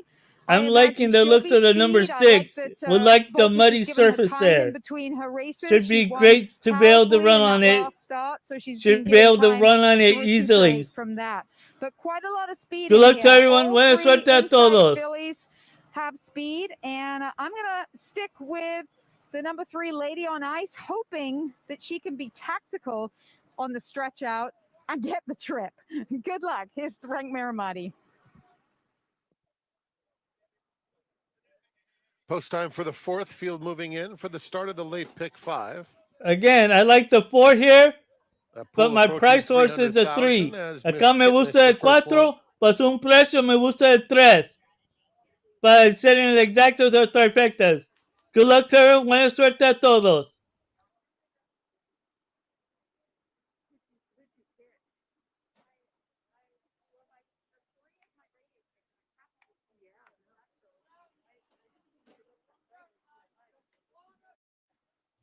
Saving Sophie to the outside. And they're off. Lady on Ice took an awkward step right out of the gate. Mariah Girl, but it's Miss Kitness sprinting up to take the lead, and Tis a Unicorn will ensure a fast early tempo. Those two speed away in the opening quarter mile. Lady on Ice now moves up to grab third, followed by Mariah Girl in fourth. Blazing Charm at the back of the field. Just over 6 furlongs to run, and it's Miss Kitness showing the way. Leads it by 2. Tis a Unicorn second by the same margin, and Lady on Ice is in third. A gap of 4 back to Mariah Girl, Saving Sophie inches up, and Blazing Charm is at the back. Field heads to the half-mile pole. Carving out those fractions, leads it by 2 lengths. Tis a Unicorn is in second. Lady on Ice, Saving Sophie takes fourth. Mariah Girl. Race number 4 is coming up. Off the lead, and it's a distance to Blazing Charm. 3 furlongs remain for Miss Kitness. The lead is 3/4 of a length. Tis a Unicorn in second. The Year-old filly by Arch. Girl is down at the rail. Saving Sophie has to go 4 wide. And now here comes Blazing Charm, who was absolutely nowhere. And Blazing Charm makes contact with the field. When she was claimed by turn for home. Blazing Charm angling to the far outside. It's Miss Kitness in front by a length and a half. Tis a Unicorn grinding away. Down at the rail, Mariah Girl. Because she was very... Sophie, a 16th to go. Miss Kitness just clinging to the lead by a half length. Tis a Unicorn. These two come for the wire together. Miss Kitness got there in front running fashion. Tis a Unicorn just missed. Blazing Charm rallied for third.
The horses are at the gate.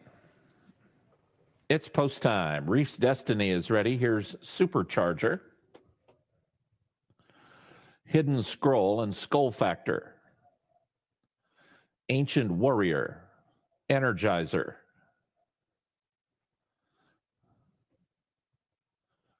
Royal Daughter, American Butterfly,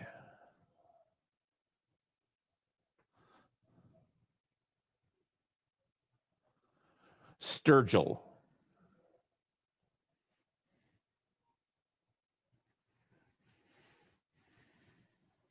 Lichen.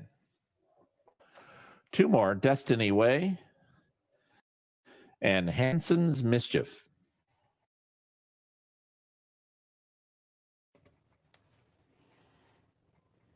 They're at the post. They're off. Supercharger broke well, and so did Skull Factor. These two show speed. Sturgill is close up. Hidden Scroll shuffled back to midfield, and he's in a bit of tight trouble up the backstretch. Sturgill has the lead from Destiny Way, Supercharger, Skull Factor, and Hanson's Mischief. Then comes Royal Daughter at the rail. Hidden Scroll is now in the clear, and he's about 2.5 lengths off the lead, with Ancient Warrior just outside of him. 3 lengths further back to Lichen and Reef's Destiny. Then comes American Butterfly, and the trailer is Energizer. Around the far turn with Supercharger, the Arkansas bred, narrowly in front of Sturgill, and to the outside, Destiny Way. At the rail goes Royal Daher. Ancient Warrior's got a chance. Here comes Hidden Scroll, now 4 wide, but he's on the move. Hidden Scroll catches the eye, moving up outside of Ancient Warrior. We have a new leader. His name is Hidden Scroll, and he takes charge. Ancient Warrior is second. Royal Daher, Lycan from the back of the pack, and American Butterfly, but it's Hidden Scroll, and he's well in front. Royal Daher is second, Ancient Warrior third, Hidden Scroll hand ridden to win. Hidden Scroll won by just over 2. Royal Daher was second, Ancient Warrior third, close for fourth between American Butterfly and Lycan.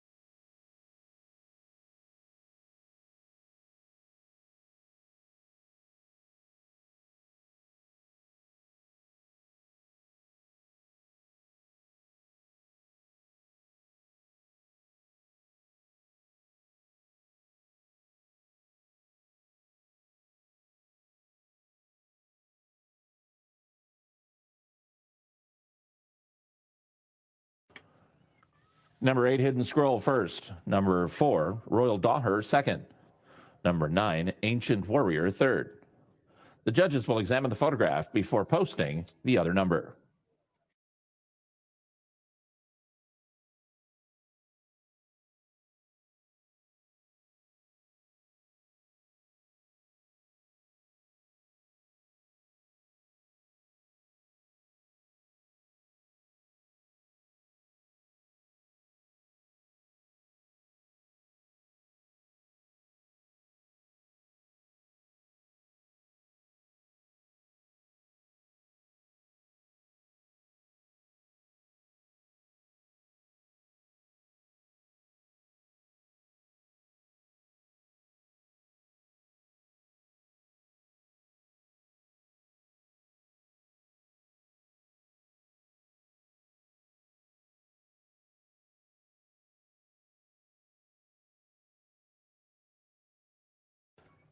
Number 6, Lycan finished fourth.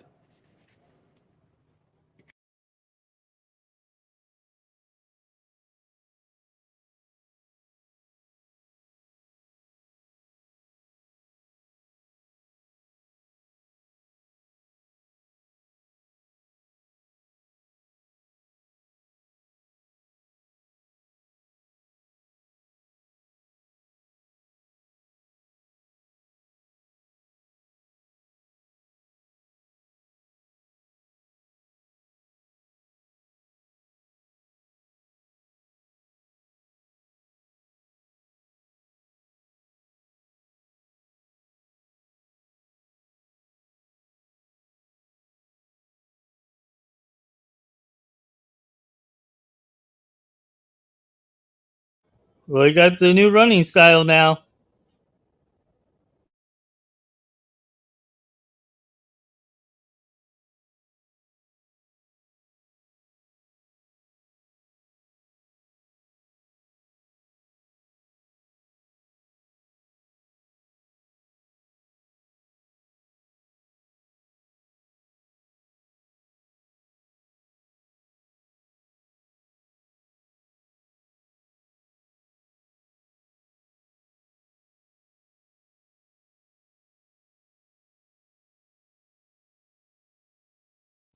Over here for a price at Gulfstream, I like the number 3. Acá en el Gulfstream, para un precio me gusta el número 3. Puedes jugarlo en exactas o trifectas. Good luck to everyone. Buena suerte a todos.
Again, my selection here is the number 3.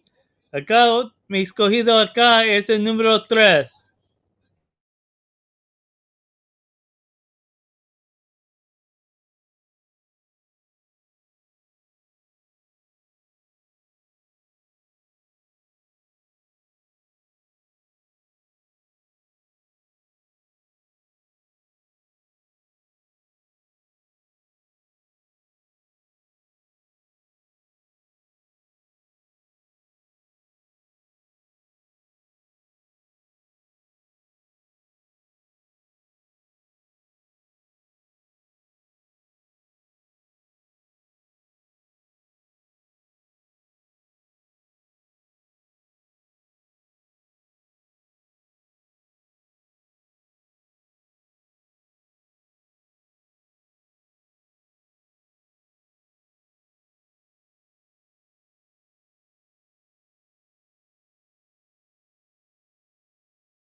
The horses are approaching the starting gate. 1 minute.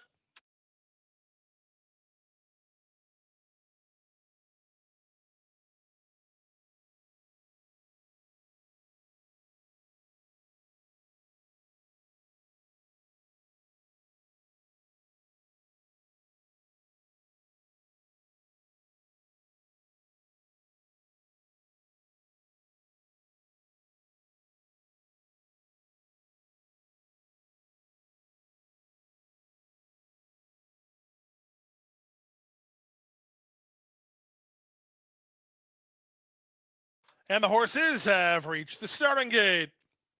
It's now post time. On behalf of the staff and management of Gulfstream Park, thanks for making this another great week of horse racing in South Florida. We hope you enjoyed the Pegasus World Cup, and we hope you enjoyed the mandatory return in today's Rainbow Six. Live racing.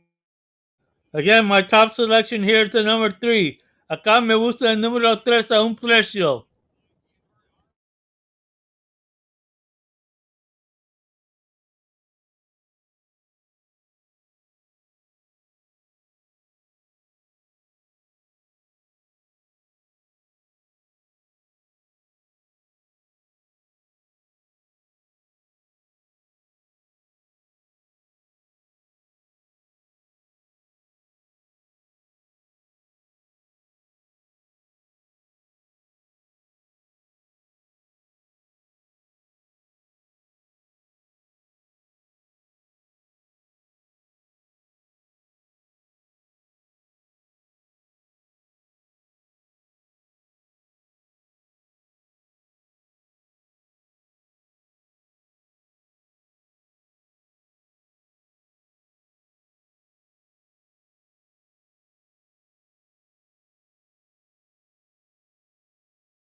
There you go, Ollie.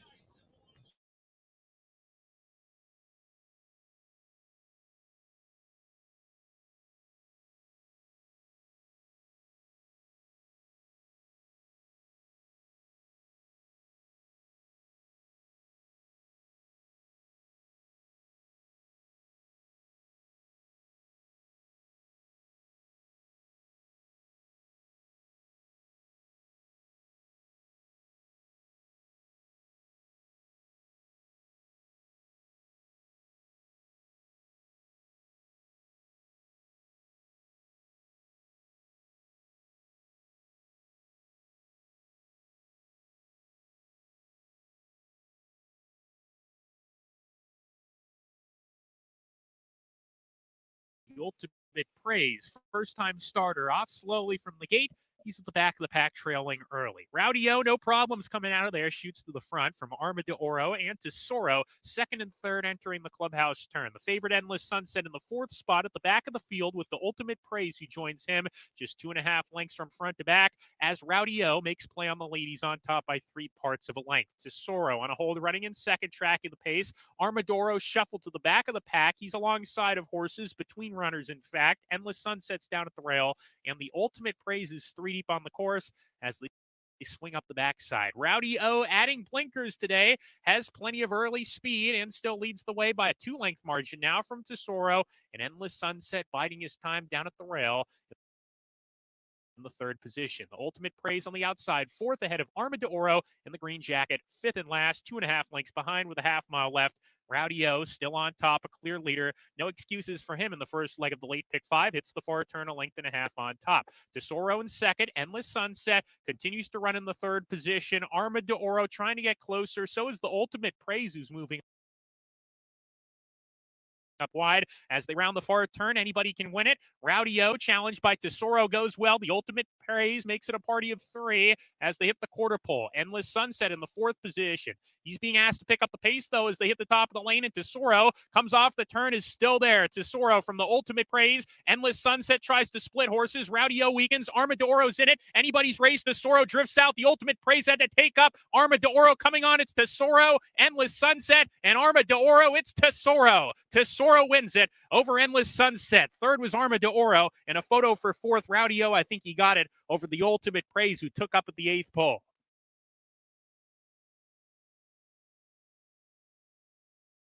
There is a steward's inquiry, folks. The stewards have posted the inquiry side.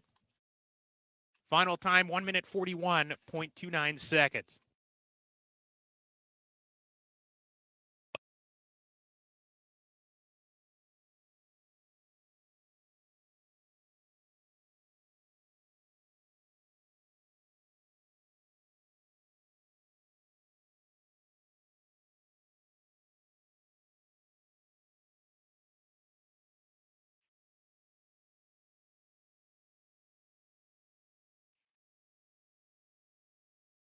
And ladies and gentlemen, the stewards are taking a look at the stretch run involving the 8th pole run. And this inquiry does involve the unofficial winner, number 5, Tesoro. The stewards are taking a look at the upper stretch run. Number 5, Tesoro first. Second, number 1, Endless Sunset. Third, number 2, Armadoro. Photo finish for fourth. Please hold all tickets until the photo for fourth is down. The inquiry has been completed and the result is made official.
Finishing fourth was number 4, Rowdy O.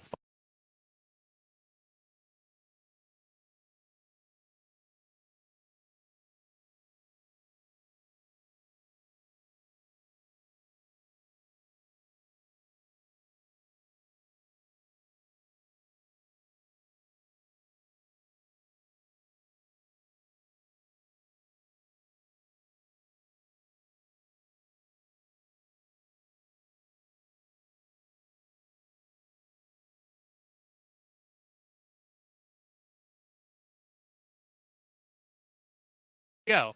And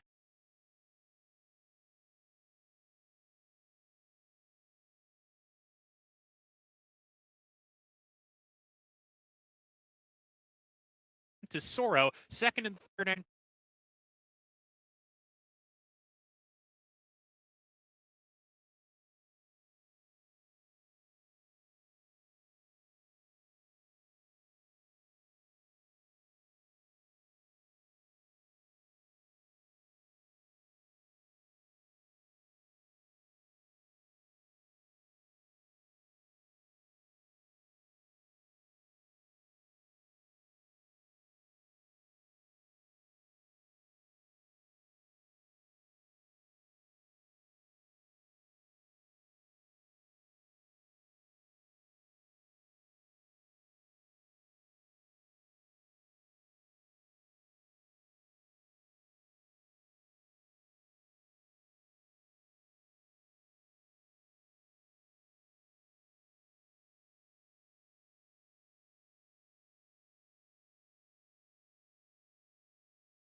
They disqualified the 5 horse.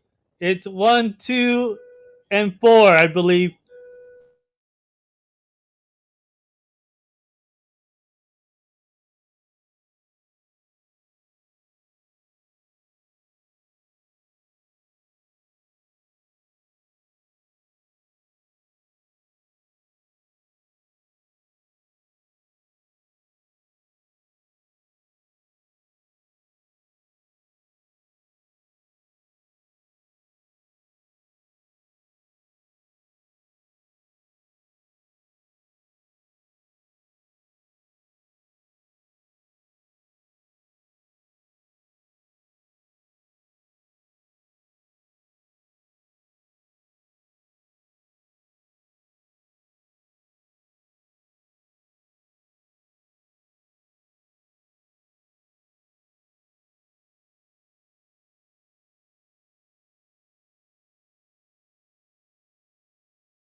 Here at Santa Anita, my price horse is the number first time 2. this afternoon. Race number 5 is written at 6.5 Acá en esta furlongs on the main carrera, track as horses are mi approaching caballo de here. precio me Couple of gusta el main número contenders, I 2. think It's a Riddle Good luck being to one of everyone. them. Buena Yes, suerte she a todos. prefers to run second and yet to find the winner's circle. But I do think her form fits well here. Wicks and Chappies is another one that I think will certainly suit this group of $20,000 claimers. My Girl Pearl just arrived down here a little bit earlier than the rest of the field. She had a moderate work on the We Caught on XBTV on the 3rd of January. The rider kind of kept standing up and you weren't sure whether he was just coasting home or what he was doing, but she is taking the dropping class, so us with Pearl. A trophy chest for Carla Gaines. This lucky pulpit filly for Harris Farms. This is a homebred. They're going to take the 10-pound apprentice here in Ellingwood and see if she can help out trophy chest in start number 2. I do think in nonsense, it was interesting that Doug O'Neill had Joel Rosario on last time out and was the heavy favorite. And the horse showed some early lick on the stretch out and then absolutely caved late in that race. So it was interesting that they were able to get Joel Rosario, and yet the horse did not run a jump for him on the stretch out. The cutback in distance might liven nonsense up, and the fact that the bug rider Jessica Pfeiffer is back aboard, who knows this filly well. I'm going to stick with It's a Riddle and Wicks and Chappies here, as they're still making their way down to the gate. Just the one horse that's down here early. That is number 5, My Girl Pearl, for no reason other than she just arrived a little bit early. All right, Frank Miramati will load them up and have the call in a few minutes. 6.5 furlongs again on the main track.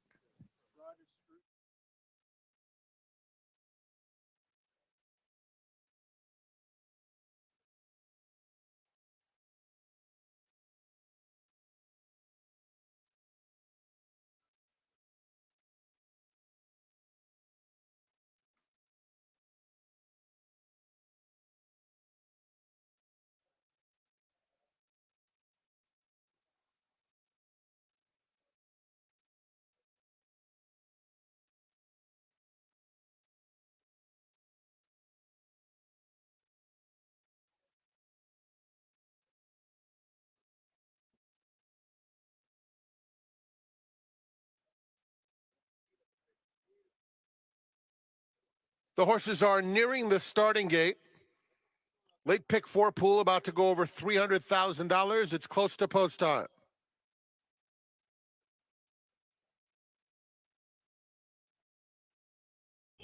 Again, my selection here for a price is the number 2.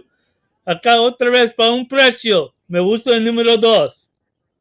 Good luck to everyone. Buena suerte a todos.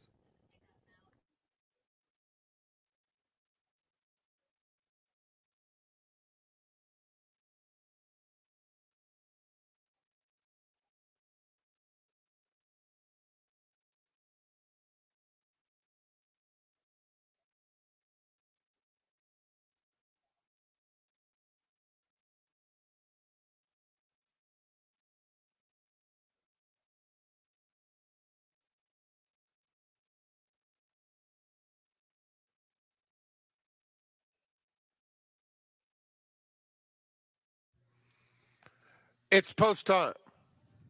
They're loading in the gate for the 5th. Nonsense, the first one to load. Wicks and Chappies comes up. Trophy Chest is next. Slammin' Daddy. It's a Riddle.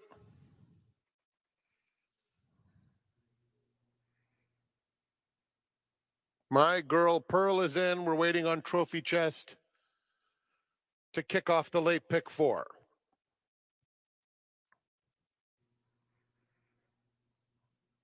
They're in the gate.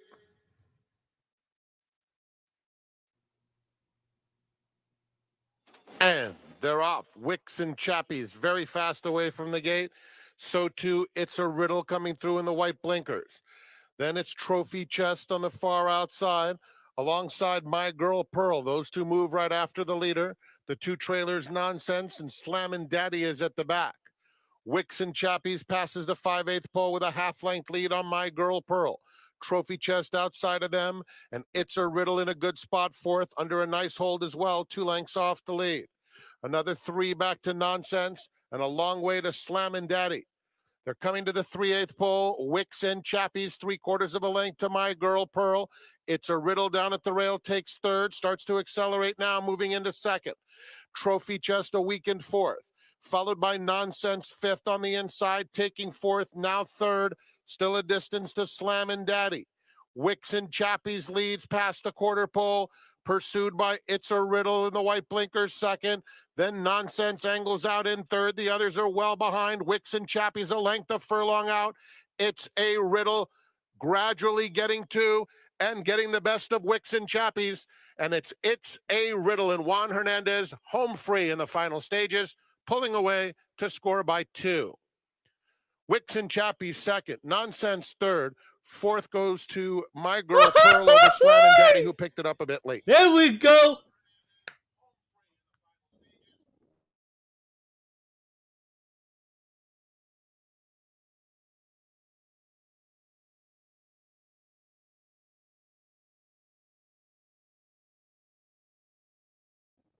There we go. There's a little.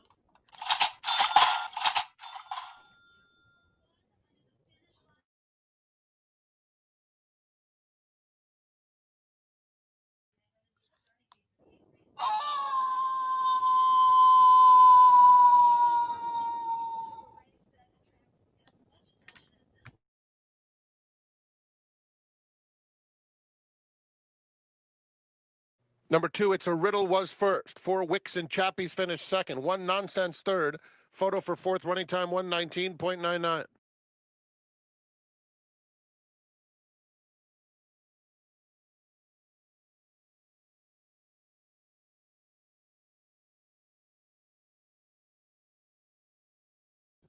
There we go. That's what we needed. A little more of a.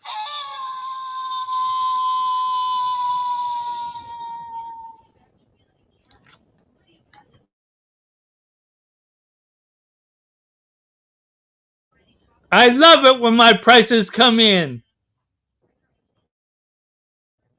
I wish it would have been a bigger price because that would have been even more.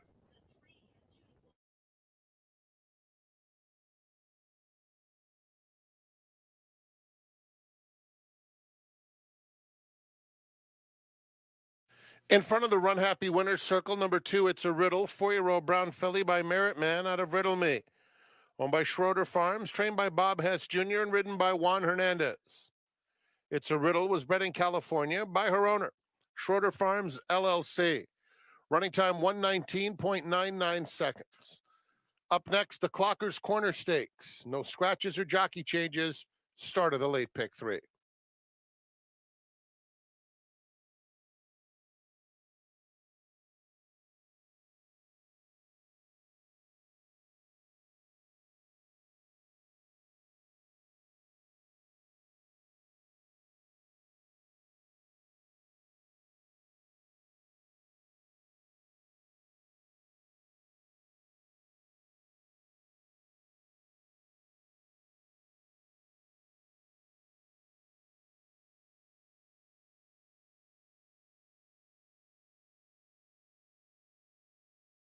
The horses are at the gate.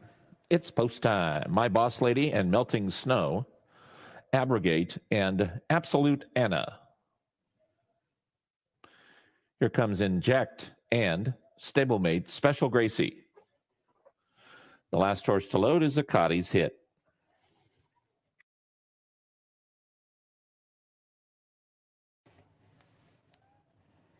They're at the post.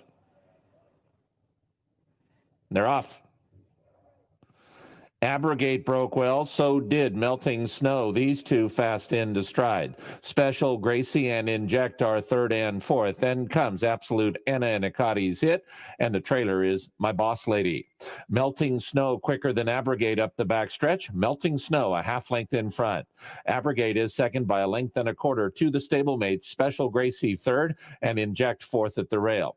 Then to the outside in Akati's hit. The gray Awesome Anna is about Absolute Anna is about 4 from the front, and the trailer is still My Boss Lady, and the leader is still Melting Snow, but she's got 2 challenging now. One of them is Abrogate, and Abrogate is alongside Melting Snow. Special Gracie races in third. 2 lengths to Akati's hit. Inject is fifth and 3.5 lengths off the lead. Top of the stretch. Here's Abrogate to put ahead in front of Melting Snow. Then comes Special Gracie. Inject has 2.5 to come. Special Gracie has taken over the lead. Special Gracie now in front. Abrogate comes right back at her and retakes the lead. So Abrogate and Special Gracie will decide it, and Abrogate has taken charge, and Abrogate will win it.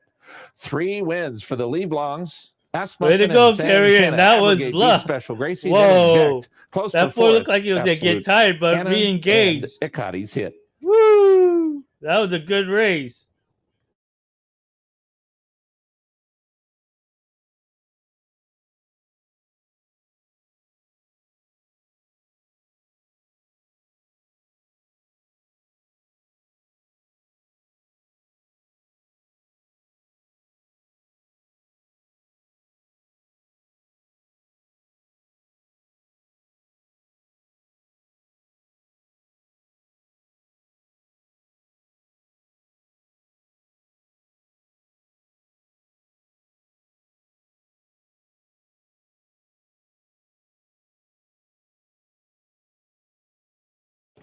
Number 4, Abrogate first.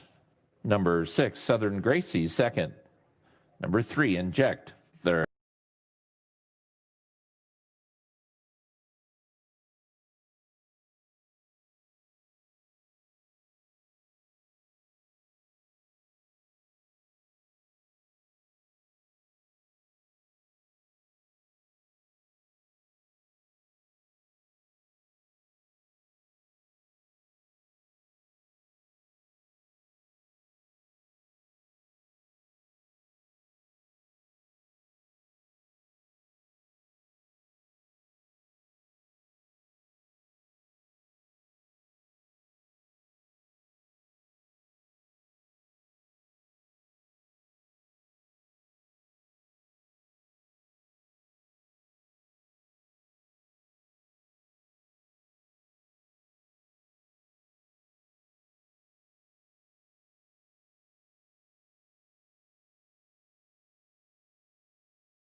Five minutes until race number 5, ladies and gentlemen. A couple of notes to take out of that last race I want to really talk about and emphasize here on the telecast before we get to our late pick 4, which begins here. You know, we always talk to ourselves about Oh, well, my horse was probably best. He got in trouble. If he broke better, he would have won. Oh, if he didn't get in trouble, he would have won. Well, I think these things always even themselves out. And that was the case with me in race number 4 with my tickets because I singled Endless Sunset.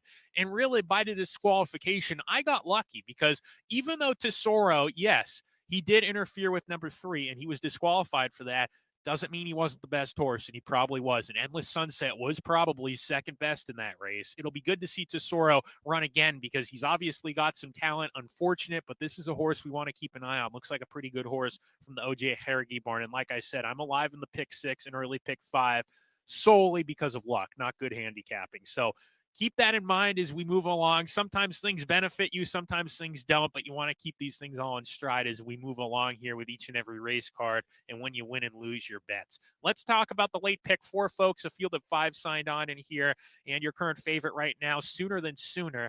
I'm going to use him on this ticket. We're going to go 3 deep in here. I agree with the betting public. I think this is a pretty competitive race, and even though Sooner Than Sooner is the one to beat, I don't necessarily think this horse is a lock. So we're going to go 3 deep. You press the all button and a long shot wins this race and I'm out of my tickets, wouldn't be surprising. Race number 6, we're going to go 3 deep in here in that race. I'm singling Fabosi in race 7, who's a good horse. And trainer Kristen Mulhall has done a great job with him. He likes every surface he runs on, should get a good trip. I'm expecting him to win race 7. Race 8, we spread things out a little bit there. $22.50 my play here in the pick 4 today. You know, it's a pretty decent little sequence. You can make a case for quite a few horses in race 5 here, race 8. If my single doesn't win, I think anybody can win. So we'll see. $22.50 the investment. Let's talk about my top 3 picks in this race that I all have on this ticket here. And one of them is this guy on your screen right there. And we're going to start talking about him. Since we're on him, why not? A son of Slews Tisnow, coming off of 2 very poor performances. Started his career on dirt at Los Alamitos, was double-digit lengths behind the whole way for 5.5 furlongs. Gets to a route of ground in Tapeta in his second lifetime start and loses by 17 lengths. Both these races were at Calvert, Maine special weight conditions. Second time routing, big drop in class to the 12.5 condition. Adding blinkers and equipment change maybe will help him a little bit here. Is currently 9-5. I made him the second pick.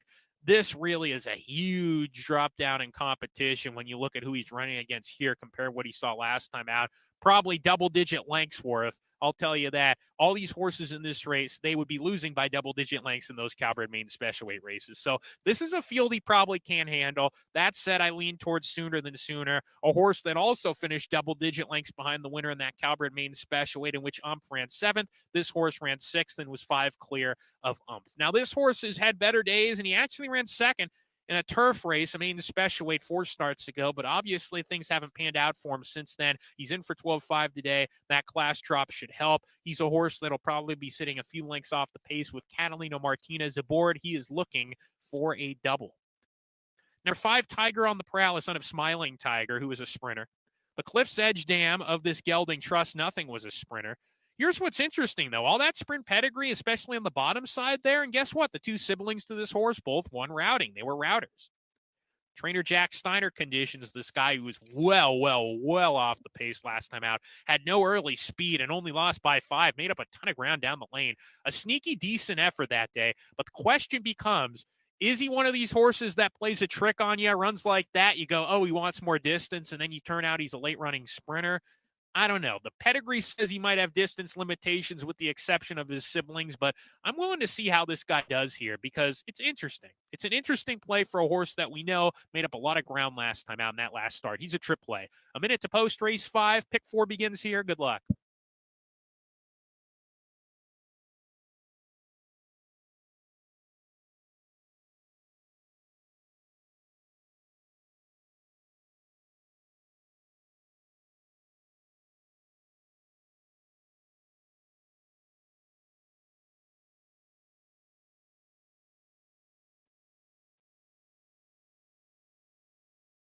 And the red light is flashing on the starting gate at Golden Gate Fields. The runners have made their way towards the gate for race number 5.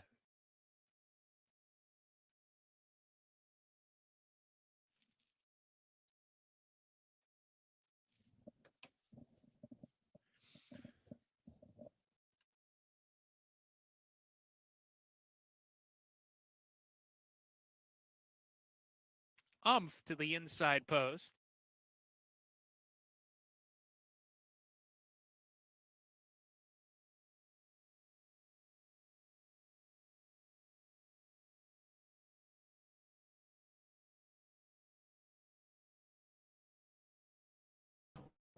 I went all in the pick 4 here, Over, but the post price horse position I number like here 3. is the number 6.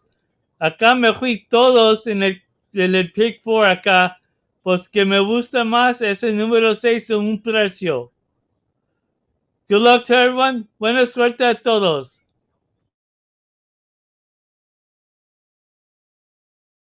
Sooner than sooner.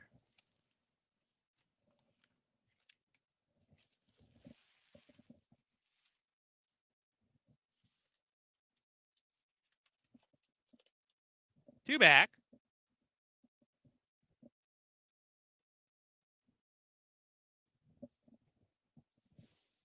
Tiger on the prowl, post position number 5. And to complete the lot, why not Tony?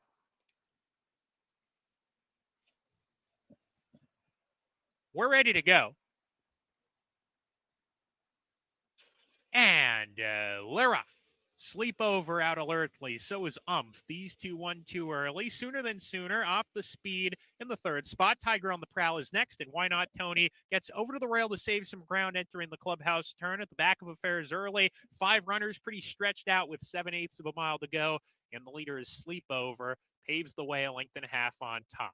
Is in second, a similar margin back to Sooner Than Sooner. Tiger on the prowl, the back of the field with Why Not Tony, and they're running 5 lengths behind the front runner, Sleepover, who swings up the backside, still a length and a half clear. In second, Sooner Than Sooner in third. So the two favorites, second and third onto the backside with 5 furlongs to go, and they're 2 clear of the last pair. Tiger on the prowl, outside of Why Not Tony, who broke from the outside post, still down at the rail.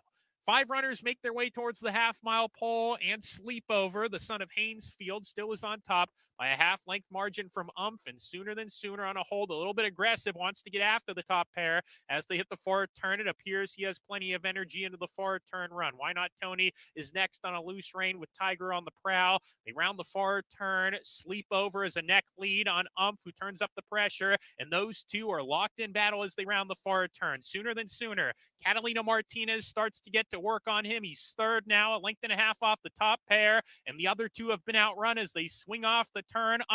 Comes away with the lead, is put away Sleepover at the 3/16. Sooner Than Sooner's trying to get there in third. There's a furlong to go, and it's the leader from Sooner Than Sooner up into the second spot. Is on top by 2. Sooner Than Sooner trying to lug in a bit is second, and that's the best he'll do as the sign of Sluice Tiz now wins it by a length and a half under Kyle Frey. Second was Sooner Than Sooner. Third was Sleepover, then Tiger on the prowl, and Why Not Tony.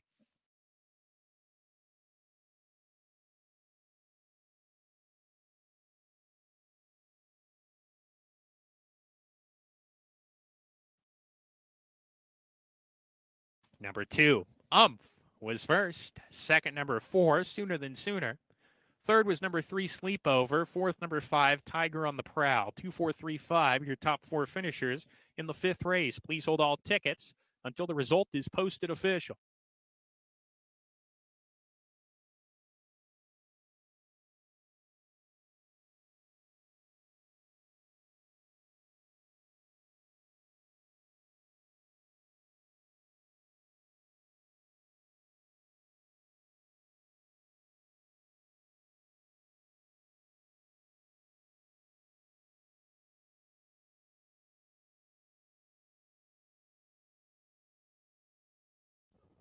Well, chalk is chalk.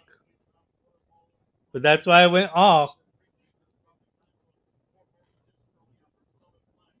I'm going to put on Santa Anita right now.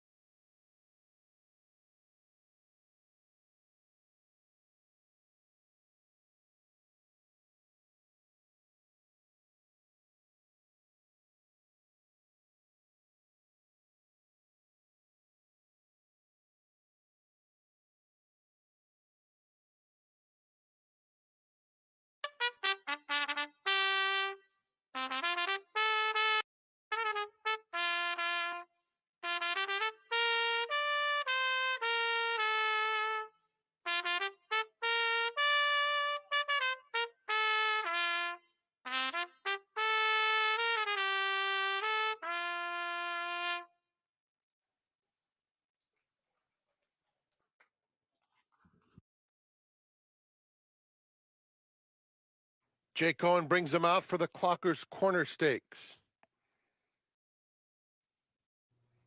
Start of the late pick 3.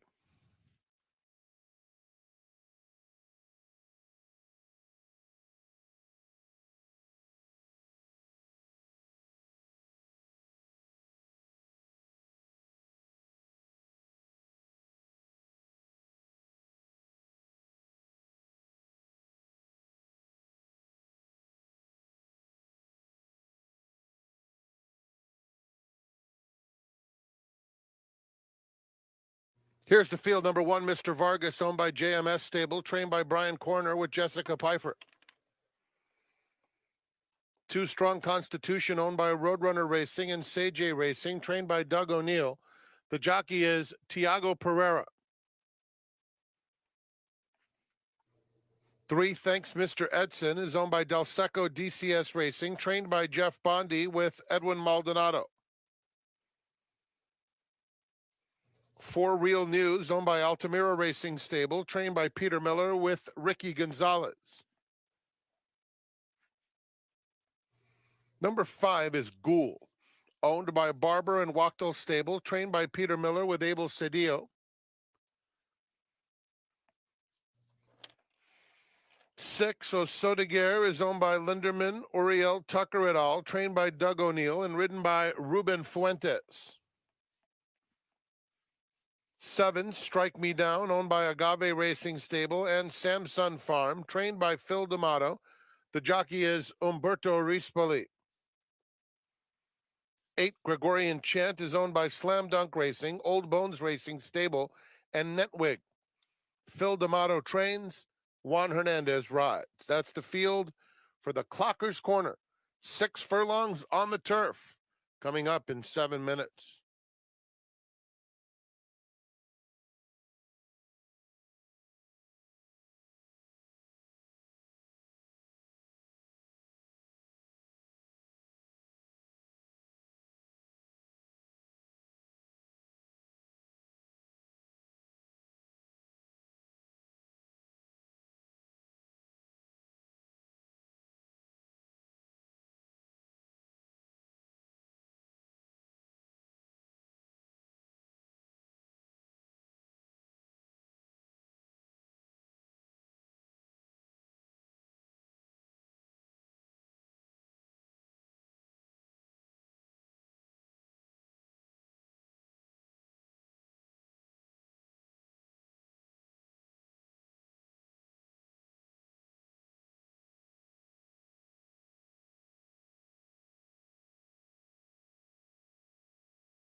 Here at Santa Anita, my prize horse here is going to be the number 5. Acá en el Santa Anita, mi caballo para un precio. Me gusta el número 5. Good luck to everyone. Buena suerte a todos.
It is time for the feature race here at Santa Anita, the Clockers Corner. Race number 6, 6 furlongs on the turf course.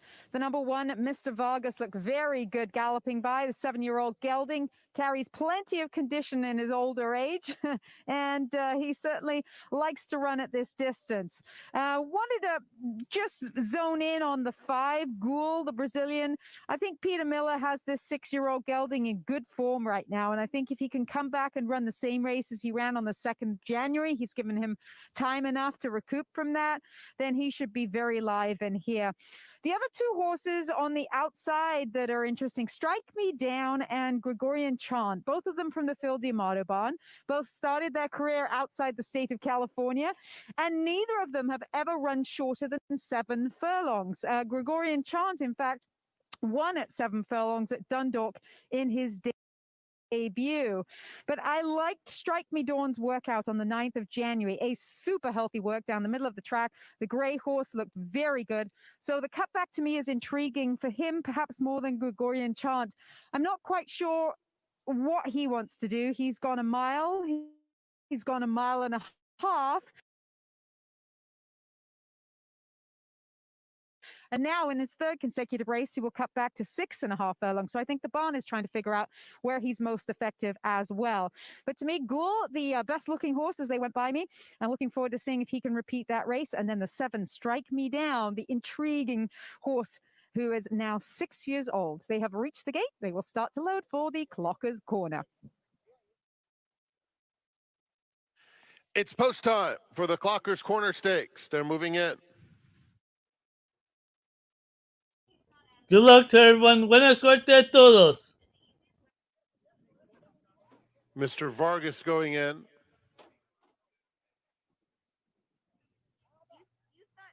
Strong Constitution of Sodeguer, Ghoul. Thanks, Mr. Edson.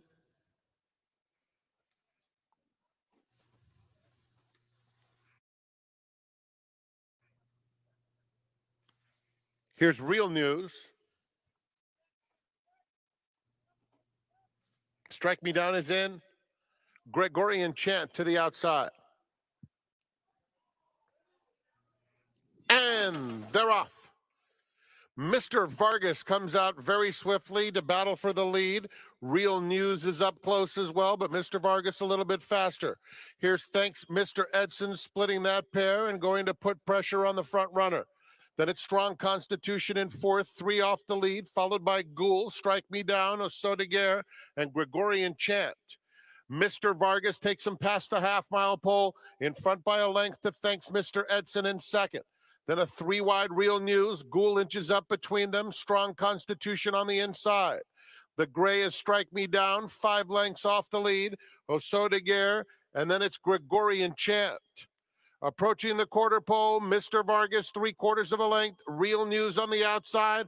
Between them, Thanks Mr. Edson. These 3 line up. Strong Constitution, Strike Me Down. Far outside, Gregorian Chant. They're heading to the 8th pole, taking up there with Strong Constitution as Mr. Vargas drops back. And here's Gregorian Chant, cut loose from last.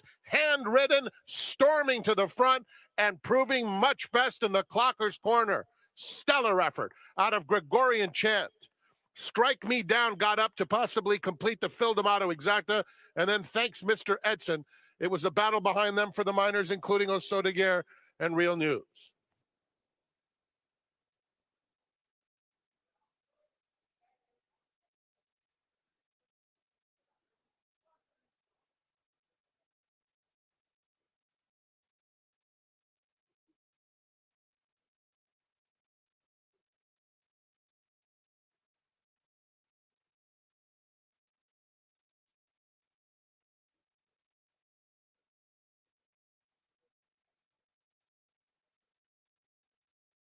Number 8, Gregorian Chant was first. Photo for second.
Finishing second, number 7, Strike Me Down.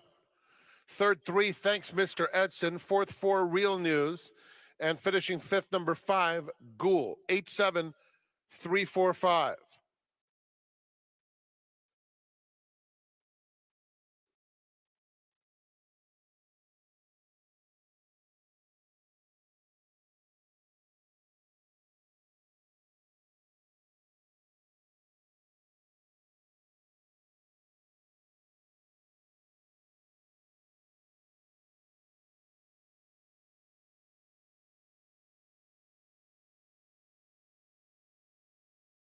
In front of the Run Happy winner's circle, number 8, Gregorian Chant, a 5-year-old great gelding by Gregorian out of Tabrina.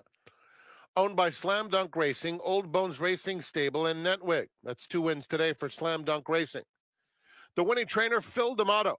Phil D'Amato sending out the winner as well as the runner-up, Strike Me Down. And the jockey, Juan Hernandez. Gregorian Chant was bred in Great Britain by Clarendon Farm. The running time, 108.42 seconds. And that's a riding double, back-to-back winners for Juan Hernandez.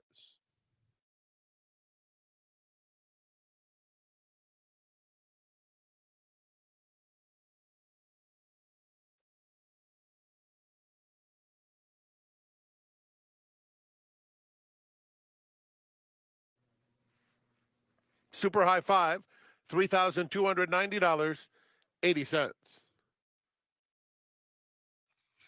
In the 7th, scratch 4, Tiz Toffee. Program scratch. It's the start of the golden hour, pick 4.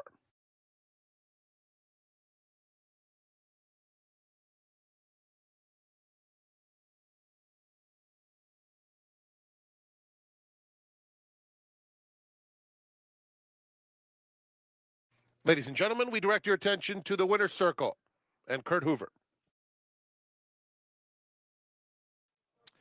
It's a Phil D'Amato exact in the Clockers Corner Stakes. Phil, not better way to go than run 1-2 in a nice stake like this. First of all, what led you to shorten up Gregorian Chant from all those route races he'd been running in? You know, I got to give owner Nick Casado a lot of credit. He thought of this after the last race, and just remembering how big of a turn of foot he had from when we bought him, you know, we thought maybe it's worth a try. How important was it to get Juan Hernandez back on him? He seems to really fit this horse's style. Yeah, Juan fits this horse really well, and actually his brother Jonathan gallops him in the morning, so it's kind of a little family affair there. But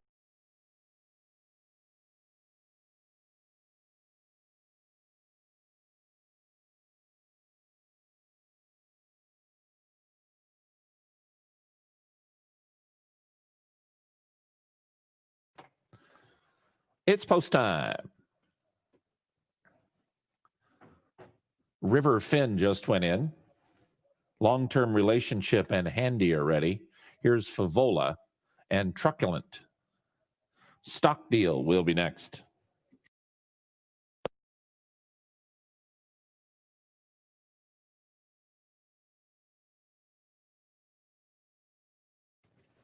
Trash Talkin' Yankee is ready, and so is Take Charge Now. 2 more. Solomonic and Robinson.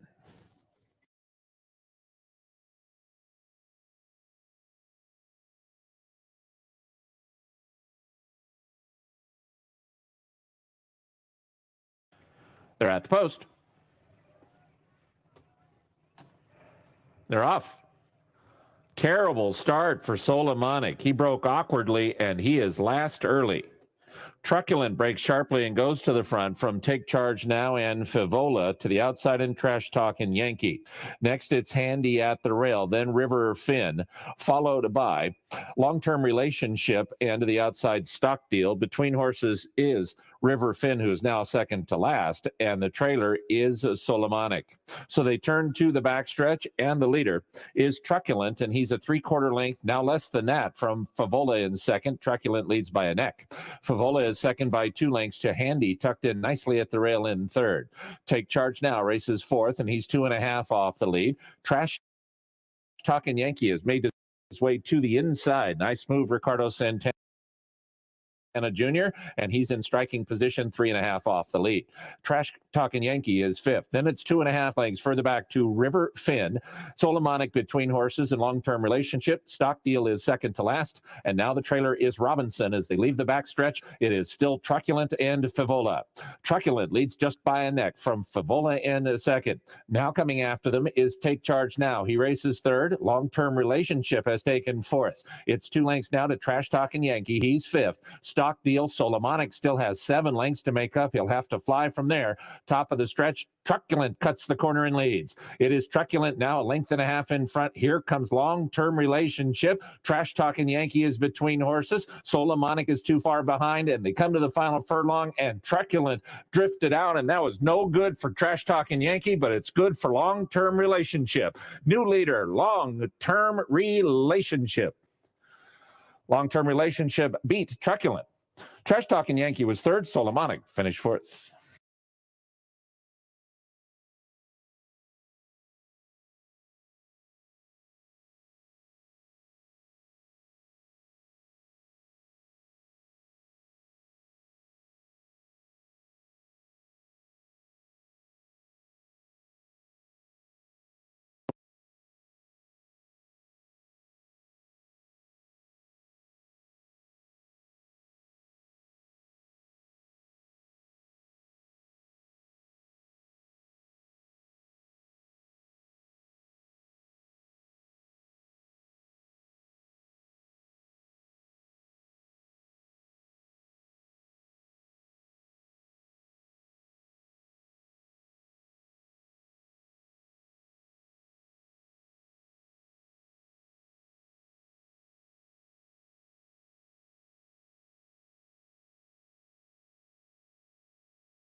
Number 2, Long-Term Relationship first.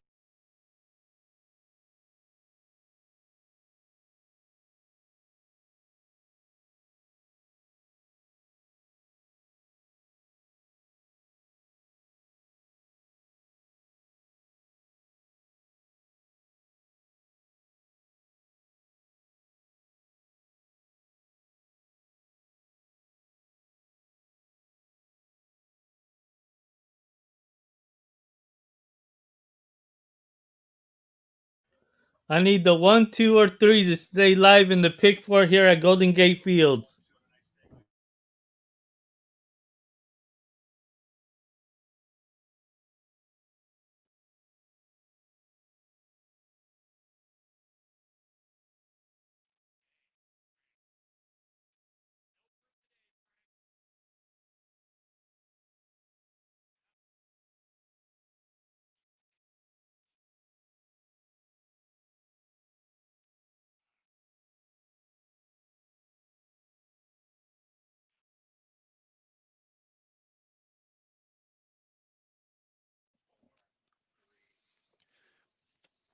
Four minutes until race number 6, ladies and gentlemen. We start the late pick 3 here, a field of 6 signed on in this race. And the good news is we hit the pick 5 for a $27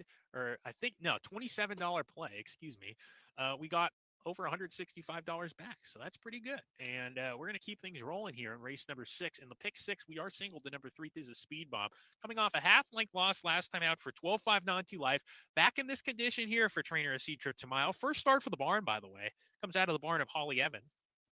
And this son of idiot proof hasn't been seen in 4 months.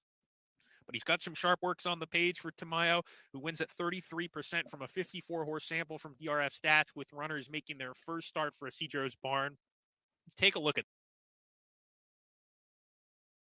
this stat.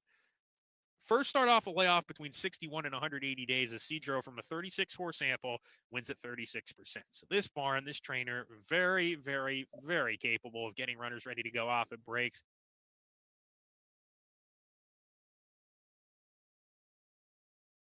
I don't think there's anybody quick enough to go with this horse. The only possible horse I could see is Sharp Warning, but this horse hasn't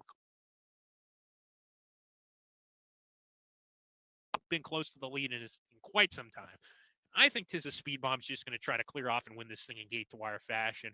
Tis a Speed Bomb, 4-5. He's getting bet like a horse that probably is going to run a good race today, and I believe so as well. I think this horse will run well today, and he's your horse to beat. Number 1, Exhortation draws the rail. Very suspicious drop in class for him. The last time we saw him was 11 months ago. And now here he is for just a $12,500 non-2 life.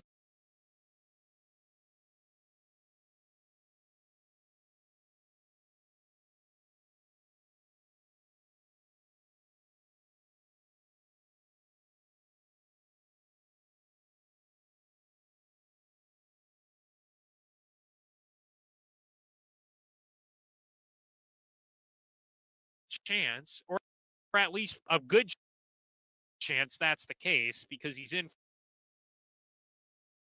for such a much easier condition, then he's beatable. I think he's well, but would I trust him with this big drop? Not necessarily, but 7-2 I think is fair. It's a very fair price on a El 2 ganó en esa carrera que estabas horse that preguntando a long time en ago la was Nueva one York.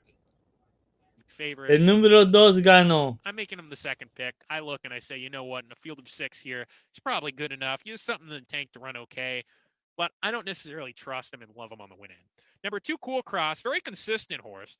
He's hit the board in almost all of his races. The only time he didn't was in his first career race against Tougher, maiden $25,000 claimers. Last time out, he went off at 1-2, had to work for it, but got the job done for maiden 20. Takes 3 months off for trainer Gloria Haley, who saddles number 1 Exhortation. So Gloria's got 2 runners in this race, and both runners look like they have a decent chance to run very, very well here. That's number 2, Cool Cross.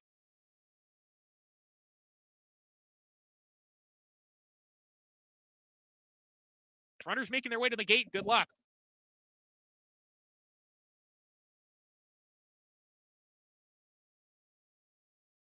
Keep things rolling here in race number 6.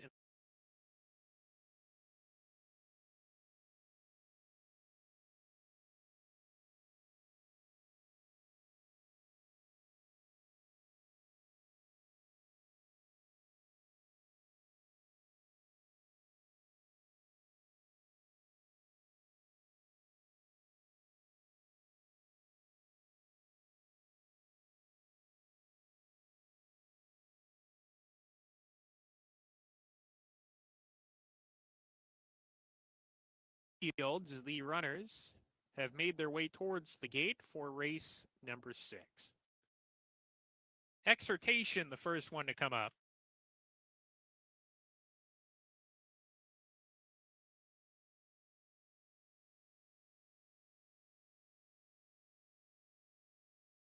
Cool Cross and Unusual Mischief, the next 2 to step in. Sharp Warning, post position number 5.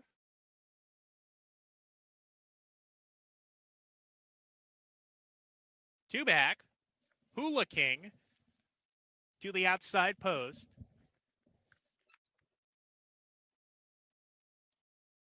And 'tis a Speed Bomb to complete the line.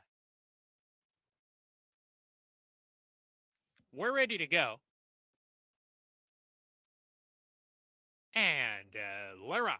'Tis a Speed Bomb, the favorite, wasting no time, broke well, and goes right to the lead from Unusual Mischief running in the second spot. Exhortation taking third with Sharp Warning, a length back to Cool Cross at the back, with Hula King only 3 lengths behind the top runner, who is the favorite here. That's 'Tis a Speed Bomb. 'Tis a Speed Bomb, a half length on top. Unusual Mischief there to press the pace, so the gray horses are 1-2 approaching the far turn, and 'Tis a Speed Bomb now strides out and opens up the lead to a length margin. Unusual Mischief trying to keep up with him in second. They've pulled 2 clear of Exhortation. Sharp Warning under pressure. So is Hula King on the outside in 5th. Cool Cross still at the back of the field as they come to the quarter pole. 'Tis a Speed Bomb hits that quarter pole neck on top. Unusual Mischief trying to put a test to him. And these 2 are off the turn with 'Tis a Speed Bomb narrowly in front. Exhortation peels outside for the final furlong. He's got 2 lengths to gain on 'Tis a Speed Bomb. Unusual Mischief, a huge run from him at 25-1. 'Tis a Speed Bomb, Unusual Mischief, head and head, nose and nose, and Exhortation joins the front running party, and he's going to beat them both.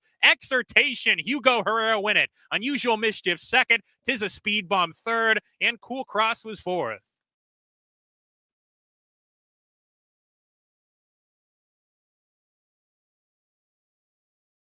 Still live at Golden Gate.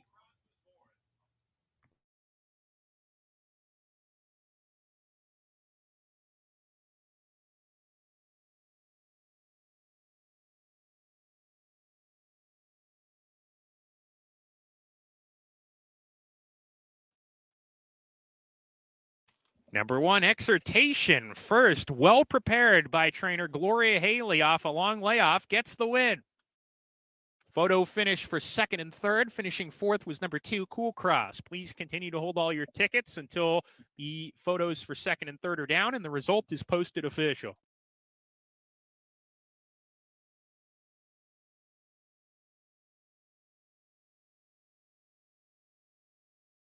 Finishing second was number 4, Unusual Mischief. Third, number 3, Tis a Speed Bomb. 1-4-3-2. Your top 4 finishers here in race 6.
Absolute rock star. At one, he is coming off of a layoff, but I think that Doug O'Neill's been firing on all cylinders, so I think he's intriguing. I also use the 6 quick finish for trainer Dan Blacker. He's been a model of consistency, although he doesn't like to win races as much as he likes to just take home that nice big fat second place finish check. So I couldn't, think about singling him, but he has been training very, very well.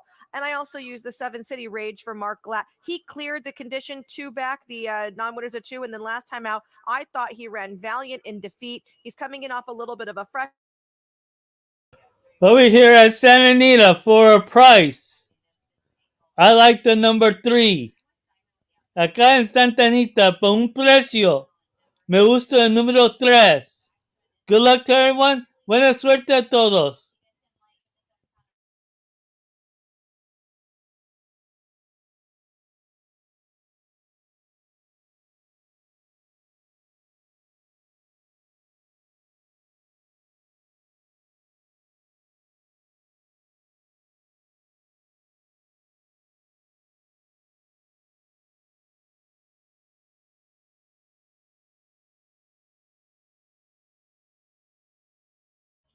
Subscribe to the channel and like the video. We here play for prices, not chalk.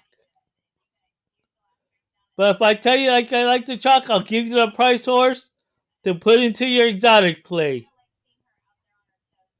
Acá yo juego con precio. Yo no juego con favorito. Pues si yo creo que un favorito va a ganar, yo te doy un precio para pagar más en la exacta y la trifecta.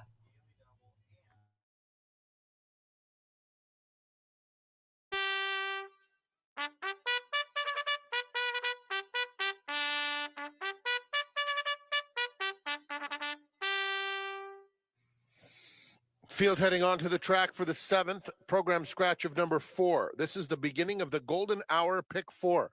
That pool is currently 46,000 and growing. And there have been some incredible payoffs in the golden hour pick 4 over the last couple of weeks. In the 8th scratch number 5, Promise Nothing. The golden hour pick 4, of course, links the last 2 races from Santa Anita Park with the last 2 from Golden Gate Fields. We're 9 minutes away.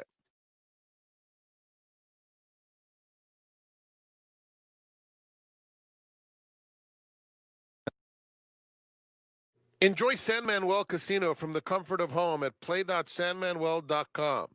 Play free slots and casino games and experience the most thrilling casino in California.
Again, my selection here is the number 3 at a price. Otra vez, que pues, me he escogido que me gusta ese número 3, que puedes jugar en la exacta o trifecta. Good luck to everyone. Buena suerte a todos.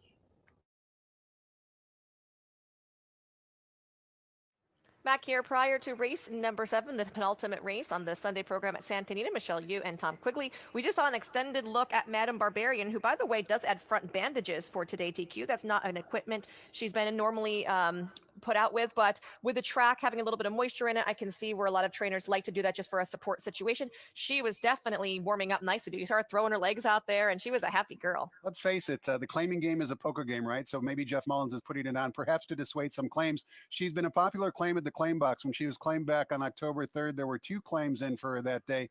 Back on September 6th at Del Mar, there were 4 claims in that day. Now she's below that claim level. I have a feeling there's more trainers going to be dropping on her today, even though she has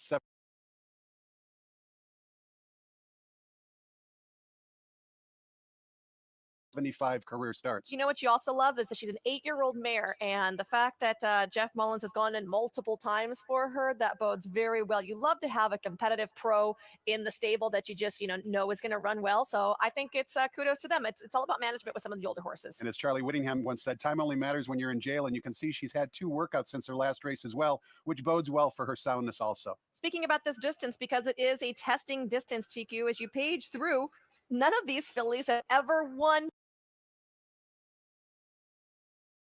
going 7 furlongs. And that's one of the things I took into consideration when I was handicapping the race. And it's also one reason why I think Eternal Endeavor probably is going to get the right trip. Drawn outside in a small field, has a little bit of speed to press the pace, comes out of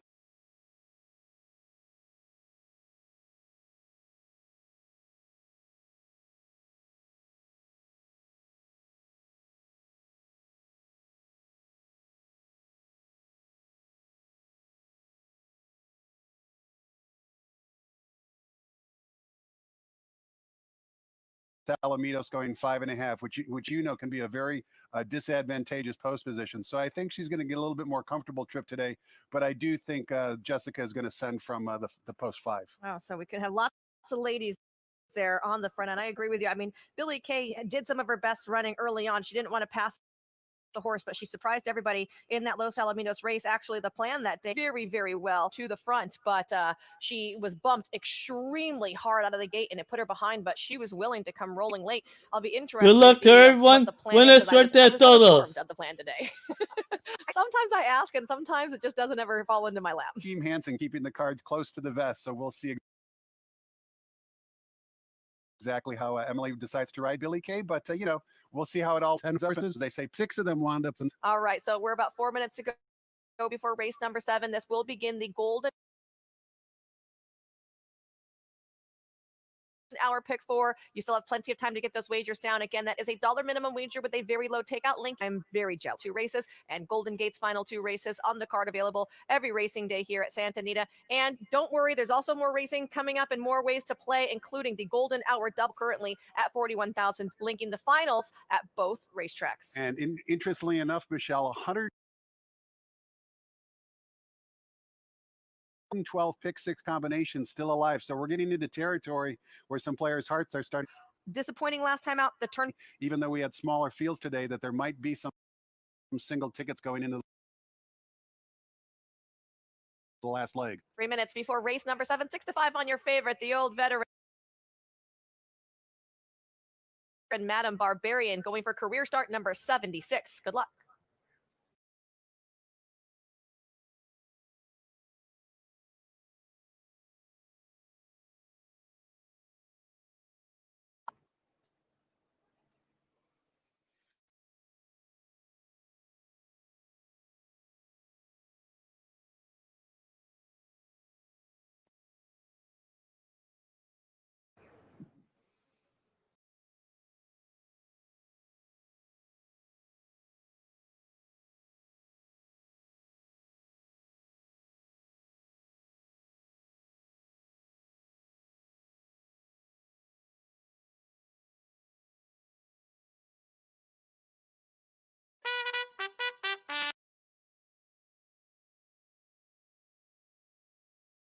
To the field, I think, combined. So you really do have to factor that in. Cutting back in distance, I like that as well. On the outside, Eternal Endeavor for Lenny Powell, the 7-year-old man.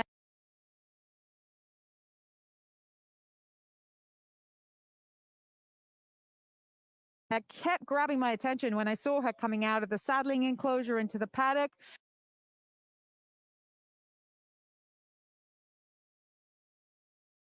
On the screen, and then arriving here at the gate. She's drawn well.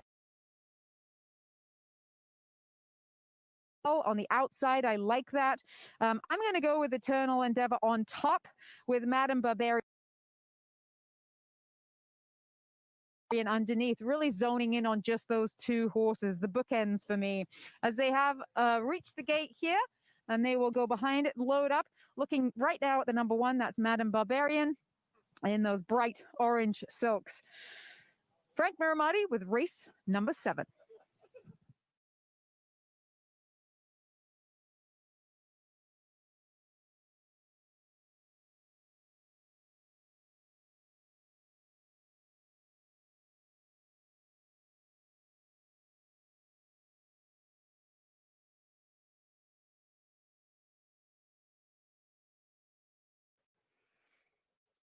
Dorita's Lemon.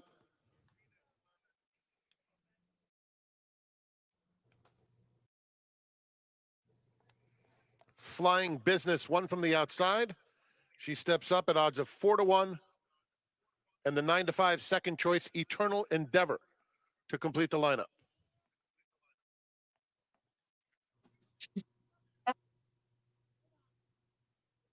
And they're off.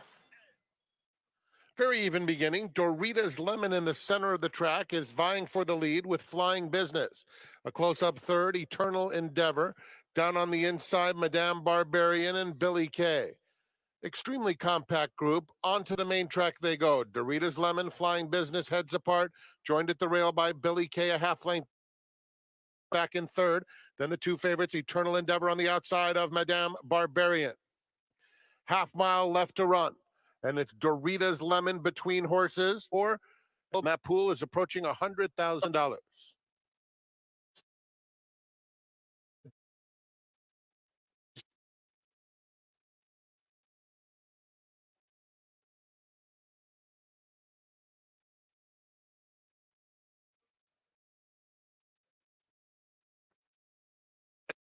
Up Yellow Silks to claim the second spot. Madame Barbarian between Madame Barbarian will be the first one to load. Eternal Endeavor, Madame Barbarian, orange colors on the inside. They're inside the eighth pole, and it's flying business. Madame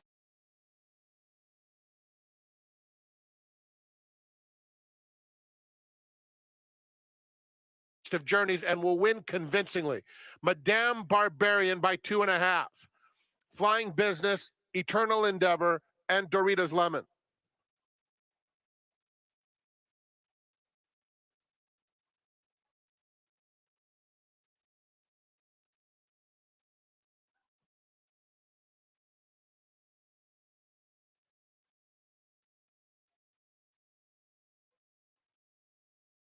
Number 1, Madame Barbarian finished first. 5, Flying Business was second.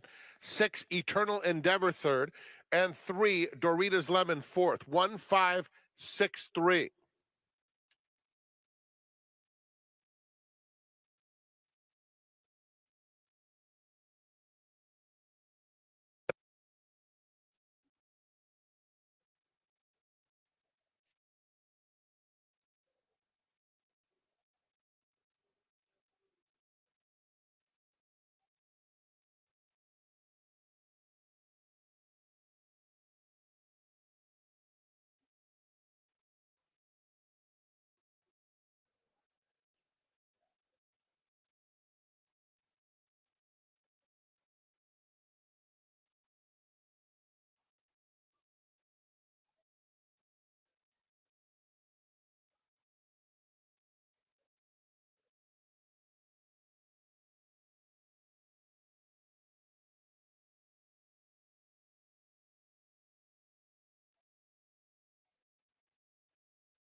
Heading toward the Run Happy winner's circle, number 1, Madame Barbarian. 8-year-old dark bay or brown mare by Stroll out of Sweet Ober Melissa. Owned by Alcatraz Racing Stable, Exel B. Metzger et al. Trained by Jeff Mullins and ridden by Umberto Rispoli. That's his second winner today. Madame Barbarian was bred in Kentucky by Old Memorial Stables.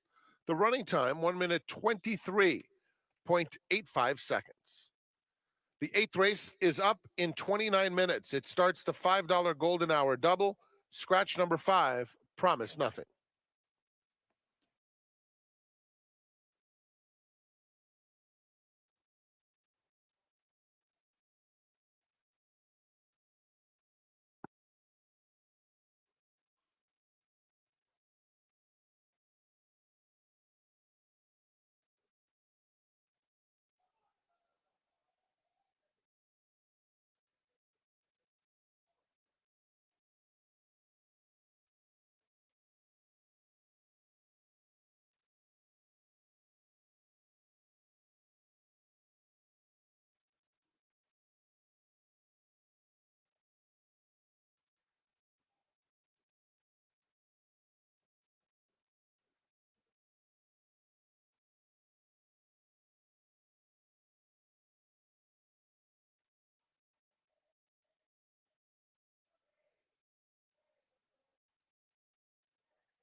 It's Eternal Endeavor to complete the lineup.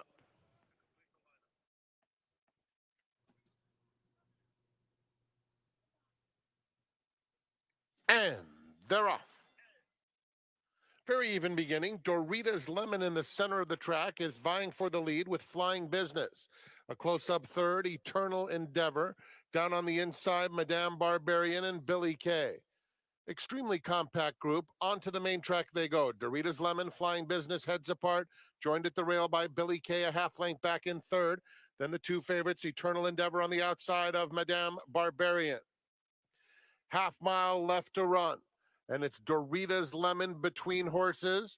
At the rail, Billy Kay and Flying Business on the outside continues to press. A length back, Madame Barbarian is trying to get some racing room on the inside of Eternal Endeavor. 2.5 lengths covers them. Flying Business on the outside puts her neck in front.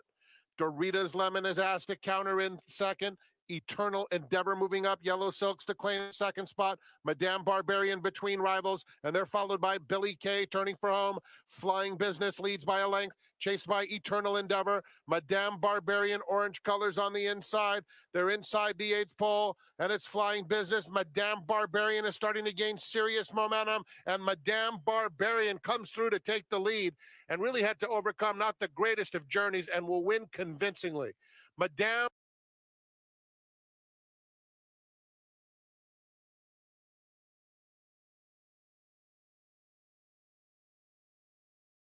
Barbarian by 2.5.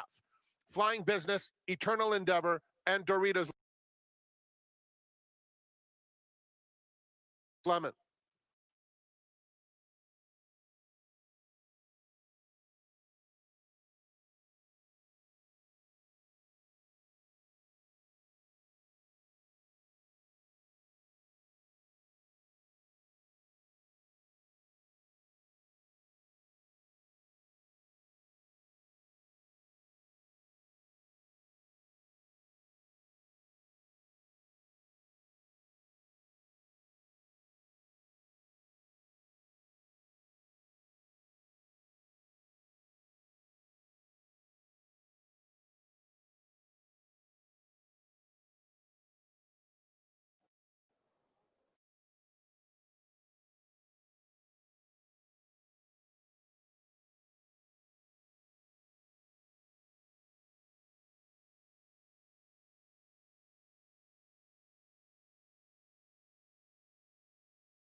I have the 3-6 to continue in the pick 4 here at Golden Gate.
Five minutes. Race number 7, ladies and gentlemen. Matt Dinnerman here. Let's talk about this 7th race. A field of 6 signed on in there. An exhortation. You know what? A good job by Gloria Haley. Not only did she get this horse ready to go off a layoff in race number 6, but she also perfectly spotted this horse in a place where he could be competitive, because sometimes it's not always easy to figure out. You've got an older horse. He's had some problems along the way. You've had to stop on him. If he starts to regress, it's easy to say, let's try him in that allowance, or let's try him in that high-level claimer. Put him in for 12-5 non-2 life, and he got the job done. Good setup, but nonetheless, he got the win. Hunter Hugo Herrera with a well-timed ride. Race number 7, a starter allowance. I got to give a lot of credit to Kristen Mohall now, who trains down south. She's done a great job with Fabosi. Now, she's only had him for one start, but this horse won in for 12-5 last time out. He's in a starter 8 race here at Golden Gate today, so he is not eligible to be claimed. 2 starts ago, Kristen claimed this guy for $8,000. He won that day too. This is a horse that can run well on any surface. He hasn't won on this surface yet. He's only run here twice on the Tapeta at Golden Gate, but he's hit the board both times. So those races indicate to me that he can definitely run well on this synthetic surface. I think he can win this race. I think he's going to get the right trip, because you've got a couple of speed horses in here. Shot of a Lifetime has early speed, so does Color Me Happy. And even Nowhere Man likes to be part of it sometimes. So Fabosi at 3-5, I think he should get the right trip here. 3-5 is an underlay. I wouldn't say this horse is that much of a lock, but I like him, and I still think he's the one to beat. He probably will be pretty tough if he runs his very, very best against this field based on their recent efforts. Number 2, Fabriana gets back to synthetics. She's won 13 times. 7 of those races came on a synthetic surface. I think she's very good on any surface, but synthetics might be her very best. We haven't seen her on synthetics since March of 2020, and she only lost by a length in a race in which a stakes winner, Wicked Old Fashioned, won, so no disgrace to lose to her. It's interesting because this gal on the turf defeated Color Me Happy number 1 one time, but then Color Me Happy turned around and defeated her on the dirt, which is not necessarily Fabriana's best surface either, although she's never finished worse than second in 5 starts on the dirt. So she's just a solid mare that tries hard every time. It doesn't really matter what surface she's on, but she really likes this track nonetheless, and she should be getting a good trip. Very consistent. I mean, she runs well pretty much every race. I'm expecting her to do so again. It's 7-1. If you like her to win, especially, that's an overlay. I think she should be lower in odds than that, but I do think Fabosi still has just a little bit faster, more of a kick than Fabriana, and that's why I made Fabriana the second choice. But I like her in this spot, and I think she's well spotted for another competitive race. Color Me Happy, the last one we'll talk about, comes off a poor effort on the dirt at Los Alamitos against Allowance Company there. Went off at about 20-1. Was probably just in a little bit too tough. He was well off the pace too, and this is a horse that likes to be fairly close. He doesn't need to be on the lead, but he likes to be close. And I'm expecting this horse from the inside with jockey Catalino Martinez aboard. He'll likely be fairly close. Like I said, he doesn't need to be on the lead, but I don't expect him to be that far off if somebody else goes and snatches the lead from him early. That 7-2 shot, Color Me Happy, looking to give Blaine Wright a double, and the same can be said for jockey Catalina Martinez. I'm going to go 6-2-1 in here. And that does it for my analysis. Just a 10-second synopsis on number 5, Nowhere Man. He ran great against really nice horses last time out. Solid knocking, hard knocking claimers, but I think he's better on the turf. He can run well on synthetics, but he is definitely a little bit better on the grass. So that's why I'm playing against him. But I think if this race was on the grass, I'd be very inclined to look at him really hard as a win candidate. 1 minute to post race 7. Good luck.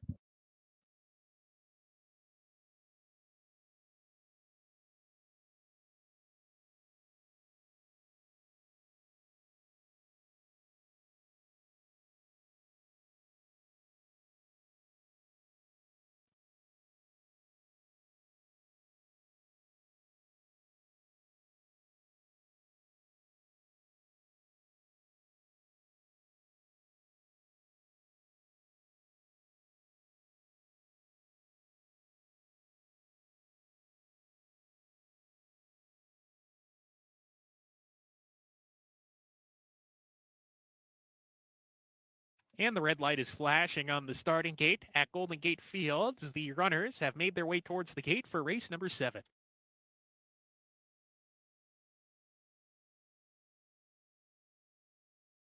Color Me Happy to the inside post is loaded. Toro de Toro, post position number 4. Fabriana, Black Jacket up next. Nowhere Man. 2 back, Shot of a Lifetime.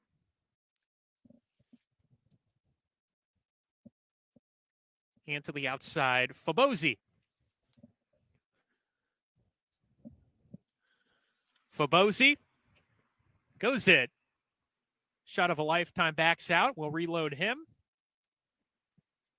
Fobosi 6-5 on the board. The Southern California shipper. Shot of a lifetime. Good luck to everyone. Buena suerte. And we're off. Uneventful break for all the runners in the race. And Color Me Happy is on the engine early. He strides to the front. Shot of a lifetime moving up to take the second spot. Fabriana is third with Fobosi, the favorite, on his outside entering the clubhouse turn. The last pair together, Toro de Toro and Nowhere Man. Around the clubhouse turn, Color Me Happy assumes control on the lead as a 3/4 length lead on Shot of a Lifetime, who presses the pace mildly. They've opened up 2.5 lengths on the mare, Fabriana, alongside of Fobosi, right together as they swing up the backside, 1.5 lengths to the last duo of Toro de Toro and Nowhere Man. Down the backstretch, Color Me Happy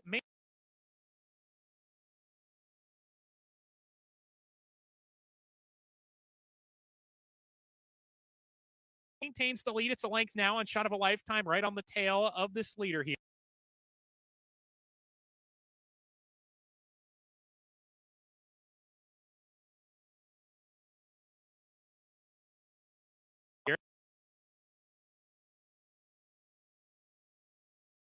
Color Me Happy is still there on the lead, a 1/2 length clear. Shot of a Lifetime sent after the pacemaker second. Fobosi nickeled along in the third position under some pressure. Evan Roman wants him to pick it up with Fabriana, and they swing off the turn, and Color Me Happy still the leader. Color Me Happy coming to the furlong pole is a 1.5 lengths lead. Shot of a Lifetime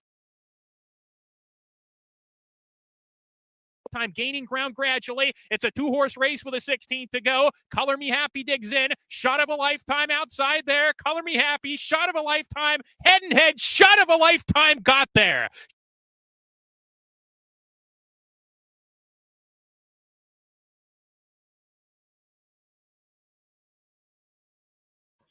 There we go. Still live in this game.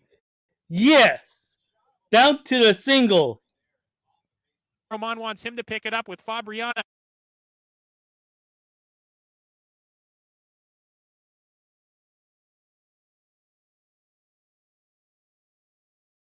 It's a photo finish. Photo in race number 7. Please hold all tickets until the photos are down and the result is posted official.